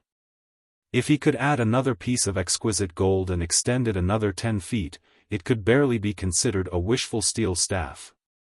"Fellow Taoist, please show yourself." Xiaohua smiled and called out to tracing light in the sky. "Io, fellow Taoist, do you want to tire I to death?" However, a ripple flashed in midair, and the green-robed Xiaohua appeared out of thin air. When he saw the exquisite gold in front of him, he understood. He smiled bitterly and said, "You want me to refine this, so you want me to comprehend it. Do you think this poor Taoist is you? Just now, I saw a pile of broken artifacts being sent in, and before I could figure out what was going on, fellow Taoist brought this thing in again. Fellow Taoist, capable people do more work." Xiaohua smiled and said, "The other fellow Taoists don't know how to refine artifacts. If I don't look for you, who else can I look for? Besides, don't you want to see what the real wishful steel staff looks like? Good boy, with a swing of 20 feet in the wind, it's awe-inspiring just thinking about it." "Enough, enough," the green-robed Xiaohua's face was actually expressionless, but his tone was rich. "Fellow Taoist, please fool I. Even if it's awe-inspiring, it's your awe-inspiring, it has nothing to do with I. I's awe-inspiring, isn't that fellow Taoist's awe-inspiring?" Xiaohua said as if he was coaxing a child, "If there is no fellow Taoist's hard work, how can I have everyone's awe-inspiring awe-inspiring? Hee, forget it, for fellow Taoist's sincerity, I will accept it." The green-robed Xiaohua said with a smile. Thank you fellow Taoist." Xiaohua said. "Oh, this jasper gourd is good, but unfortunately, it's still not enough. I will also refine it." It seemed that the green-robed Xiaohua was in a good mood. He actually took the initiative to grab the jasper gourd and the exquisite gold in his hand, and then he disappeared in a flash. Hee. Jade Archive. Xiaohua smiled and looked into the distance again. There was a patch of green spiritual grass where the Pegasus was leisurely eating grass. Although its expression was still a little dispirited, its relaxed pace showed that it was very comfortable. The location of the Pegasus was naturally imprisoned by Xiaohua. The Pegasus could only see darkness, and it should be no different from when it was in the small Qianquan bag. He was not worried that the Pegasus would reveal the secret of the space. Very good, Xiaohua was happy in his heart, and the sunlight in the whole space became more and more brilliant. When Xiaohua was about to leave, his eyes fell on the Ice Worm King's egg and other things. Whether it was the Ice Worm King's egg, the Water Pattern Butterfly's egg, or even the Dream Mirage Butterfly's egg and those spirit-swallowing bugs, they had been in Xiaohua's space for hundreds of years, and even went through the separation of yin and yang. If they were ordinary eggs, they would have hatched long ago and even grown into spiritual beasts. But these eggs not only did not hatch, but also became more silent, especially those spirit-swallowing bugs and wood-swallowing bugs. They closed their eyes and slept. If not for Xiaohua being able to sense the vitality in their bodies, and the faint golden runes around the eggs and spiritual beasts, Xiaohua would really think that these things had died when the yin and yang separated. Forget it, let's see what happens to them. Although Xiaohua could control the whole space, he did not understand the growth of these spiritual beasts. It seemed that there were still many things that he needed to understand and practice. When Xiaohua withdrew his eyes from these spiritual beasts, he looked at the little lightning beast floating under the nameless item in the sky with its eyes closed. Then, he flashed into the yin side of the space. Compared to the vitality of the yang side of the space, the yin side of the space was equally dense with the aura of death. Wisps of the essence of the blood sea entered Shue's helpless soul through the nether lotus and nether bamboo, and the purple mist lingered around them all the time. The stone statue of Zhang Xiaohua that accompanied Shue's soul was also flashing with blood-red light and black mist. The originally ordinary appearance of Zhang Xiaohua had now become somewhat majestic. Countless blood-red lights penetrated into the stone statue from the nether lotus like gossamer, and countless black threads flashed out from the banner of Qiyu, fusing with the blood-red lights. Even the wisps of purple mist that only Xiao Hua could see were entering the stone statue's body through the blood-red lights. Sigh. Looking at all these unchanging, Xiao Hua sighed and disappeared from the inside of the space again. When Xiao Hua's mind left the space, there was not much change in the auction hall. However, on the table floating in the air, there was an additional cloth that was commonly used by Confucian scholars. Oh! The ever-changing cloth. Xiao Hua immediately understood when he saw this object, and his divine sense involuntarily swept out. He saw that the ever-changing scarf was no different from an ordinary Confucian scarf. However, when his divine sense swept over it, traces of fluctuations that Xiao Hua was very familiar with came from the Confucian scarf. Oh! Star power! Xiao Hua was secretly shocked. It seems that what Fu Jiwen said was true. This Confucian cloth can really communicate with the stars. It allows people to borrow the power of the stars to cultivate. The ever-changing cloth's so-called ever-changing cloth must be achieved through the use of the star power. In this world, the star power is everywhere, stronger than the spiritual energy of heaven and earth. In addition, it has the effect of destroying evil, and is used for, ouch. Thinking of this, Xiao Hua was suddenly shocked. The star power, what is the connection between it and the noble spirit? The scrolls commonly used by Confucian cultivators are all drawn with the noble spirit. This ever-changing scarf allows Confucian cultivators to draw upon the power of the stars to draw scrolls. Therefore, the power of the stars must be related to the noble spirit. What is the connection? In an instant, Xiao Hua immediately made up his mind. Without hesitation, he was about to send a message. Unfortunately, he had just said a few words when Yan Sheng smiled at Xiao Hua and said, "Senior, you are too late. Just now, the senior in the 5th pavilion has already bid for this ever-changing cloth. If senior is interested in this imperial equipment, you should negotiate with that senior in private." As Yan Sheng's voice fell, the stone table flew towards the 5th pavilion and disappeared in a moment. When it flew out, the stone table was already empty. What a pity! Xiao Hua inwardly regretted. He heard Yan Sheng ask the 4th pavilion if they had any requests. Clearly, just as Xiao Hua had guessed, number 4, number 5, and number 6 were Confucian cultivators who had been invited by Venerable Master Nine Heavens to bid for the Myriad Transformations handkerchief. Afterward, number 4 and number 5 made requests and took out treasures that Confucian cultivators could use. Not only had Xiao Hua never heard of them, but he also didn't have any use for them.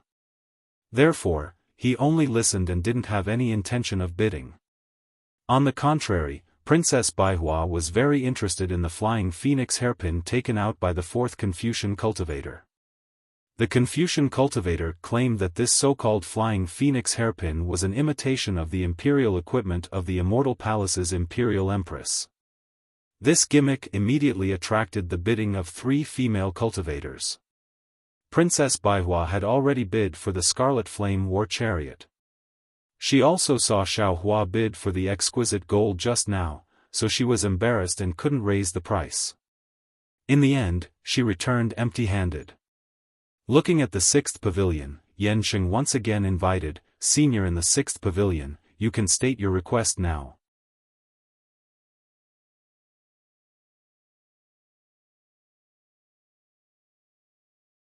Chapter 33:13. I don't have any requests. A slightly old voice said, however, this old man has a secret technique of the Buddhist sect. This old man obtained it from an eminent Buddhist monk. To be honest, I am not interested in the Buddhist sect, I am only impressed by the character of this senior monk. This senior monk is different from those monks who say one thing but mean another. Not only is he compassionate, he also teaches others to be kind. I have known him for more than 10 years and I have never seen him do anything that makes me uncomfortable. Of course, this old monk has tried to persuade me to enter the Buddhist sect more than once. This is the only thing that makes me unhappy. As the saying goes, those who walk different paths cannot make plans together. Because of this, I have deliberately kept a certain distance from him. Who would have thought, last year, this old monk came to visit me again. He only said a few words and he revealed his intention to entrust me to find a successor in the hidden immortal continent. How could I agree to such a thing that goes against the righteousness of my Confucian cultivation? I immediately refused and even showed my determination to sever our relationship. Only then did he give up on his original intention. But what makes things difficult for me is that this old monk actually passed away in my house. He even gave me this Buddhist secret technique before he passed away and told me to find a fated person. How do you want me to deal with this? This old man seems to be telling a story. Even Yan Sheng listens with great interest. But thinking about it, this is this old monk's last wish. I have no choice but to agree. Even before the people from the Buddhist sect came, I did not mention this matter. The old man finally says, previously, I really did not think of this matter. Now that we are in the auction, I will find a fated person for this old monk. This can also be considered as ending this matter. I wonder if Master Nine Firmaments is interested? Huh. It seems like Master Nine Firmaments was also listening attentively. Before the old man could finish speaking, Master Nine Firmaments laughed and said, "This old man has Buddhist relics, Buddhist artifacts, and Buddhist secret techniques. I don't lack anything from Buddhist sections. That old monk's obsession does not seem to be pure. I have a source for all my Buddhist items. There is no need for me to be a fated person. Fellow immortal should find someone else. All right then. Since Master Nine Firmaments doesn't want it, let's look at the others." The old man said helplessly, "Oh, that's right. Esteemed Lord, this old man has a presumptuous request. Please forgive me. Fellow immortal, please speak." Venerable Nine Firmaments said. This old man doesn't wish to bid for this Buddhist sect's secret technique via voice transmission. It's better for everyone to bid. Today is the Hungry Ghost Festival. If this old monk's soul is nearby, he will be able to hear me. This old man has a clear conscience. It's already past midnight. Even the ghosts of the Buddhism sect have already returned to the Nirvana world. Why are they wandering here for no reason? Master Nine Firmaments smiled and said, "But since fellow immortal doesn't think it's fun, you can bid for this Buddhist secret law." Many thanks, Venerable. The old man thanked Venerable Nine Firmaments and said, "Which immortal friend wants to bid? I would like to ask, what is this secret technique?" A woman's voice sounded. "I don't know." The old man immediately replied, "As the saying goes, don't look at indecent things." This old man doesn't like the Buddhism sect and is afraid that this secret technique will dirty my eyes. That's why I have never opened it. The woman heard this and immediately said, "Okay, I bid 10,000 top-grade primordial stones." As soon as the woman finished speaking, a person from the third pavilion immediately shouted, I bid 50,000 top-grade primordial stones." "I bid 60,000. Princess Baihua saw this and snorted with disdain, "Humph, another Buddhist sect king. Why do you care?" Xiaofan smiled, "Maybe this king is the fated person that the old monk was talking about?" Princess Baihua very fiercely asked, "Why is it that the king is and you and I aren't?" Xiaofan shrugged and said to this somewhat unreasonable beautiful woman, "Fate is fate, fate is fate, fate is fate, fate is fate is fate. If fate is fate, then fate is also fate. If fate is fate, then fate is also fate." Princess Baihua smiled like 100 flowers blooming. If Brother Xiao shaved his head, just by this sentence, you can pretend to be a Buddhist sect high monk. I am a Buddhist sect high monk. Xiaofan laughed, his eyes flashing with a strange light. Princess Baihua pouted, her dark red lips seemed to be able to tie a little white rabbit, only a ghost would believe you. As the two were talking, the person who seemed to be the king had already increased the bid to 200,000 top-grade primordial stones, seemingly determined to win. And the woman was obviously not a match for him. She already began to hesitate. I bid 210,000. At this moment, a voice suddenly sounded from the 9th pavilion where Xiaofan was. Suddenly, everyone's eyes fell on him, although they couldn't see the situation inside. Oh, Inspector. Old Monster Xiaofan was shocked. Why are you bidding for this Buddhism sect secret technique? No problem. Ao Shuai's face was full of confidence. I have a lot of primordial stones and treasures, I won't delay the bidding. 250,000. At the end, Ao Shuai didn't forget to increase the bid. It was as if he was determined to win. But, brother Ao. Hearing this, old monster Xiaofan smiled bitterly. This is a Buddhism sect secret technique, what does it have to do with your dragon palace? Why are you bidding for it? Didn't you hear what the Confucian said? This was left behind by a Buddhist sect high monk before he passed away, there must be something fishy about it. Don't worry, my intuition won't be wrong. Ao Shuai said proudly, otherwise, it wouldn't attract two people to bid at once. Besides, my dragon palace has countless treasures, we don't lack these primordial stones. Who knows when a Buddhism sect secret technique will be useful? Okay. The primordial stones were Ao Shuai's, how could others care? Old monster Xiaofan could only nod helplessly. His only hope was that Ao Shuai had enough primordial stones on him now, so he wouldn't delay the bidding for the last treasure, 350,000.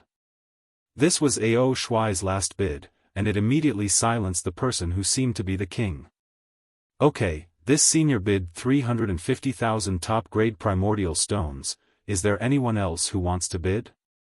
If no one bids, then it's seniors.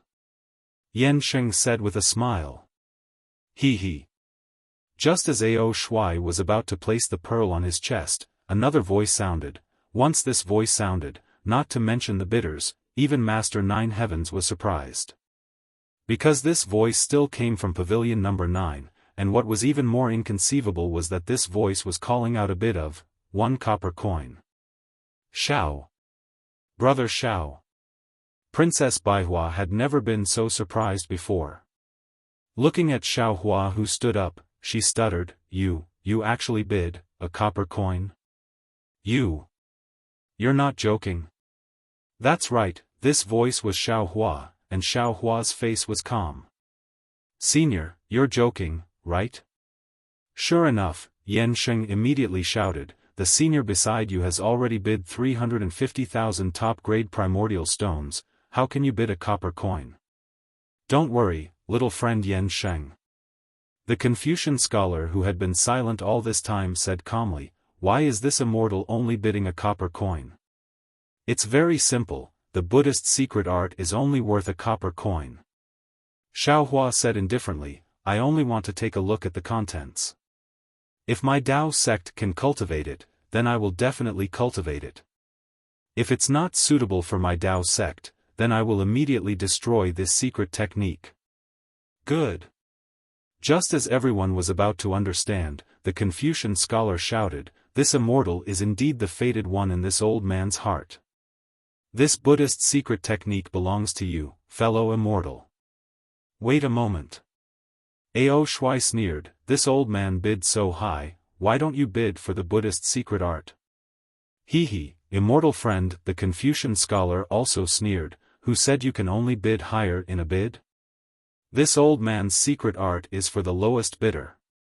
And to tell you the truth, when the Buddhist sect came to collect the old monk Saraira, this old man didn't return it to them because I didn't want them to obtain it.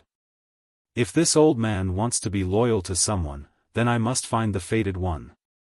As for whether we are fated or not, this old man has the final say. This immortal friend, please give this old man a copper coin. This old man has finally settled this matter. This can also be considered a perfect explanation for the old monk. The Confucian scholar seemed to be even more impatient than Xiaohua. Alright, fellow immortal, please take it. Xiaohua stretched out his hand and took out a copper coin from his bosom. If he didn't go to the longevity town, how could he have the lowest bid in this world? With a flick of Xiaohua's finger, the copper coin drew an arc in the air and fell into the 6th pavilion. Immediately after, the stone table also flew in. In a moment, a Buddhist certificate was brought in front of Xiaohua by the stone table. Immortal friend, remember your promise. If you can cultivate it, then you must cultivate it. The Confucian scholar didn't forget to remind Xiaohua. Xiaohua turned his head and looked at Ao Shuai. His face was ashen from anger. He said with a smile, "This one is the fated one. Naturally, I will do as I promised.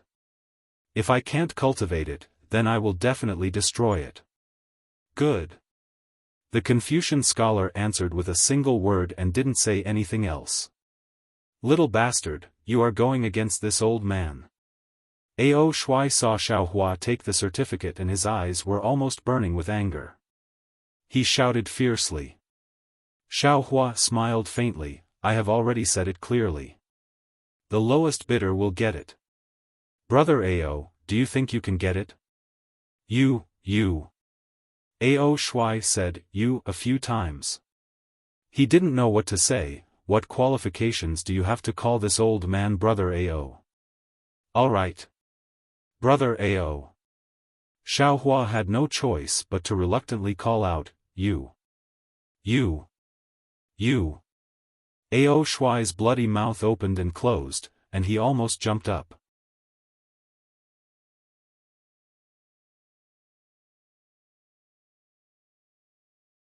Chapter 33:14.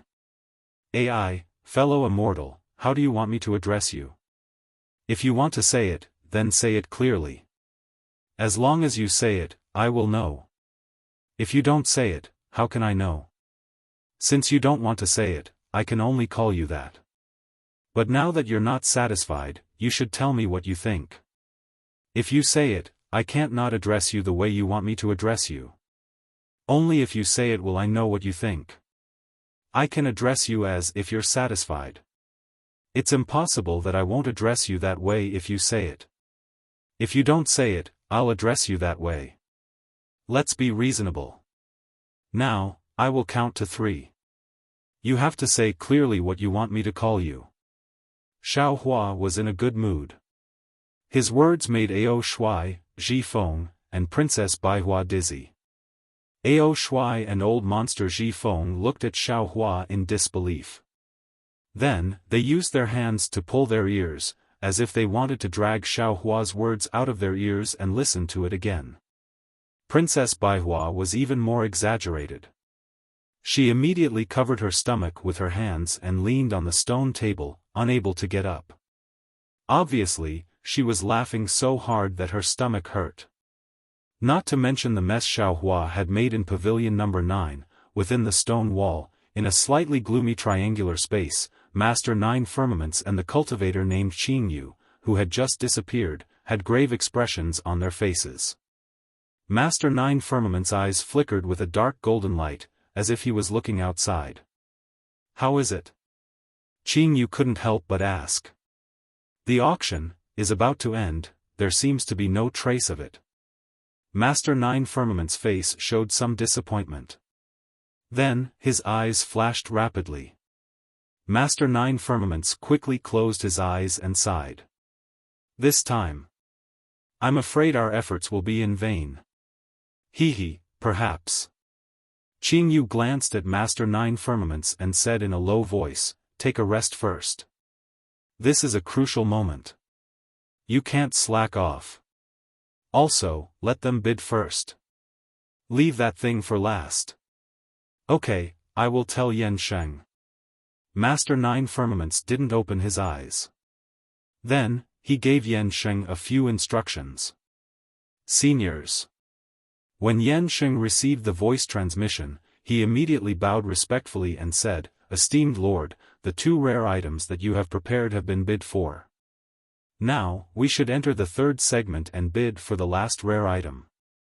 However, the third segment will be different from the previous two.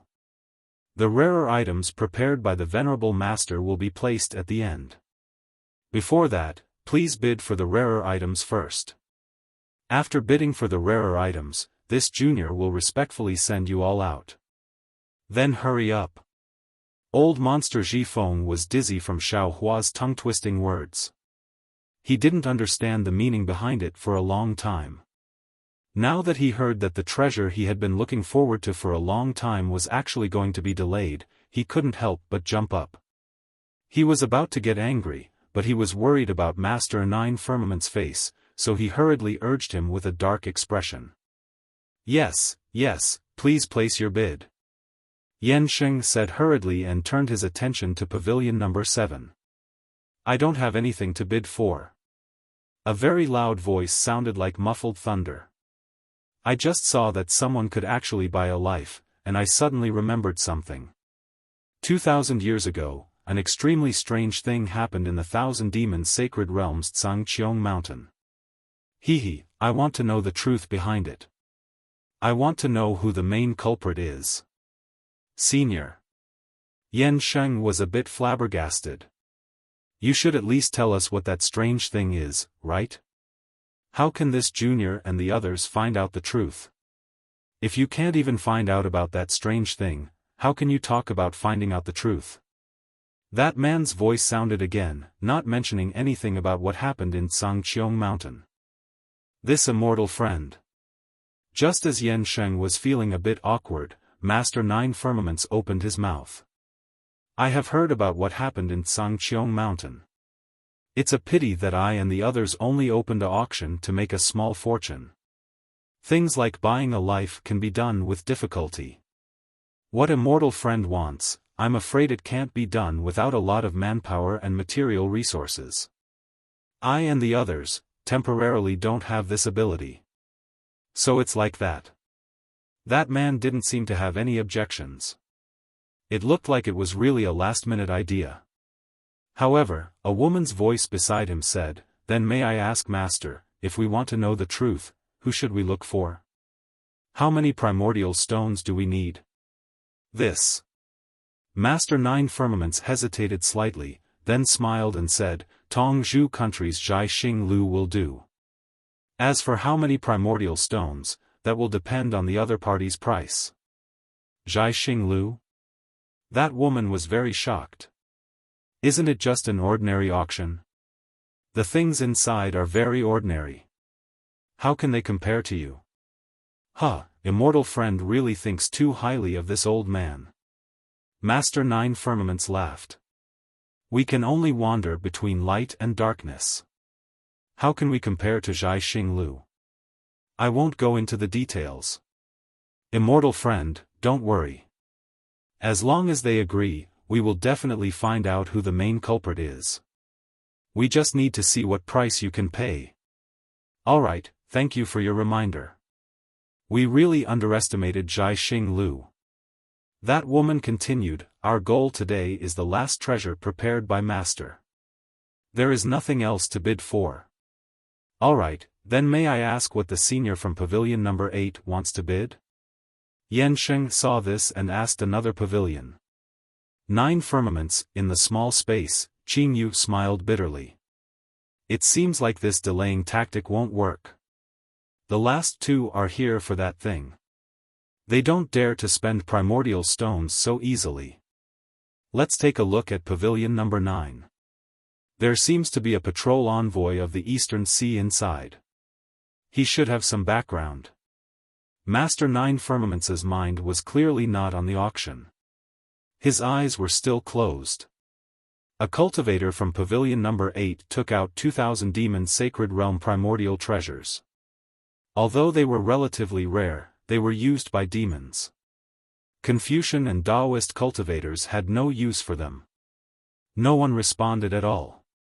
Then, he took out a Confucian cultivation technique. Fortunately, the Confucian cultivator from pavilion number 4 was interested in this item. However, it only took a moment for him to bid for it. No third party participated. Just as Xiaohua was looking forward to it, it was finally their pavilion number 9's turn. As Yan Sheng looked towards his side, Xiaohua smiled and said to Old Monster Zhifeng, "Old Monster Zhifeng, you are our main character. You should bid first. Let us see what you've got. This old man's goal is also the last treasure. There is nothing else to bid for." Old Monster Zhifeng said firmly. Then, he looked towards Ao Shui. "Perhaps Brother Ao has something to bid for?" Ao Shui nodded and said loudly, "This old man does have something to ask of Master 9 Firmaments. I need your help. Fellow immortal, please speak." Master 9 Firmament's voice sounded. Just now, a fellow immortal mentioned Longevity Town. Also, another fellow immortal mentioned Thousand Demon Sacred Realms Tsangqiong Mountain. This old man actually also wants to ask about something. However, this information is from Longevity Town in the hidden immortal continent, not Thousand Demon Sacred Realm. Would Master 9 Firmaments be willing to listen? Ao Shui said lightly. When Xiaohua heard this, he almost sucked in a breath of cold air. He was the main character of the immortal town and knew everything that happened there. He didn't expect that the Eastern Sea Dragon Palace would be interested in the immortal town. Moreover, from Ao Shui's words, he didn't come up with this idea on the spur of the moment. Instead, he had planned this a long time ago. However, with old monster Zhifeng's invitation, Ao Shui had the chance to come in and ask. Longevity Town. Master 9 Firmaments thought for a moment, then said, "Fellow immortal, tell us first. Perhaps this old man, and even the fellow immortals here can help." Ao Shui stood up and said, "It said that a Buddhist monk went out of Longevity Town and obtained Namo Guanyin Bodhisattva's Buddha fruit. This old man doesn't want to know who this person is. What this old man wants to know is, who wants to flood Longevity Town and what is their goal? After they were defeated by the Buddhist monk, where did they go? If any fellow immortal can tell this old man has a treasure to thank you. As for the primordial stones, fellow immortals and venerable master don't need to worry. I'll definitely satisfy you." This. Master 9 Firmaments looked like he was stalling for time.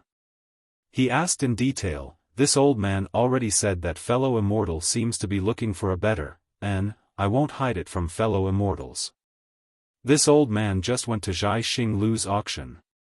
Ao Shui nodded and said, "Although this old man went to the auction for another matter, because I suddenly received a search request, I told Zhai Xing Lu about it after the auction. They also agreed to help. Oh, of course, no matter which fellow immortal finds it, this old man will fulfill his promise regardless of the order." Fellow immortal, the cultivator who had just talked about Longevity Town said, "According to what this old man knows, other than the Buddhist monk, there's also a Confucian academy. However, the academy didn't send any experts, so it was overshadowed by the Buddhist monk. Right now, there isn't any detailed information. It's all hearsay. As for the water clan that flooded Longevity Town, no one knows about it. Damn it, we're in big trouble." Xiaohua cried bitterly in his heart. He didn't think that things would become so big. "Venerable Master, what do you think?" Ao Shui looked at the stone wall. "This old man will send people to investigate, but the specific results might not be satisfactory to fellow immortal." Master 9 Firmaments said clearly. "This one knows some specific details." At this moment, Xiaohua opened his mouth. There was nothing for him to hide in Longevity Town. His name, Xiao Jian's name, and so on could be found out if someone were to investigate. Now, it was only because the Cloud Forest Temple and the Chongyun sect were competing for merits, each of them exaggerating his merits to the extreme. Perhaps no one would notice him, but if someone were to investigate, they would be able to find out.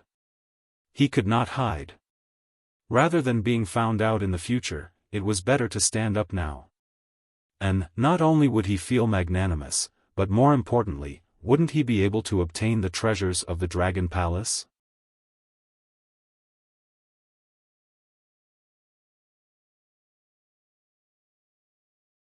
Chapter 33:15. Oh. It's you? Others couldn't see Xiaohua's appearance, but Ao Shuai's eyes flashed with a strange light. He looked at Xiaohua strangely, as if he didn't believe him at all. That's right, it's me. Xiaohua smiled bitterly and said while rubbing his nose, I came here from Longevity Town's River Tide Temple. When Liao River's water clan flooded Longevity Town, I was already in Longevity Town. Moreover, with the water clan, there were some fights. I also didn't know. Fellow Immortal actually went through so much trouble for this matter. What? Ao Shuai frowned. I only know about Chongyun sect and Yunlin Temple, I didn't hear about, but I know about Shaojin Temple and Longevity Academy. I also know why Liao River's water clan flooded Longevity Town. Xiaohua said very naturally, moreover, if I don't say it now, what would fellow Immortal think? Ao Shuai nodded slightly and glanced outside the pavilion. He originally wanted to take out Dragon Palace's origin tool to seal this place, but he had the same idea as Xiaohua. At this moment, he couldn't hide it for long, so he simply smiled and said, Venerable Nine Firmaments, it seems like I don't need to find Venerable Nine Firmaments for help. However, if Venerable Nine Firmaments is interested, you can listen. No need. Venerable Nine Firmaments smiled, this is your secret, I'm not interested. You can send me a message as much as you want. Oh, fellow immortals don't need to be too anxious. Since you're doing business here, you can tell me everything in detail. Don't have any other disputes after leaving this place. Thank you, Venerable Nine Firmaments. Ao Shuai heard and finally relaxed. He glanced at old monster Zhifeng and Princess Baihua and smiled, since it's like this, I'll send a message to Xiaohua. Please don't blame me. It doesn't matter, old monster Zhifeng rolled his eyes a few times, this is Brother Ao's private matter. However, Brother Ao should hurry up. Long delays may cause trouble. Don't delay the matter we're discussing. Alright. I understand, I know what to do. When Ao Shuai heard this, he ignored Princess Baihua and sent a voice transmission, Xiaohua, tell me the ins and outs of this matter. Xiaohua smiled and also transmitted his voice, fellow immortal Ao, you seem to have forgotten your promise. Things like information, as long as it's leaked out, it won't be worth any source stones. This Xiao feels that it's better for us to play the role of a gentleman first. And, tell me, how many primeval stones do you want? Or what treasures do you want? Ao Shuai was not surprised because Xiaohua seemed to be a miser. It would be strange if Xiaohua did not ask for primordial stones. Xiaohua thought for a moment and probed. When it comes to spirit stones, I don't have many, but I don't have many either. Even if fellow Taoist Ao gives me a little more, it would be meaningless. Looks like you want the treasure. It doesn't matter. There are countless treasures in the treasury of the East Sea Dragon Palace. As long as you can tell me the whereabouts of the water tribe, you can choose any treasure you want. Ao Shuai said with a smile. Xiaohua's face revealed envy. Soon after, he said regretfully, what a pity, it is precisely because I don't know where the Liao River's water tribe went that I didn't dare to ask fellow immortal Ao for any treasures.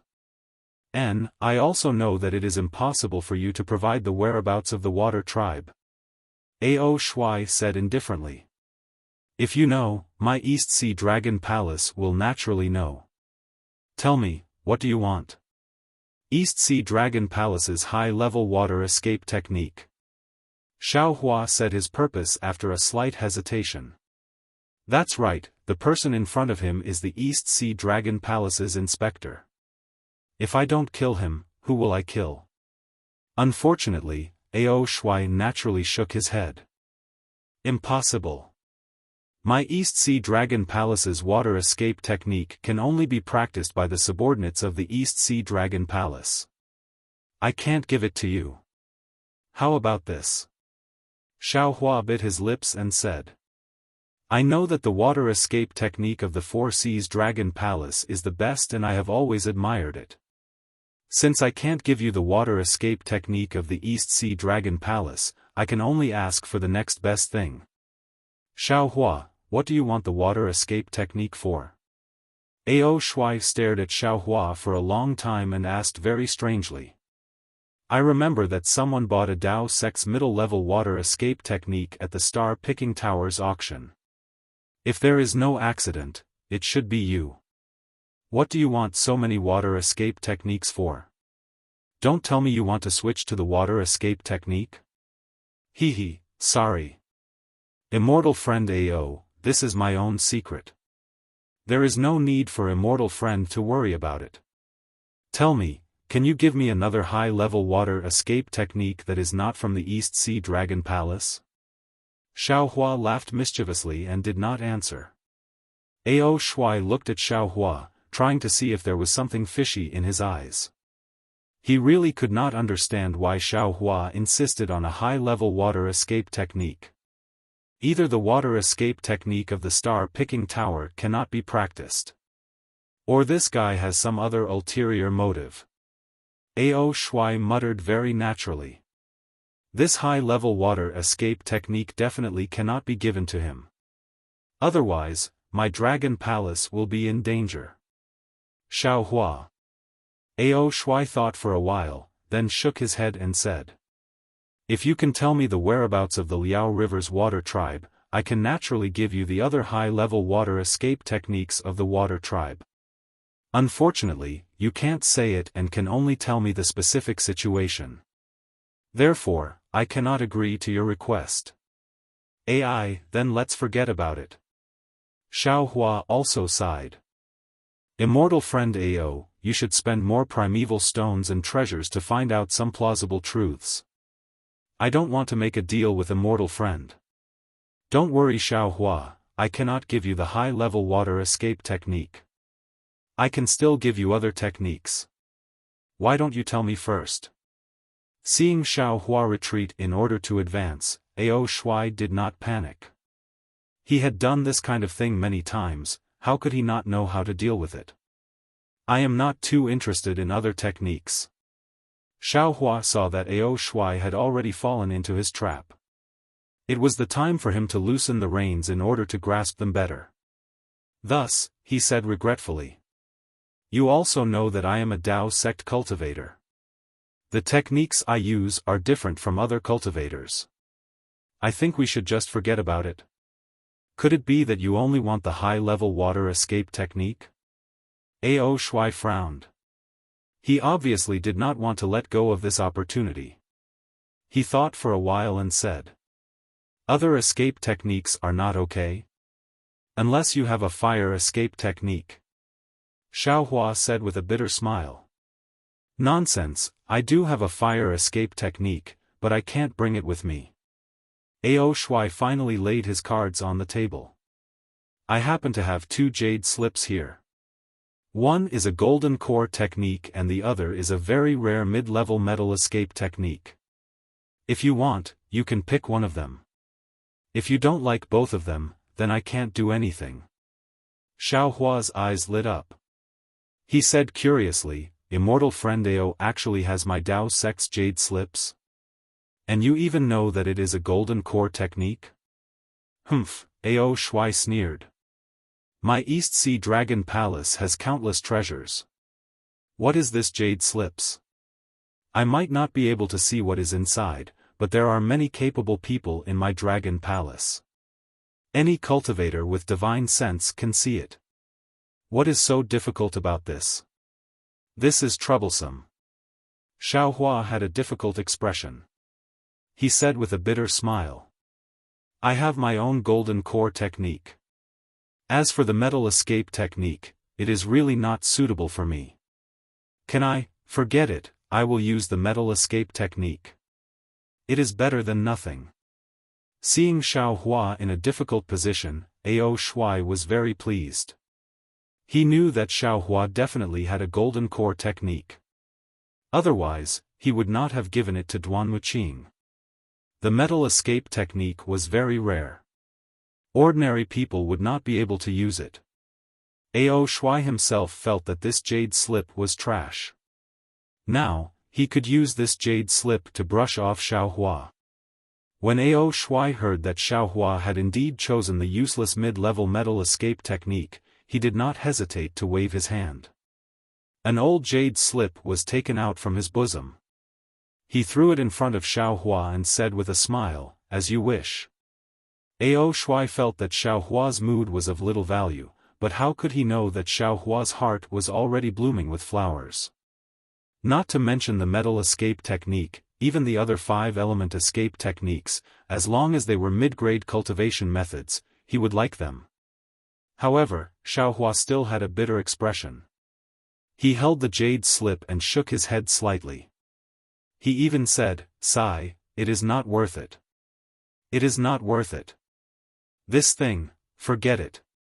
After all, it is still a technique of my Tao sect. It is better to leave it with me than in the Dragon Palace. Let me find a fated person for it. Xiaohua, quickly say it." Old Monster Zhifeng saw the jade slip fly out. He knew that the two of them had just agreed on the price. He could not help but urge anxiously. He knew that if Xiaohua did not say it, the deal would not be over. He would not be able to bid for the thing that he was looking forward to. Haste makes waste. Old Monster Zhifeng. Xiaohua stored the jade slip into his spatial ring and said to Old Monster Zhifeng, "You." Old Monster Zhifeng was somewhat embarrassed and angry. However, he glanced at Ao Shui and turned his head to look outside the pavilion. Yan Sheng was looking in his direction. He should also be waiting for Xiaohua's explanation. Soon after, Xiaohua told him everything that he had seen and heard in Longevity Town. He did not hide anything. He even told him about how Louis picked up Xiao Yun by the river. Finally, he said, "That is how it is. I saw that Lu Yi's background was pitiful, so I took him in as a servant. If fellow immortal wants to ask more, there is no harm in following me to Seven Suns Temple after the auction. However, to be honest, he is just an ordinary person. He does not know Xiao Yun's background at all. He has also never seen those water clan of Liao River." Ao Shui's two dragon eyes opened wide. A strange expression flashed across his eyes. After thinking for a while, he confirmed, "Xiaohua, are you sure, it is the two words paradise? And the one you fought with, was a midget riding a seahorse?" Xiaohua smiled and shook his head. "Those two words were told to me by a disciple of Chongyun sect. I am not sure. As for the midget, I am sure. Moreover, didn't I already describe the appearance of the midget and Xiao Yun in detail to fellow immortal? As for the whereabouts of those water clan, and even the so-called high monk of the Buddhist sect, I was unconscious at that time and did not know. However, when I woke up, I heard from the people of Chongyun sect and Yunlin temple that they did not know the whereabouts of the water clan. Moreover, that high monk of the Buddhist sect did not really attain the Namo Guanyin Bodhisattva's Buddha fruit.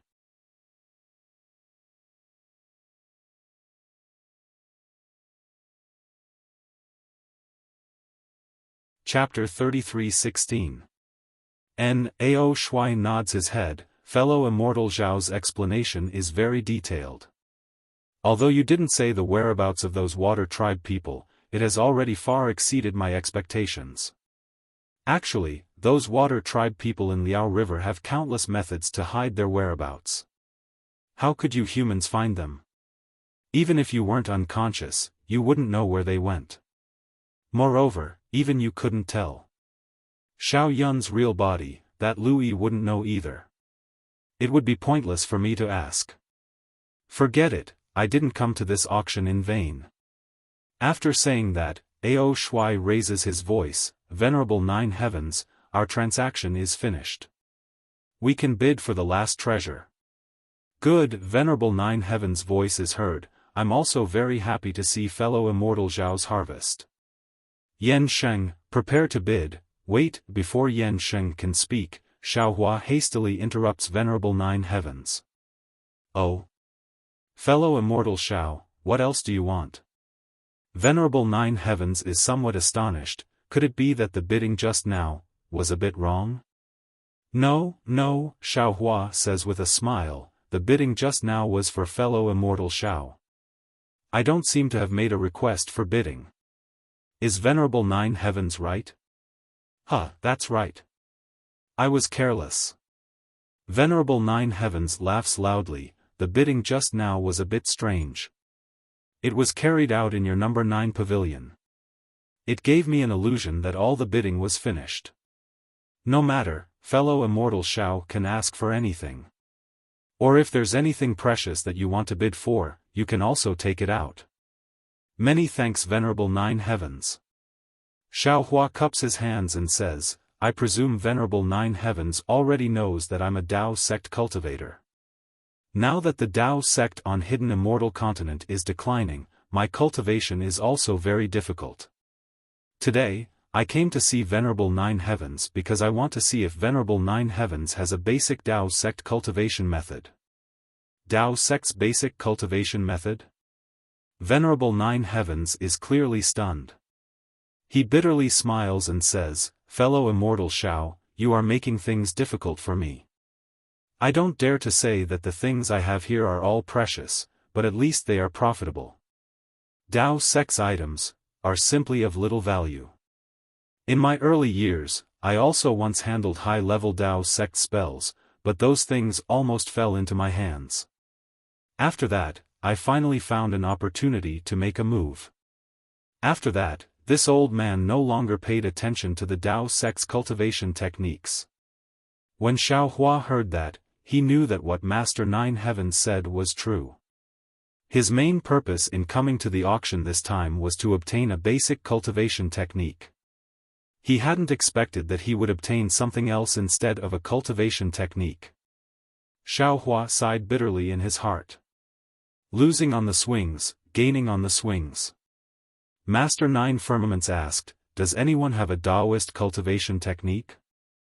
I'm sure this fellow immortal from Pavilion number 9 will pay a high price.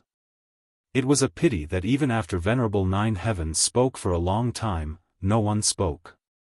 Presumably, these people did not have the cultivation technique that Xiao Hua wanted. Forget it, Xiao Hua said, I've gained a lot this time, so it's fine even if I don't have this basic cultivation technique. I don't have any other requests. Venerable Master Nine Firmaments stood up from the small space and prepared to enter the auction. Alright, since fellow Daoist from Pavilion 9 has no other requests, we will bid for the last precious item. At this moment, the cultivator named Qing Yu said in a low voice, Nine Heavens, today's effort will be in vain. I'm afraid they won't come. However, don't be careless.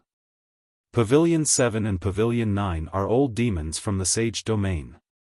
Don't let them see any flaws, especially Pavilion 9 and the East Sea Dragon Palace's inspector. We don't want to go for wool and come home shorn, offending the East Sea Dragon Palace for no reason. And, this old man has his own plans. Don't worry. Venerable Nine Heavens didn't stop walking.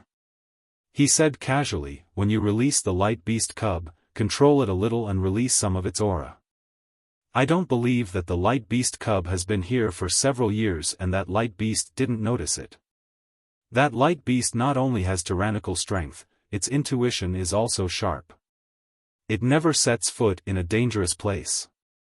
Qing Yu shook his head and said, if we were in the Thousand Demons' sacred domain, we definitely wouldn't be able to capture it.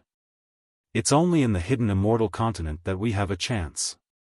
If we used the light beast cub to lure them, they definitely wouldn't come. We can only use the auction as a disguise to make them lower their guard. Unfortunately, the auction has been held several times, but we still haven't been able to lure them out. Could it be that they have already returned to the Thousand Demons' sacred domain? Venerable Nine Heavens had already walked to the front of the stone wall. Hearing this, he stopped and turned his head, saying, this old man doesn't know why the light beast brought its cub out of the Thousand Demons' sacred domain. I also don't know why it left the cub and disappeared. What this old man knows is that this light beast cub is of no use to us. Only by capturing the light beast can we have a chance to obtain the Sage King's forgiveness and return to the Thousand Demons' sacred domain. This is our only chance." After saying this, Venerable Nine Heavens raised his leg and disappeared into the stone wall. Alas, Qing Yu sighed. His previous boldness and pride had long disappeared. Dejection and homesickness seemed to have instantly filled his eyebrows. Then, with a light, pang sound, Qing Yu's clothes burst open. Qing Yu's entire body turned into a mass of black gas among the flowers. With a series of hissing sounds, the black gas rushed into the walls of the space and disappeared. At the same time, the entire space rapidly trembled a few times, then calmed down. Master Nine Firmament's back was still straight in the resplendent auction hall. His previous dejection and loneliness had been swept away. He slightly raised his hand and saluted to the surroundings, saying, "Fellow immortals, many thanks for your support. After several rounds of auction, the most exciting moment of the night has finally arrived. This old man will take out the last treasure of this auction. Of course, other than the VIPs in the 7th, 8th, and 9th pavilions, the other VIPs probably still don't know what this treasure is, right? Hee, fellow immortal Nine Heavens." A voice from the 4th pavilion laughed heartily. "Many thanks for your arrangement this time. This old man also saw clearly just now. This old man is here to bid for the second treasure. As for the third treasure, this old man really doesn't know, but this old man also doesn't care too much about it. Now that it's getting late, let's hurry up and bid for it." "Yes, yes." Venerable Nine Heavens said with a smile, "This old man just came up, but I still have to explain to the fellow immortals in front of me. This third treasure is a living thing, and it's very rare. All the origin arrays, defensive arrays, and fire arrays can't seal this thing's aura. So just now, fellow immortal Qing Yu and I joined hands to set up a defensive origin array to prevent the aura from leaking out. That's why I let Yan Sheng preside over this auction. This third treasure can only be auctioned by this old man personally. Previously, I didn't mean to be slow." No matter, no matter." The people in the pavilions laughed. "We'll listen to fellow immortal Nine Heavens' arrangement. Many thanks for your understanding, fellow immortals." Venerable Nine Heavens cupped his hands once more, then he raised his hand and took out a simple bronze bracelet from his sleeve. "Oh!" Xiaohua's eyes lit up. This was the storage bracelet he saw in the Western Ocean and Guihe Sea. It was also the yin-yang bracelet often mentioned in the hidden immortal continent. Master Nine Firmaments held the yin and yang bracelet in his hand. Wisps of pure white light seeped out of the bracelet without any restraint. Wisps of light rushed into the air, one after another. Moreover, this light didn't scatter and directly pierced the space around the auction. Even the light in the air was pierced. When the white light pierced the stone wall, a faint black mist appeared. The white light was absorbed by the black mist and gradually disappeared. "Light! Light beast!" A shocked voice almost uncontrollably came from a cultivator's throat. At the same time, a few ecstatic voices rushed out, that's right, it's the light beast. Without light, there is no light, there is no light, there is no light, there is no light, there is no light. Fellow immortals, you are all very knowledgeable. It is the light beast. Venerable Nine Heavens didn't hide anything at this time. With a wave of his hand, 9 strange black things flew out from his sleeve and landed around the yin-yang bracelet. Then, he opened his mouth and with a "ga" sound, 9 blood-red lights shot out from his mouth and hit the 9 strange things. Buzz! The 9 strange things immediately let out a deafening sound and quickly expanded. In a moment, they turned into 9 stone tablets. Xiaohua could clearly see that the 9 stone tablets were pitch black and had inexplicable runes on their surface. They weren't Taoist runes, nor were they Buddhist Sanskrit runes. They weren't Confucian inscriptions, but rather similar to the green seal runes of the soul cultivators. However, these runes didn't emit the soul-sucking green luster of the soul cultivators. Instead, they emitted a jet-black, solemn, vast, and majestic aura. What was special was that there were 9 different types of demons on the 9 stone tablets. All of them were baring their fangs and brandishing their claws, looking extremely ferocious. The murderous and tyrannical aura rushed out from the 9 demons. Not only did it cover the entire auction area, it also completely sealed the storage ring. The white light that had seeped out from the yin-yang bracelet earlier couldn't leave. It could only slowly swim within 3 feet of the bracelet and gradually gather into the white light. Xiaohua glanced at the 9 monsters on the stone tablets and understood their origins. As the saying goes, a dragon has 9 sons, and each of them is different. These 9 monsters were Qionyou, Yazi, Xiaofan, Pulao, Bayan, Fuan, and Qiwan. Xiaohua couldn't help but look at Ao Shui. Ao Shui seemed to know that the yin-yang bracelet belonged to the light beast, so his expression didn't change. However, when Venerable 9 Heavens threw out the 9 stone tablets, his expression changed and he blurted out, 9 dragon tablets. Venerable 9 Heavens, where did you get the 9 dragon tablets?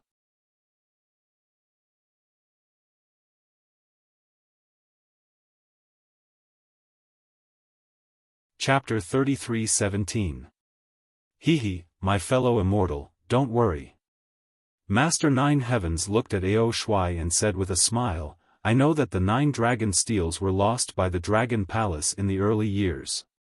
However, I have been using it to suppress the aura of the light beast, so I didn't have the time, or the opportunity to inform the Dragon Palace.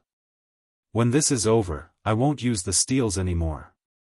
I will inform the Dragon Palace and ask the Dragon Palace to take it back. If you have a relationship with the Dragon Palace, please tell me. I will be very grateful. Ao Shui's expression returned to normal. He nodded and said, then I will thank you on behalf of the Dragon Palace. Hehe, you're welcome. Master 9 Heavens said with a smile, a gentleman doesn't take what others like. I understand that. Okay. Master 9 Heavens waved his sleeve again. Several black lights rushed into the steels. The aura of the 9 steels surged and sealed the heaven and earth bracelet completely. Master 9 Heavens said with a smile, everyone, please take a look. Master 9 Heavens pointed with his hand. Whoosh! Everyone felt a dazzling light in front of them. It was as if a bright silver moon had risen from the heaven and earth bracelet. They couldn't help but close their eyes. Hiss. Xiaohua also closes his eyes and inhales a mouthful of cold air. This radiant beast, the beast lives up to its name. Although the universe bracelet is already surrounded by the 9 steels, the radiant beast's brilliance still pierces out uncontrollably. It seems that Master 9 Heavens' solemn attitude was not unreasonable. Seal. Guru Jiu Shao shouted. 9 dark clouds flew out of the 9 dragon tablets. Each cloud was different, but when they flew in front of the pure white light, they covered it completely. Not a single bit of light could be seen. Fellow immortals, the 9-child dragon steel is able to seal the aura of the light beasts. As for the light, it's the innate ability of the light beasts, and I can't completely block it. Master 9 Heavens said loudly, however, you should be able to see it clearly now. This is the 3rd treasure that I bid for today, the baby of the light beast. It's just the baby of the light beast, but it's so powerful. What about adult light beasts? When Xiaohua heard this, before he even opened his eyes, he already felt a wave of shock in his heart. This 1000-demon sacred realm demon is really too powerful. Old monster Zhifeng is indeed qualified to be arrogant. Sure enough, not only was Xiaohua surprised, there were also people in the other pavilions who cried out. Obviously, they were the same as Xiaohua. They had never seen a light beast before, and they didn't know that a light beast's cub was so powerful. However, when Xiaohua clearly saw the appearance of the radiant beast cub within the white, he could no longer pretend to be calm as he sat on the stone bench. He could no longer hide his astonishment in his heart. He cried out in alarm, "Huan Huan!" He immediately stood up from the stone bench and clenched his fists as he looked at the scene. At this moment, that dazzling brilliance had already been covered by the dark clouds. Xiaohua could already clearly see the light beast cub within the brilliance. What he saw made him cry out in alarm. He saw that this cub's head was a dragon's head, its body was a cheetah's body, its tail was a lion's tail, and its 4 hooves were cow's hooves. Moreover, under the cub's hooves, there were 4 different clouds floating in the air. They were respectively a golden scepter, a silver scepter, a dragon pearl, and a gold ingot. In fact, although it was called a cub, it was already the size of an ordinary pony. It didn't have the appearance of the lightning beast cub that Xiaohua had seen before. This cub was rather irritable within the brilliance. It rushed left and right as if it wanted to fly out of the light. Unfortunately, the dark clouds surrounding the light were still like an iron wall that firmly blocked it. This cub could only move within a space of about 10 feet. It couldn't even move half an inch if it wanted to. That's not right. When Xiaohua squinted his eyes and saw clearly, he frowned again. This isn't Huan Huan. It's completely different from Huan Huan. Although this light beast is also an odd beast, it's different from the dragon, cheetah, lion, and cow.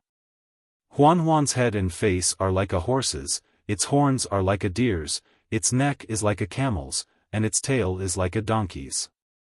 Huan Huan looks very docile, but this light beast looks wild and unruly. It's not easy to get along with it. The stimulation of the light beast's appearance made Xiaohua think of many things about Huan Huan. It made Xiaohua feel a surge of warmth in his heart. Fellow immortals. Master Nine Firmaments waved his hand and said with a smile, "This is the light beast that we often talk about." Master Nine Firmaments. A voice from the 7th pavilion was calm and filled with pleasant surprise. If this old man didn't see it with his own eyes, I really wouldn't dare to believe it. What method did you use to capture this light beast? Hee, this old man also doesn't dare to believe it. Master Nine Firmaments said with a smile. This light beast cub was picked up by this old man. How is that possible? That person said anxiously. Who doesn't know how powerful the light beast is? Even if it's a cub. Master Nine Firmaments, it's not that this old man underestimated you, but it shouldn't be that easy for you to subdue it, right? If this old man hadn't met this light beast cub, I would have chosen to believe it too. Master Nine Firmaments said proudly. But when this old man easily captured this light beast cub, I realized that we were all wrong. Perhaps the demons in the 1,000 demon sacred realm who have never seen a light beast cub were all wrong. At this point, Master Nine Firmaments didn't hide his identity as a demon anymore. Master, quickly tell us, what's going on? That person was very curious. Not to mention the others, even Xiaohua stood there curiously. He pricked up his ears and quietly listened to Master Nine Firmaments' explanation. Master Nine Firmaments pointed at the light beast cub and said with a smile, "This thing looks very arrogant. Even the 9 Suns Dragon Steel couldn't subdue it. But in reality, it doesn't have any power.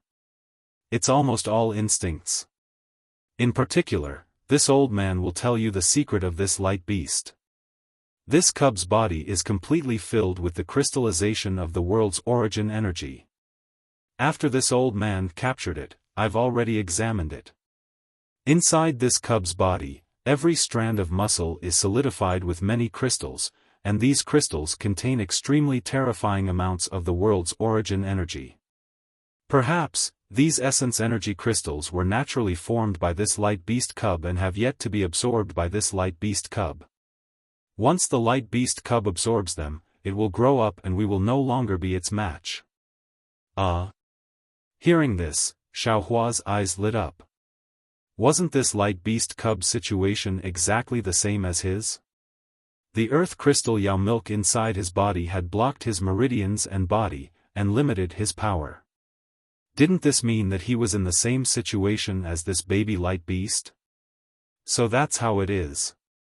Hearing this, the person in the pavilion also came to a realization. He clapped his hands and shouted, "In that case, Master Nine Firmaments, why don't you hurry up and bid? After this old man bids for this light beast cub, I'll refine its soul and bloodline. This body, it'll be of great use." Hearing this, Xiaohua was shocked. He raised his eyes to look at old monster Zhifeng and Ao Shui. The two of them also stood up and looked at the light beast cub. The greed in their eyes was naked. Old monster Zhifeng. Xiaohua said, "You don't want this light beast cub to be your mount?" Ha ha ha. Old monster Zhifeng laughed loudly and said with great interest, "We're all monsters. We travel with the clouds and ride with the wind. Why would we need a mount? Do you think that we monsters are the same as you humans? Then you," Xiaohua said with a smile, "bid for the heavenly horse and the light beast cub, to refine their bloodline and soul?" "Of course." Old monster Zhifeng nodded. He glanced at Ao Shui cautiously and said, "Don't you humans often have a saying, kings, nobles, generals, and ministers all have guts?" This old man was born with a low-level monster body, different from immortal Ao. "If I want to cultivate further, I must borrow the bloodline of high-level monsters." "Humph, we're all monsters. Why does the light beast have such terrifying power when it's born? And this old man has to suffer a lot of humiliation? Now there's such a good opportunity. This light beast is still a cub and its bloodline is still very fresh. It hasn't obtained my inheritance yet and is suitable for refining. How can this old man give it up? As for its soul, if it's possible, this old man is naturally willing to refine it. Unfortunately, although the light beast's soul is only a cub, it's not something this old man's monster body can contain. This old man only hopes to obtain the light beast's bloodline." When he spoke up to hear, the old demon Zhifeng seemed to be lost in thought as he stared at Xiaohua, and he probed. "Xiaohua, I won't conceal it from you. I invited you over because I wanted to rely on the strength of your demon pet to subdue the infant of the Radiance Beast, bloodline and soul. I've already discussed it with fellow Taoist Ao, and the final shell of the Radiance Beast is exactly suitable for you. According to this old man's knowledge, your Tao sect seems to have a secret technique for possession. When your body is injured, you can possess the light beast's body. Similarly, you can also have your heavenly horse possess the light beast's body. No matter what, it will only be beneficial to you. Previously, this old man didn't tell you clearly because I really wasn't sure. Without seeing the light beast, this old man didn't dare to be sure. But now, it seems that there are at least 3 families bidding for the light beast cub. If the 3 of us join hands, there's a possibility of winning. Of course, Xiaohua, you can rest assured. You don't have to pay any more origin stones. When the time comes, you only need to listen to this old man's command and summon your monster pet. What do you think?" Xiaohua listened to these people. No, these monsters' words and understood their goal long ago. In their eyes, this was something that couldn't be more normal. It was also something that Xiaohua deeply detested. If it was before because this light beast cub looked a bit like Huanhuan, perhaps Xiaohua would have some compassion. Perhaps after seeing the light beast cub's current state of being trapped, Xiaohua would have a similar feeling. But now, Xiaohua had already made a decision in his heart. He also wanted to participate in the bidding. No matter what price he had to pay, he had to obtain this light beast cub.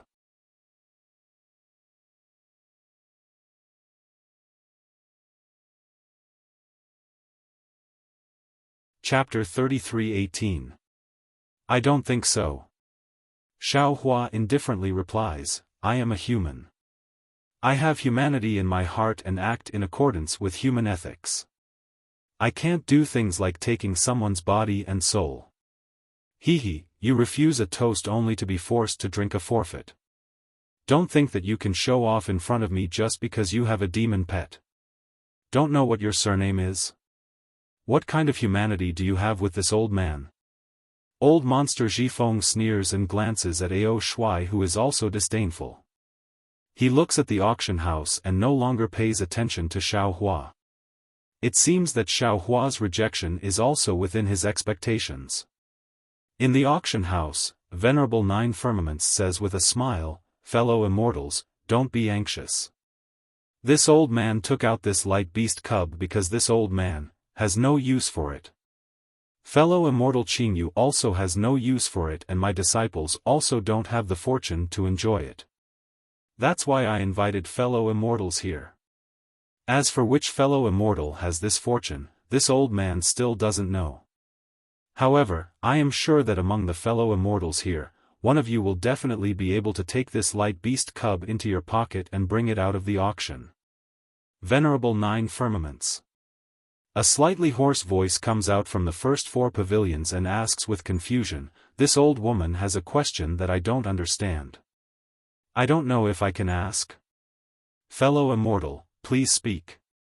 Venerable Nine Firmaments raises his hand and says with a smile, "This fellow immortal shouldn't have been invited by this old man to participate in the auction, right? What's the problem? And this old woman naturally doesn't know that a light beast will appear in today's auction."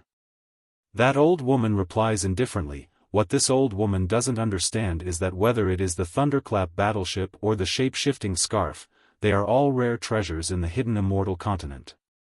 These treasures can still be valued with primeval stones. If Venerable Nine Firmaments lacks primeval stones, you can use these treasures to exchange for primeval stones. However, this light beast cub in front of me, TSK, this is the first time this old woman has seen it. It gives this old woman the impression that it is a blessing between heaven and earth, it is inauspicious to kill. This kind of rare blessing is simply not something that can be valued with primeval stones." Of course, Venerable Nine Firmaments also said that he has no use for it, fellow immortal Qingyu also has no use for it, and his disciples even more so. But even so, logically speaking, it's impossible to exchange it for origin stones, right? Hee, fellow immortal must be a Confucian cultivator from the hidden immortal continent. Master Nine Firmaments didn't get angry. Instead, he sneered, "How do you know what the demons of the Thousand Demons Sacred Realm are thinking? Whether it is the Thunderbolt warship, the shape-shifting scarf, or even the Radiant Beast, they are all primordial stones in our eyes. Without origin stones, it's impossible for this old man to obtain what he wants. What 10,000-year-old spiritual herb? What transformation golden core? Which one of them wasn't valued with primordial stones? Didn't a fellow immortal use human lives to appraise it? Since human lives can be exchanged with primeval stones, why can't the baby of a light beast?" "That's right. Master Nine Firmaments, hurry up. This old man can't wait any longer." The demon cultivator roared and stopped the old woman from asking again. Master Nine Firmaments nodded and said, "All right, let the final auction begin. According to the rules, fellow immortals can transmit their valuations to this old man. This old man will trade with whoever has the highest valuation." "Wait." The hoarse old woman shouted again. "Damn it, do you want to die?" The demon cultivator was furious and shouted, "If you say another word, this old man will eat you." "Eat me?" The old woman sneered, "This old woman's bones are hard and her flesh is dry. I'm afraid you won't like it. This old woman only wants to let you eat the meat of this light beast." This time, Master Nine Firmaments really frowned and asked with displeasure, "Fellow immortal, what else do you want to say?" The old woman smiled. The first and second auctions were all done through voice transmission. This old woman feels that this third auction should be more lively. Just like the auction of the Buddhist sect's secret technique, how about an open battle? Good. This old man likes it. The demon cultivator clapped and said, "This old man doesn't know how much primordial stones are suitable just by voice transmission. Also, this old man doesn't know who bought it. This is so frustrating." Old Monster Xiaofan looked at Ao Shui and hurriedly shouted, "That's right, we also feel that it's better to bid." Humph. Master Nine Firmament's face turned cold and he said indifferently, "This is the rule this old man set. This old woman knows that this is the rule set by Master Nine Firmaments. This old woman also believes in Master Nine Firmaments and Master Clear Rain's reputation." The old woman laughed shrilly like an owl and suddenly rushed out of the pavilion. She stood not far from Master Nine Firmaments, but this old woman personally experienced a strange thing. "I want to ask Master Nine Firmaments to explain it." "What are you doing?" Master Nine Firmaments was furious. "How can you rush out of the pavilion? This old man is going to kick you out." Xiaofan coldly looked at the auction house. The old woman held a dragon-headed walking stick in her hand and wore a black robe. Her sharp mouth, monkey cheeks, and bitter chrysanthemum-like face didn't have any muscles. Even her eyebrows were so light that they were almost indiscernible. "Nine Firmaments, look at who this old woman is." The old woman saw that Master Nine Firmaments was angry, but she didn't seem to be afraid. She opened her mouth. Woo! An orange Yao Qi rushed out and fell around the old woman like a waterfall. Boom! The old woman's pitch-black clothes exploded like rags, and a 3-meter-tall tiger demon appeared in front of Master Nine Firmaments. "You!" Master Nine Firmament's face changed when he saw the tiger demon. He coldly laughed and said, "Yin Hu, you dare to use a transformation technique in front of this old man? What is the meaning of this? Ha ha ha. Nine Firmaments, you old bastard." Yin Hu opened his mouth wide and spat out orange demon chi. His entire body shimmered with the luster of a tiger's skin. "I'm not going to sabotage you." This old man was just following a fellow immortal to the bronze pillar state to play. "I wanted to find some tasty food. However, that fellow immortal was invited to your auction by someone else, so this old man decided to come here on the spur of the moment.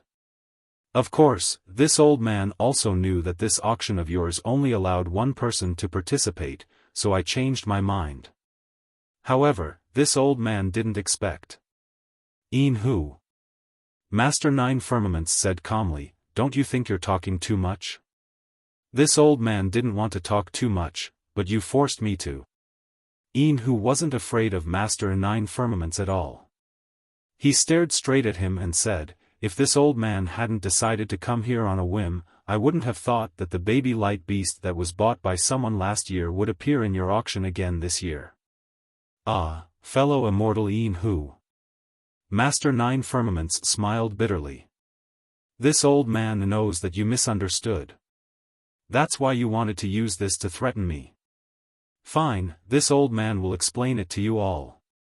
Master Nine Firmaments pointed at the baby light beast suppressed under the Nine Dragon steel and said, "This beast was indeed auctioned last year. Fellow immortal Yin Hu also participated, but it was bought by another fellow immortal that day. As for that fellow immortal's name, forgive this old man for not being able to reveal it. However, although this light beast is just a baby, it was born with divine abilities. Ordinary methods and methods of refining it won't work, and it will even backfire." That fellow immortal took the baby light beast and the Nine Dragon steel away, but 100 days later, he came looking for this old man again. "I won't hide it from you all." At that time, this fellow immortal was on the verge of death.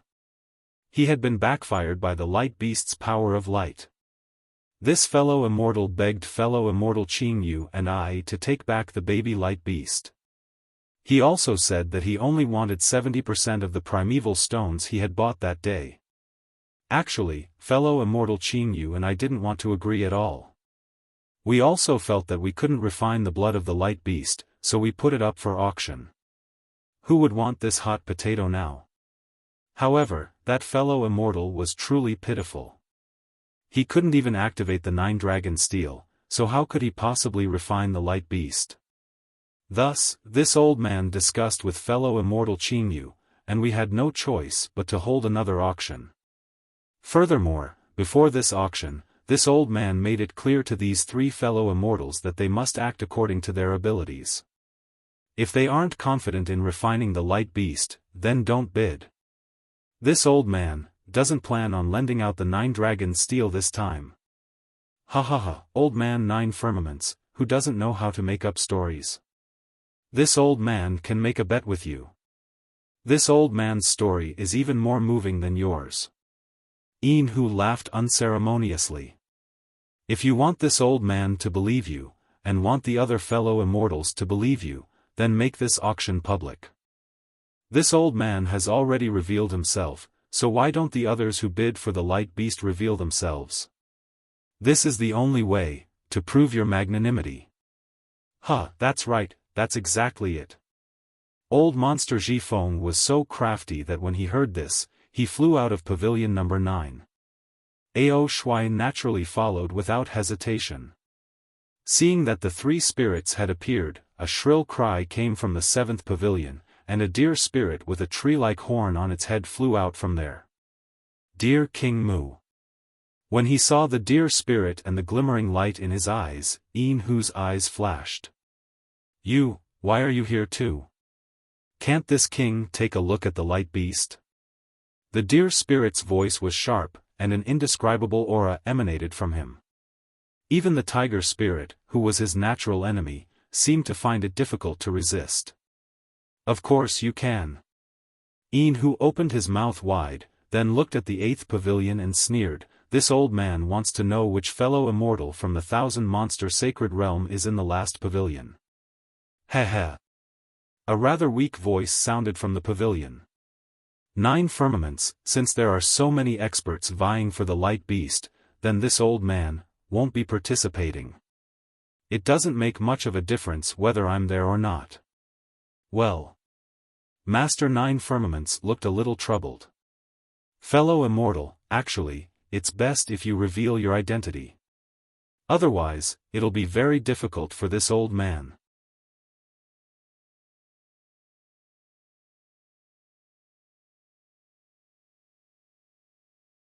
Chapter 33:19.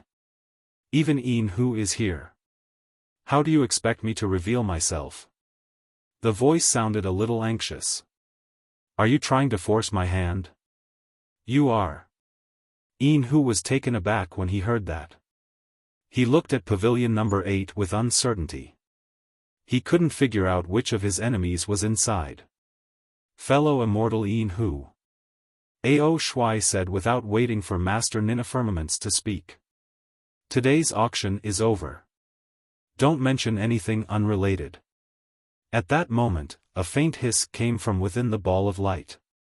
Although the light beast cub had been trying to break through the ceiling dark clouds, it still looked serene, as if the dark clouds were nothing but a game to it.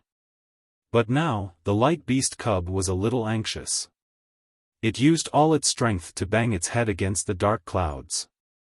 The dragon horns on its head emitted a brilliant white light that fell on the dark clouds. Master Nina Firmaments raised an eyebrow when he saw this. His ears, hidden in his hair, trembled slightly. Unfortunately, it stopped after a moment. Master Nina Firmaments looked at the light beast cub in bewilderment. He didn't know why it was so mad. Master Nina Firmaments. Let's start the auction. Old monster Xiaofan immediately called out, afraid that things would change if he delayed. Master Nina Firmaments nodded.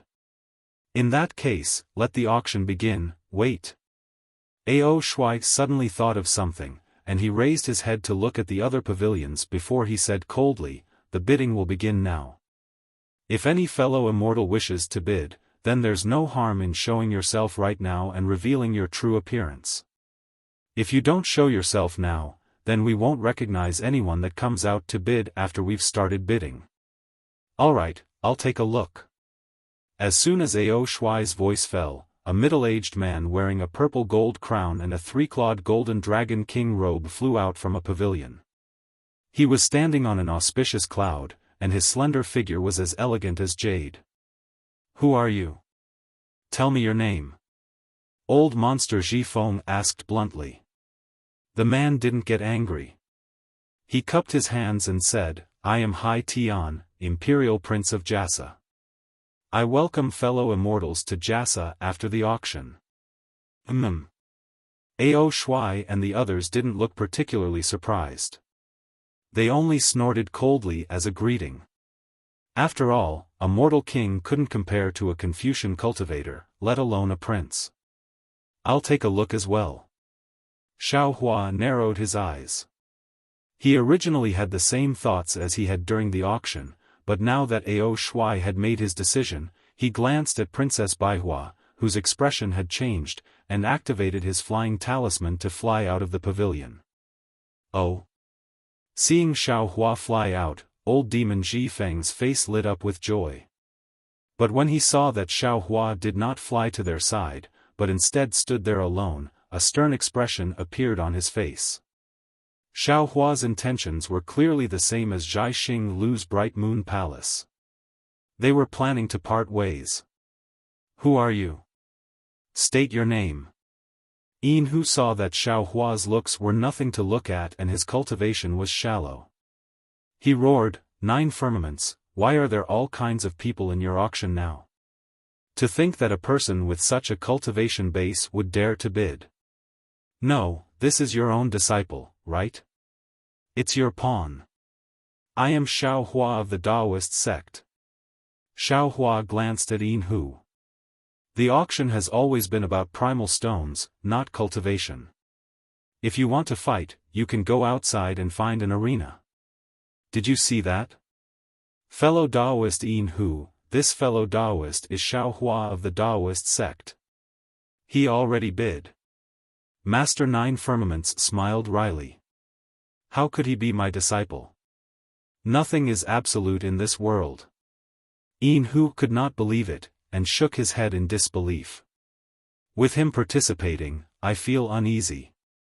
If I'm not mistaken, he must be the one to bid for the baby light beast. Master Nine Firmaments rolled his eyes and said coldly, "You can ask old demon Feng about this. Xiaohua has nothing to do with me. Yin Hu, Xiaohua was brought here by me.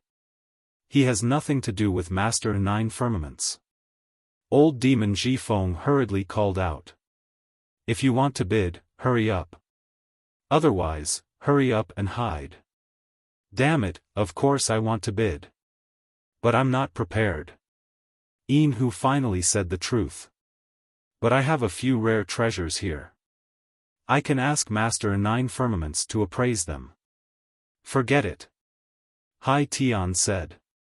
"Whether it's rare treasures, imperial artifacts, or pills, they can all be appraised, but let Master Nine Firmaments set the price." All right." Master Nine Firmaments was now a duck that had been chased out of a tree. What else could he say? He nodded. "The rules of bidding have been trampled on by my fellow immortals. Let's do as you say." "All right, since Master Nine Firmaments has no objections, then let's begin." Hai Tian laughed. His voice was very pleasing to the ears, like the spring rain that fell into everyone's ears. Everyone's somewhat anxious hearts actually calmed down, and the entire auction hall had a warm atmosphere.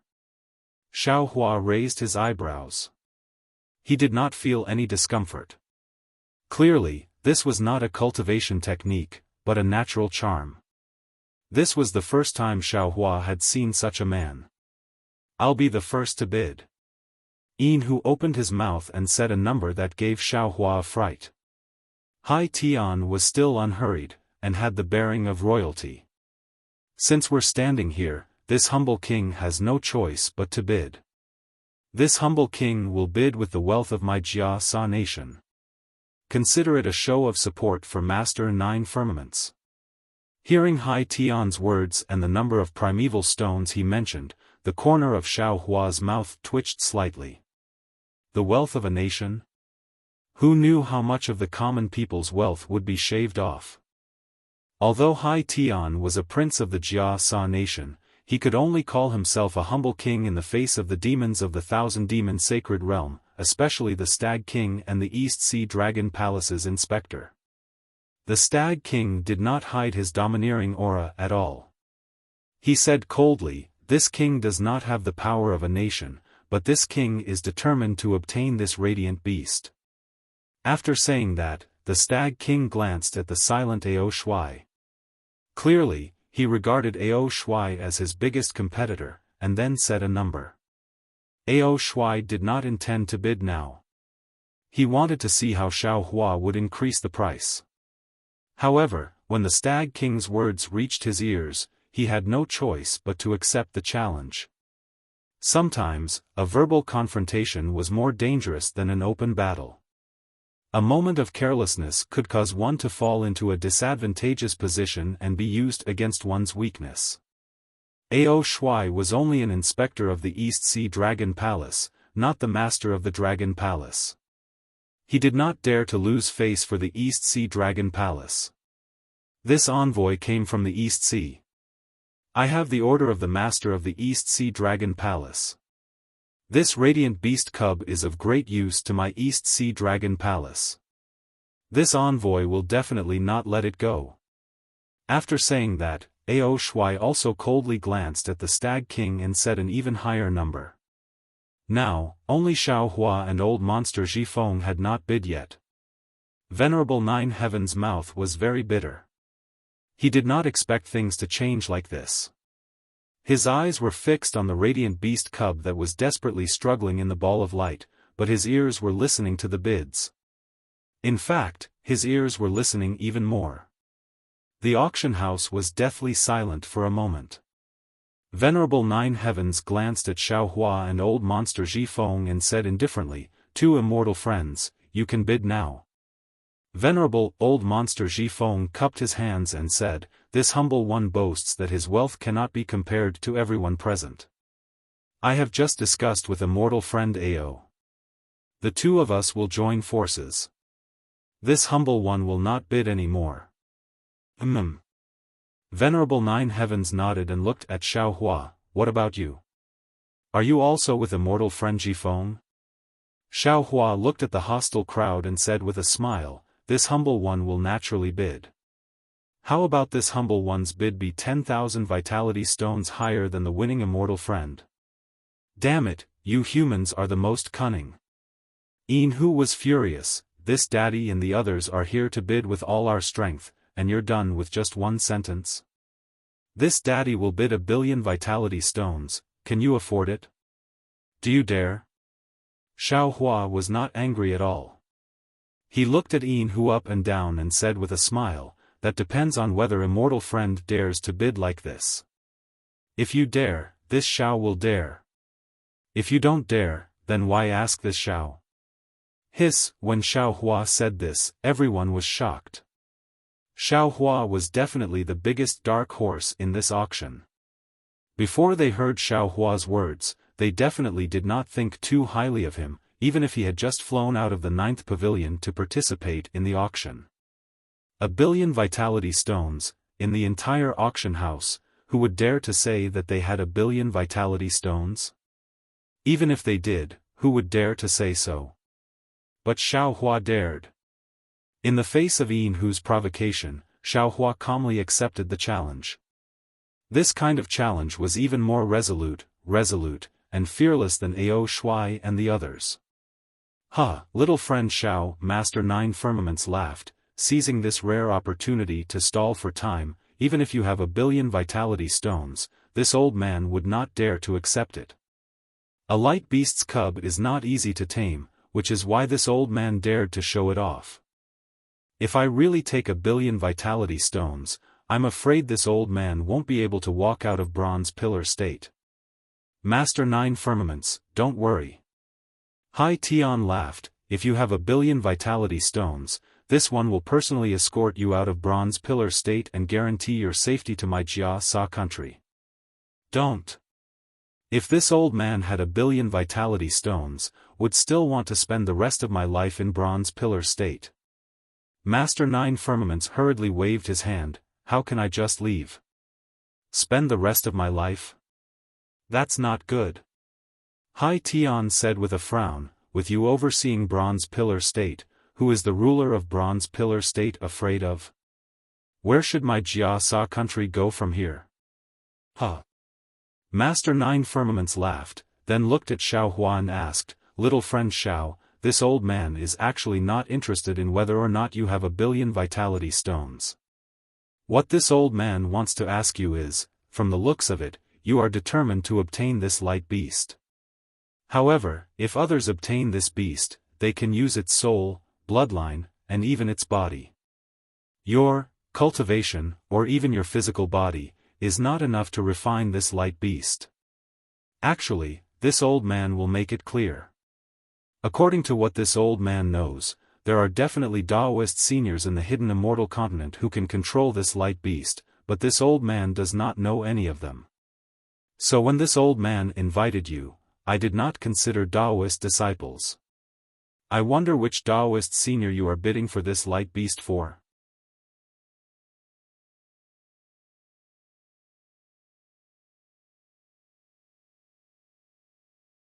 Chapter 33:20. Master Nine Firmaments looked at Xiao Hua eagerly. He didn't expect to get a definite answer from Xiao Hua. He only needed a single word to prove Xiao Hua's true purpose. Unfortunately, Xiao Hua didn't answer yes, nor did he say which Daoist senior he was. Instead, he glanced at the crowd of demons and said indifferently, this Xiao didn't come for any Daoist senior, nor do I represent any Daoist power. This Xiao represents the two words Xiao Hua. After hearing this, Master Nine Firmaments frowned. He looked at this little Daoist who didn't know the immensity of heaven and earth in confusion. If this Xiao Hua didn't have a screw loose, then he must have some great divine ability. However, it was obvious that Venerable Master Nine Heavens could only see that Xiao Hua had intentionally revealed a trace of his cultivation base as a Confucian cultivator and his strength was only at the first grade of origin energy. He couldn't see anything else apart from Xiao Hua's rash actions. Thus, Master Nine Firmaments looked at the beautiful Princess Bai Hua in the 9th pavilion and fell into deep thought. However, Xiao Hua's following words were like a bolt of lightning that fell into Master Nine Firmaments' ears. To tell you the truth, this Xiao didn't come for the baby of the radiant beast. This Xiao didn't even know what Master Nine Firmaments could bid for in this auction. This Xiao only wanted to get a few Daoist foundational cultivation methods. Xiao Hua said calmly, however, when this Xiao heard your plans, this Xiao had no choice but to participate in this auction. Motherfucker, what do you mean? Yin Hu roared loudly, causing the entire space to tremble. Xiao Hua looked thin and weak, but his waist, which was straighter than bamboo, swayed slightly in the tiger's roar. However, no matter how much he swayed, he didn't bend in the slightest. His indifferent and calm voice continued to emerge from the tiger's roar, nothing. No matter how noble the radiant beast's bloodline is, no matter how supreme the radiant beast's soul is, no matter how precious the radiant beast's body is, it is still a life. A living life. There are many living things in this world. Humans, demons, livestock, insects, birds, beasts, and so on. They are all living things. No matter how noble or lowly they are, there is no difference. They are all equal. The so-called distinction between the noble and the lowly was nothing more than an artificial division. Although humans had the ability to eat birds and beasts, and control livestock, human lives were not more precious than the lives of birds and beasts. Although humans were the food of demons, the lives of demons were not more precious than human lives. Being a light beast while being a lowly ant is a gift from the heavenly Tao. Every life is precious, unique, and should be respected. He despised his own life, killed the light beast's life, and wanted to use the light beast's life to increase his own life. This was disrespectful to his own life. Humans are human because they have humanity, understand human relations, respect life, and love life. Humans might not have a strong physical body, but they had a strong heart. It was a love filled with riches. I am not talented. I am not a scholarly scholar, nor am I a benevolent senior monk. However, I am a human. I am willing to use my identity as a Taoist cultivator and the unique human heart, to bid for this light beast. I want to use my human heart to fight against your demon heart. I do not believe that there is no such thing as a kind human heart in this world. As for whether I can control this beast or not, there is no need for you fellow immortals to consider. I did not intend to control it. I will not refine its bloodline, I will not refine its soul, and I will not take over its body. I am willing to treat it as my own child. I will watch it grow, watch it become mighty, watch it laugh proudly at the world. Perhaps I will turn around and let it go. That would be normal. Clap, clap, clap, clap. Just as the demons were stunned by Xiao Hua's words, Hai Tian clapped and praised, "Little friend Xiao, you really have the heart of all living beings. Every word of yours is like a gem. I also have the same thoughts. I do not want to use this light beast for anything. I only want it to land in my Jia Sa country and become my Jia Sa country's guardian beast. It will receive the worship of my Jia Sa country for the rest of its life. If little friend Xiao does not mind, you and I can join hands to bid for it." Ha ha ha, this is really funny. The Stag King laughed loudly. If I did not see it with my own eyes, would have thought that it was those baldies from the Pure Land who came to bid. However, the ethics of your Confucian cultivator is no different from the scriptures of Buddhism. You are all hypocritical and righteous. You are all hypocritical and compassionate. This Hai Tian still has some sincerity and stated his purpose. He only wants to treat this light beast as the guardian beast of the country and make the light beast work for Jia Sa country for the rest of its life.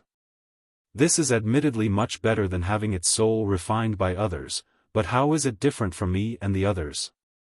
And you, little Taoist, are even more ridiculous.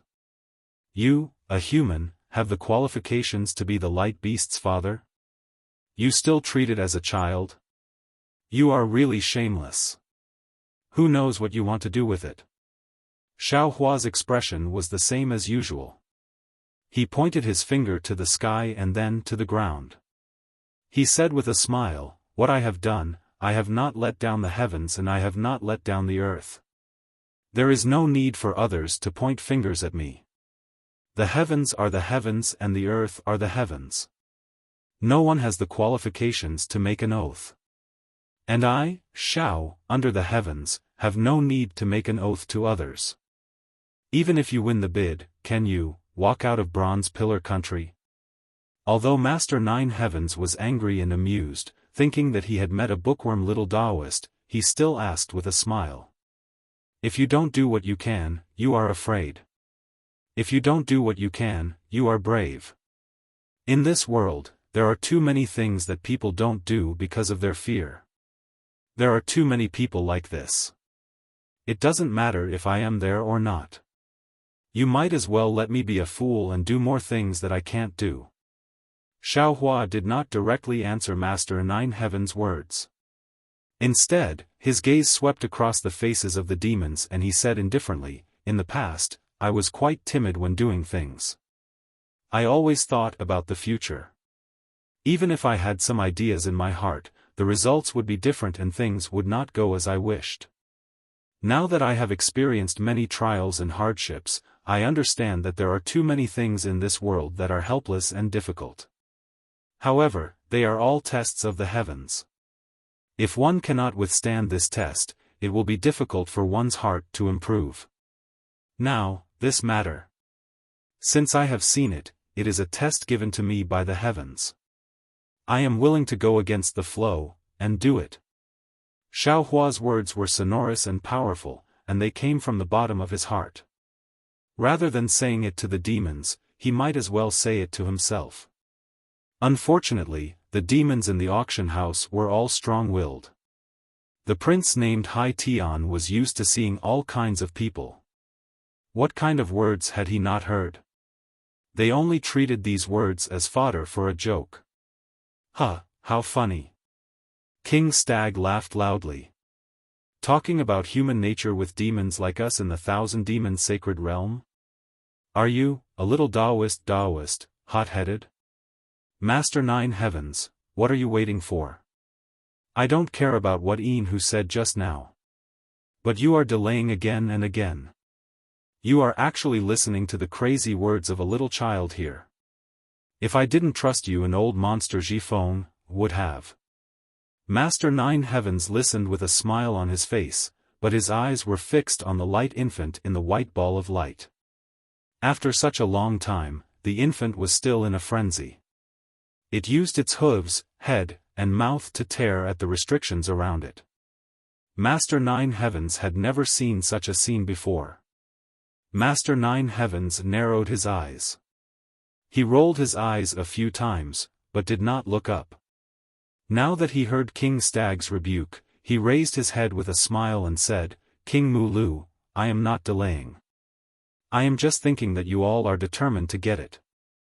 I wonder how long you will keep bidding. Just now, this little friend Xiao promised hundreds of millions of primal stones.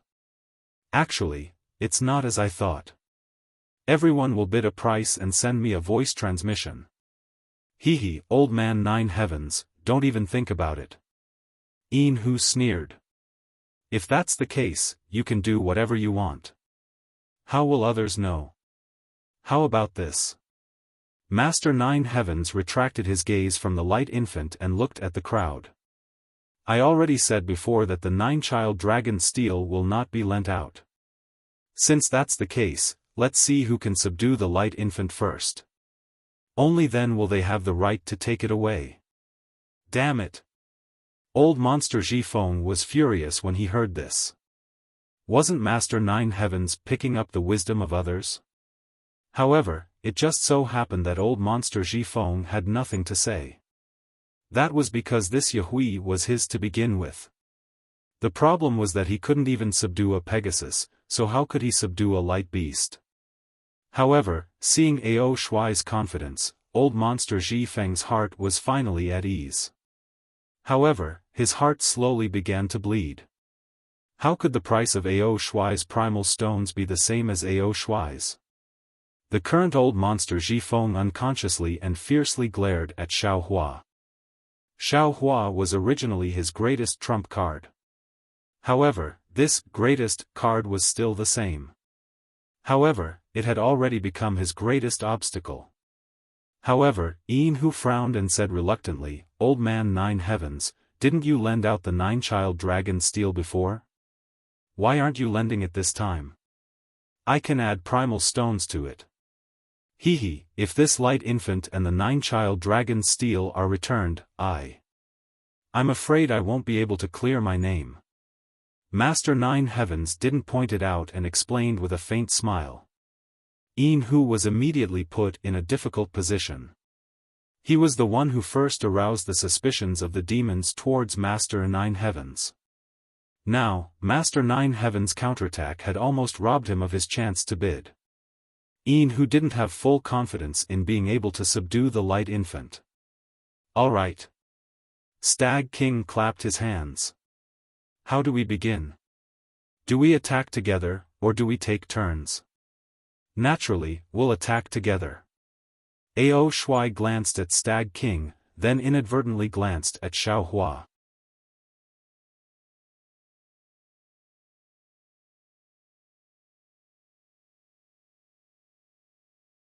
Chapter 33-21.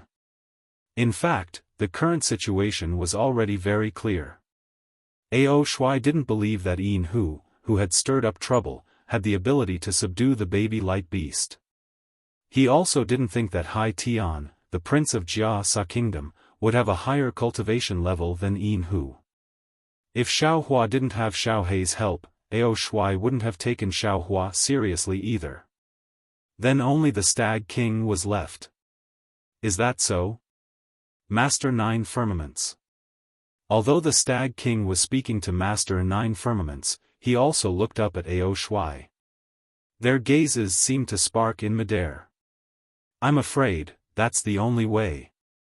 Master Nine Firmaments smiled bitterly. He looked at the stone wall and said, "This old man has some restrictions on this stone wall that can barely block the light beast's shadow. You two, three immortals, please do your best. Whoever can capture this light beast first can take it away. Of course, before this old man opens the 9 dragon steels, you 3 immortals still have to transmit your voice to this old man and tell me how many spirit stones you're willing to pay." Xiaofan looked at the 2 demons who were waiting for him. After thinking for a while, he gave a number. This number was about the same as the previous bid. He also believed that the others wouldn't give a sky-high price. After waiting for the demons and the people to tacitly give their bids, Master 9 Firmaments flew up from where he was and rushed to the stone wall. He was some distance away from the 9 dragon steels. Then, he opened his mouth and let out a mournful cry. Soon after, a faintly discernible demon bird suddenly flashed out. A dense demon aura split into 9 streams and rushed into the 9 steels. Boom, rumbling sounds that could shake mountains and the earth came from the inky steel. The entire space that was enveloped by the 9 suns dragon steel rapidly trembled at the same time. The 9 suns dragon steel suddenly shrank and shot out in all directions. Roar! The baby light beast suppressed by the steels let out a mournful cry. Its body flashed with a brilliance that was several times sharper than the flying swords. This brilliance instantly pierced through the dark clouds that had lost the support of the 9 steels. The baby light beast, which was the size of a donkey, immediately broke free from its imprisonment. The baby light beast stretched its neck and let out a long cry. It didn't flee outside the space. Instead, it rushed recklessly toward the second pavilion. If it was before, Venerable 9 Heavens would still have some doubts, but when he saw the baby light beast's actions, a smile appeared on his face. Hai Tian naturally didn't know what was going on. When he saw the baby light beast charging in his direction, he immediately revealed a smug expression. He reached out his hand to take out his imperial equipment, wanting to take advantage of this opportunity to capture the baby light beast. Unfortunately, before his hand could reach into his bosom, there was a long cry, and a ray of light shocked the prince of the Jia Sa kingdom. The long cry sounded like a bugle horn between the heavens and the earth. Tens of thousands of awe-inspiring chi swept in from all directions, causing all living things to fall under the awe-inspiring aura. The brilliance was purer than the brilliance of the sun, purer than the brilliance of the moon. The sudden heatwave even caused the restriction that protected the pavilion to collapse in an instant. Following the sound of the bugle horn, an old woman dressed in black appeared from the pavilion where the brilliance came from. Of course, the old woman's figure only appeared for a moment. Her black clothes turned into flying butterflies, and her body became even more messy. Accompanied by a pure white light, a body several times larger than the baby light beast appeared in front of everyone's eyes. As soon as the baby light beast appeared, it opened its mouth and roared, causing the entire space to tremble. Then, the baby light beast shook its head, and waves of chi rushed out like a flood. This invisible chi was even more difficult to stop than a visible flood. Hai Tian was sent flying like an ant, Hu was sent flying like a mouse that had seen a cat. King Stag and Ao Shui tried their best to take a few steps back, but they still tried their best to stabilize their bodies. Their eyes were dignified, and it was obvious that they wanted to contend with the baby light beast. Looking at the light beast cub, it was like a little pony that was jumping around in the air. It was like a swallow returning to its nest as it ran towards the light beast. The longing in its eyes, the attachment in its actions, and the coquettish cries it let out were really similar to a little Jiao heir that had just seen its mother.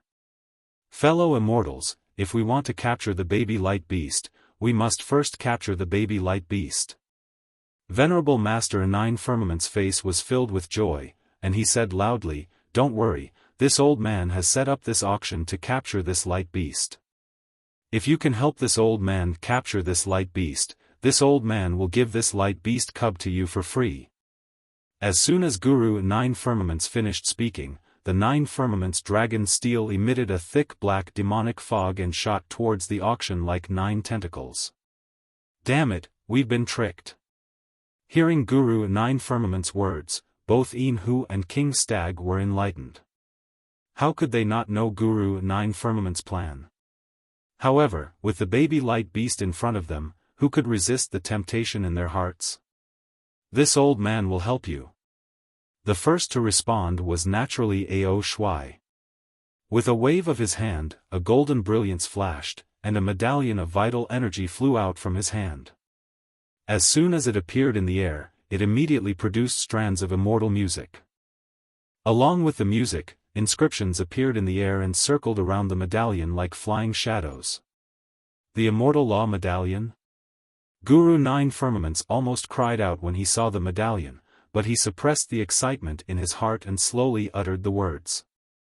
That's right. This is the East Sea Immortal Law Medallion of the East Sea Dragon Palace, bestowed by the Immortal Emperor of the Immortal Palace. Ao Shuai said proudly. He opened his dragon mouth and spat out a golden dragon's breath that landed on the medallion. The medallion emitted a golden light that spanned dozens of feet and suddenly transformed into a bamboo slip that flew towards the light beast. As the bamboo slip flew, the shadows of the inscriptions on the armor broke through inch by inch, and a restrictive force that even 10,000 immortals couldn't resist completely enveloped the area around the light beast. The Immortal Law Chapter is only a so-so. The Immortal Law Chapter was so powerful in Guru 9 Firmament's eyes, but the other kings didn't care about it at all. The Stag King sneered and opened his mouth. His vital energy, which looked like a jade seal, came out of his mouth. This jade seal landed in the air and a spiral of demonic fog appeared in the air. It was even more aggressive than the inscriptions on the armor. It dispersed the righteous qi summoned by the light beast. Moreover, this demonic fog carried with it a myriad of wind blades that looked like scythes that crushed towards the light beast. With loud rumbling sounds, it surpassed the Immortal Law Chapter and rushed in front of the light beast. Roar! The light beast roared. The light around its body was like a sword that pierced towards the demonic fog of the 9 children dragon tablet. The demonic fog didn't seem to be a match for the light beast's light at all. It immediately turned into fine strands and didn't pose any threat to the light beast at all. However, this light fell into the inscriptions on the armor of the Immortal Law Chapter and was immediately absorbed by the inscriptions on the armor. The inscriptions on the armor became stronger and weaker. The Immortal Law Chapter wasn't much. The most powerful thing was still the Stag King's Jade Seal.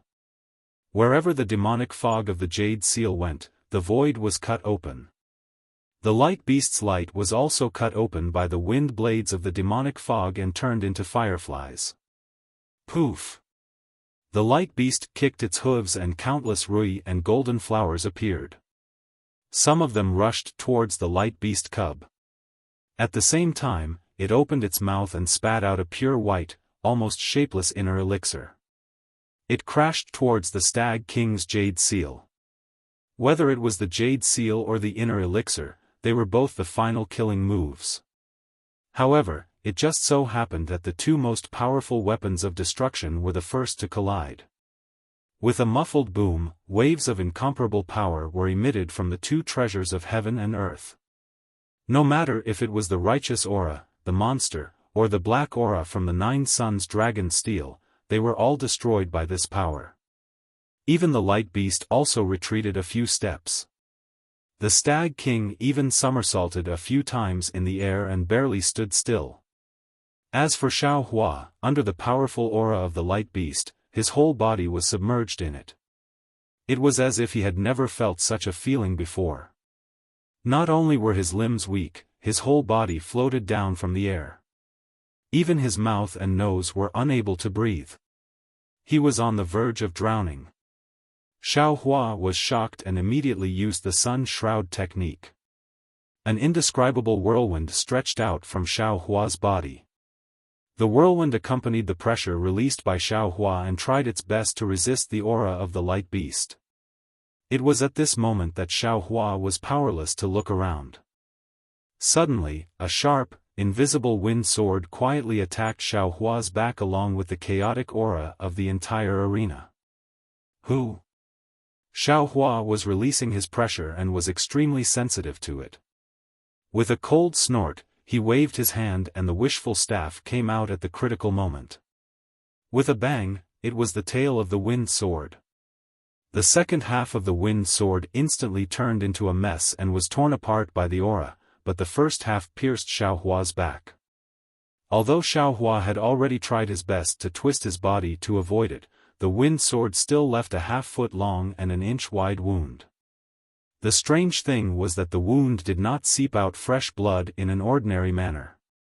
Wisps of black qi mixed with the glow of the fire flashed within the wound like threads. Following the lingering black qi, the wound swiftly healed, causing the wound to become increasingly small.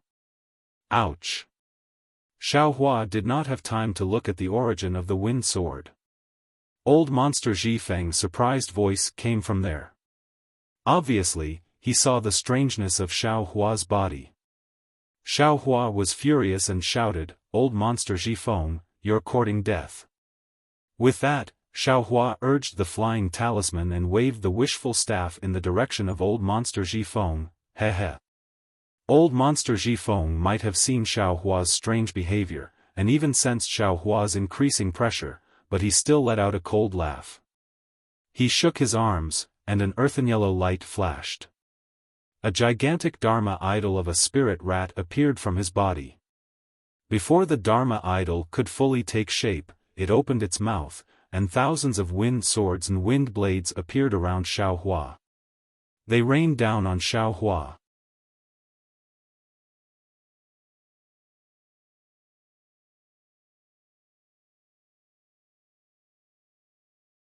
Chapter 33-22. This guy really does have some tricks up his sleeve. Sensing the sharpness of these wind swords, Xiaohua didn't dare to be careless. He hurriedly waved his staff to protect himself, hoping not to make any mistakes. Seeing that the staff had broken the first wind swords, and that even more wind swords were coming from behind, Xiaohua really didn't have the power to fight back. It was also at this time that the Imperial Jade Seal and the inner core collided. The force was more powerful than the wind and swept through the entire space. Xiaohua's figure became unstable and was once again flipped over in the air. Old Monster Zhifeng was also unable to stand, his entire body tumbling in the air like a pellet. As for the wind swords attacking Xiaohua, they had already been shattered by the force. The force was so great that the 9 pavilions on the stone wall were completely exposed. The cultivators sitting inside all activated their origin tools and imperial tools, doing their best to resist the impact. They were completely helpless like fish in a moat caught in a fire at the city gate. The most pitiful were not the cultivators, but the light baby beast. It originally pounced on the light beast, but in the blink of an eye, the light beast had already exchanged several moves with the Stag King and Ao Shuai. Even Hai Tian and Yin who couldn't participate in this kind of fight, let alone the light baby beast. The light beast's aura may not cause any harm to it, but the force of the impact suddenly lifted the light baby beast straight from the air to the top of the space. The light baby beast cried out, the anxiety in its heart more than panic. Just as the light baby beast stabilized its body, it didn't have time to rush at the light beast again. But then there was a rumbling sound. The 9 dragon steels that Master 9 Heavens had previously withdrawn to the surrounding space made a sound at the same time. From the dragon steels, thick black gas gushed out. The black gas each took the appearance of the 9 dragon sons, and they bared their fangs and brandished their claws at the light baby beast. The light baby beast let out a sorrowful cry. Its body emitted a strong brilliance, wanting to disperse the black gas. Unfortunately, the white brilliance only pierced the black gas and disappeared immediately. It didn't cause any threat. The light baby beast was angry. Its 4 hooves kicked wildly, producing a lot of clouds. Then it lowered its head and rushed at one of the dragon's steels with its dragon horns. An extremely brilliant brilliance was rapidly brewing between the dragon horns. Clearly, this was the light infant beast going all out. Caw! In the chaotic space, there was a sudden, excited cry of an eagle. Master Nine Heavens had also revealed his true form. A huge, ugly sparrow hawk flapped its pitch-black wings, and its claws flashed with a stench and death chi. It pounced towards the baby light beast, trying to stop it from attacking the dragon steel. The sparrow hawk flapped its wings and flew to the top of the baby light beast's head in the blink of an eye. Although the baby light beast's body was white like snow, the sparrow hawk's claws were as black as ink. Not only did it block the white light, it also pierced through the white light and grabbed the baby light beast's back. Aoo! The light infant beast let out a sorrowful cry. The brilliance around its body was greatly reduced, and the white light that was brewing between its dragon horns also disappeared. The light beast was enraged by the fact that the baby light beast was injured. With a thunderous sound, its entire body swelled up. Quick, let's attack at the same time. Ao Shui saw that the light beast had swelled up and knew that it was not good, so he hurriedly shouted. Then, the immortal law chapter in midair flashed with endless rays of light, and thousands of inscriptions rushed out from it, forming words and sentences. In the end, they gathered into pages of inscriptions, complementing the black chi of the Nine Suns dragon steel, and fell towards the light beast. The black chi of the Nine Suns dragon steel was surging violently, and the rays of light of the immortal law chapter were also imposing, and the sounds of chanting were loud and clear. However, when the two treasures converged, the light and darkness combined, and it was like a perfect pair of pearls and jade. An aura that was even more powerful than the light beast's aura rushed out from the treasures, but it did not move. It was like a powerful nightmare that could not be found anywhere, and it controlled the area around the light beast. Roar! The light beast roared angrily, and the entire space shook violently. However, the dazzling rays of light around the light beast suddenly disappeared, as if the scorching sun at noon had suddenly disappeared. Everyone's eyes darkened, and it was as if something extremely important was missing in their hearts. This doubt only lasted for a moment, and a ray of light that was even more dazzling than before, so dazzling that it directly pierced the heart, appeared in the light beast's chest. This dazzling light was heart-shaped, and it was only the size of a soybean, but its brilliance once again lit up the entire space. The light beast's body that could not be seen clearly before now looked like a transparent statue, and it was abnormally ferocious in the light and shadow. This light beast was several feet long, and its dragon head was one size larger than Ao Shui's. However, there were some differences. The dragon horns were slightly curved, and the bright and dark runes on them were rhythmically moving like music. On the Qilint's body, the folds of palm-sized scales glowed. What was different from before was that the edges of the scales were abnormally dark, and only about 80% of the center of the scales shone brilliantly. The four thick bull legs were surrounded by countless auspicious clouds, and it really looked like an auspicious beast. Unfortunately, the light beast's bloodshot eyes were faintly flickering with flames, and it opened its ferocious mouth to let out an extremely angry roar. An ordinary man was innocent, but treasuring a jade ring would arouse the envy of others. Thump, thump, thump. The dazzling light in the light beast's heart beat 3 times like a heartbeat, and the light had already completely enveloped the light beast. The 3 heartbeats filled the entire space, and everyone, all the demons, and everything in the space, all beat 3 times at the same time. Without any surprise, the 9 children dragon steel and immortal law chapter's light curtain that encircled and suppressed the light beast also rippled 3 times like the black chi. Although these 3 ripples could be compared to a white horse passing by, the light curtain and black chi had already covered the light beast's body like a clap of thunder. Gu-gu-gu-gu. A burst of what seemed to be countless bubbles gushing out, as if the entire space was boiling. Xiaofan, who had just stabilized his body, couldn't help but float up and down. Not only did his meager magic power want to leave his meridians, even the blood vessels in his body felt like they were being sucked out. Damn, this light beast is so terrifying. Xiaohua turned pale with fright. Taking advantage of the flying talisman's effect, he hastily slid down, and floated down to the nearest pavilion. Just as Xiaohua was about to get close to the pavilion, boom! A world-shaking sound rang out. The 9 children dragon steel's 9 dark clouds were blown apart, and the Immortal Law chapter's armor was shattered into fragments. The bodies of the 2 strange treasures even rushed towards the 4 walls of the space in an extremely sorry state. In the midst of this explosion, the light beast proudly flew out, rushing towards the light beast cub caught by the hawk owl's sharp claws. Woo! Just as the light beast's figure appeared, the Stag King's Imperial Jade Seal had already arrived.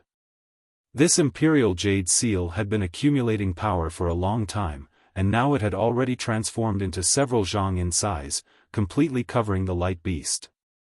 The light beast wasn't afraid in the slightest. Just as it was about to open its mouth and spit out its inner core, oh! The light beast cub's mournful cry resounded through the entire space. Xiaohua raised his head and looked over. It was also at this moment that the light beast cub had already been caught by the hawk owl that venerable Master 9 Heavens had transformed into. Those sharp claws, which were several chi in size, had already grabbed the cub's back. Those pitch-black claws seemed to have captured the light. No matter how hard the white light tried to stretch within the claws, it was still unable to struggle free. On the contrary, a strand of blood flowed down the cub's back.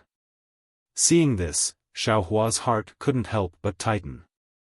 The light beast cub was only a cub. It probably hadn't suffered such pain before, right?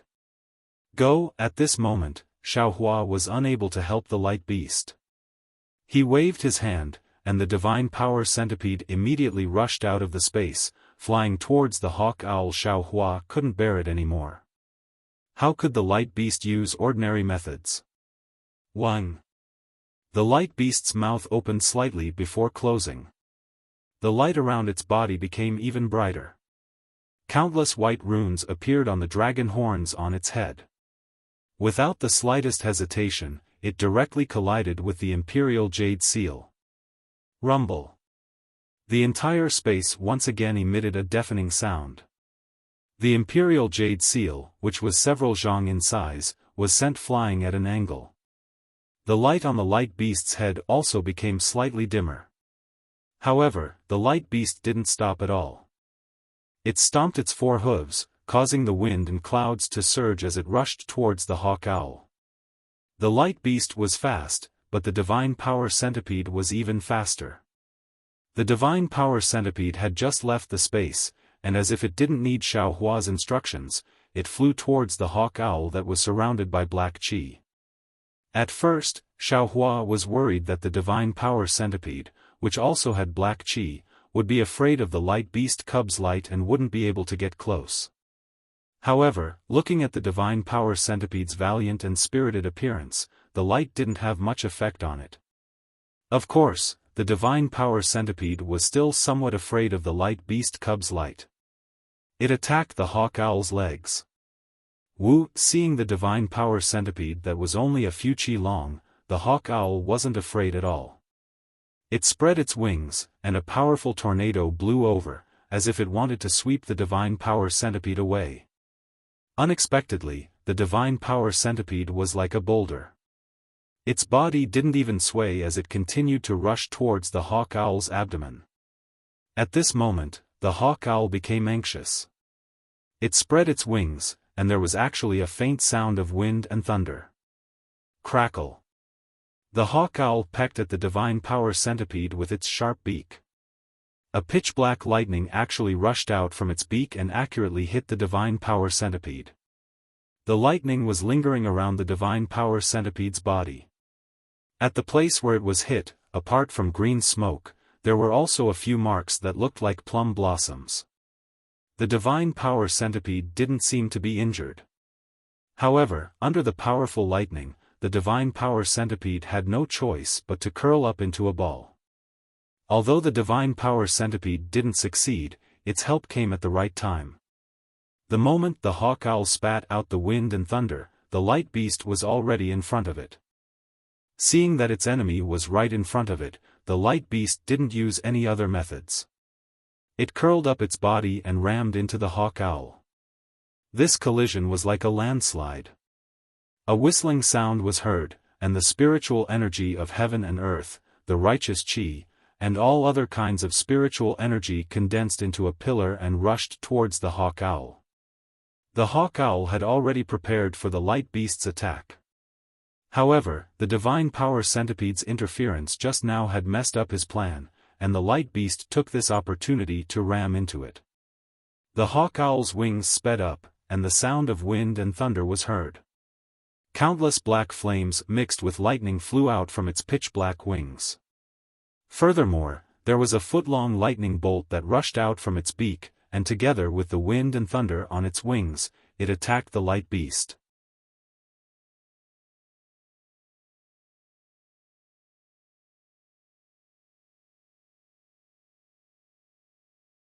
Chapter 33-23. Crackle, crackle, rumble, thousands of rumbling sounds reverberated through the space like a tsunami. The glaring brilliance dazzled everyone's eyes. Xiaohua's figure had just stabilized itself on the pavilion when it began to shake violently. Even the entire pavilion was on the verge of collapse. Gah! The dazzling collision ended with a heart-wrenching cry. A black shadow that was close to 10 feet in size flew into the sky like a kite with a broken string. It looked like it was about to crash into the stone wall of the space. The black feathers collided with one of the pavilions on the stone wall, causing the pavilion to fall from the stone wall in an even more chaotic manner. Several cultivators inside turned pale and flew out in a panic. They stopped in midair, not knowing what to do, and each of them used their own methods to protect themselves.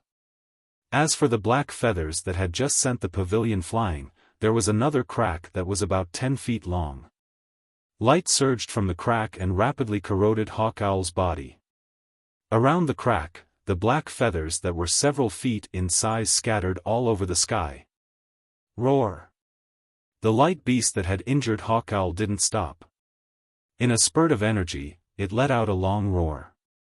Without waiting for Ao Shuai, the Stag King, and the other demons to catch up, it immediately charged at Hawk Owl that had already lost its balance, preparing to kill it in one blow. The light beast's plan was naturally as it wished, but Hawk Owl's claws were still holding onto the baby light beast. Seeing the light beast attack again, Hawk Owl's claws tightened once more. Roar! The baby light beast couldn't help but let out another miserable cry. The baby light beast was connected to the heart. No matter if it was a human or a demon, when the light beast heard the miserable cry, its body couldn't help but tremble slightly. In the blink of an eye, another change occurred. Chi chi chi chi. As if thousands of hippos were farting at the same time, waves of fishy stench and sky-piercing sounds suddenly came from the four walls of the space. In particular, the 9 pavilions that the crowd and the demons were in suddenly shattered with these strange noises. Behind the 9 pavilions, 9 huge chrysanthemum-shaped holes were revealed. Thick black fog mixed with a fishy smell gushed out from the holes like bees. These 9 black fog were different from the fishy smell emitted from the stone walls. The moment they appeared, they immediately enveloped the light beast. At this moment, Venerable 9 Heavens Hawk Owl definitely had a plan to lure the light beast here. This black fog was most likely a huge ambush for Venerable 9 Heavens. Venerable 9 Heavens. The people and demons that were originally hiding in the pavilions had no choice but to fly out of the pavilions. Their bodies all flashed with various colors of light and fog, and even stepped on auspicious clouds to protect themselves as they shouted at Venerable 9 Heavens. At the same time, everyone and the demons were also alarmed. They ordered everyone to use their methods to protect themselves. The 9 indescribable black mists with a fishy stench were definitely powerful. The light beast's figure immediately dimmed. When Venerable Nine Heavens Hawk Owl saw this, a trace of joy flashed through its eyes. However, just as it revealed this joy, it suddenly sensed danger. It hurriedly spread its wings, and a jet of black lightning shot out from its beak. Its eyes revealed a shocked and angry expression. This was because the divine power centipede that had curled up to avoid the lightning took advantage of the hawk owl's ambush. It suddenly broke free from the lightning and attacked the hawk owl like a black light, grabbing the light beast's left claw. The divine power centipede actually had such intelligence. It was actually able to seize this excellent opportunity. Even Xiaofan, who was watching from afar, was surprised. However, Xiaofan didn't have time to be surprised. He knew that he didn't have the strength to fly over to help the divine power centipede, so he didn't hesitate at all. With a wave of his hand, he took out the Pegasus from his storage bag and Little Black from the space. He only gave Little Black a command, then he activated the lightning flash and thunder roll technique, preparing to help the light beast.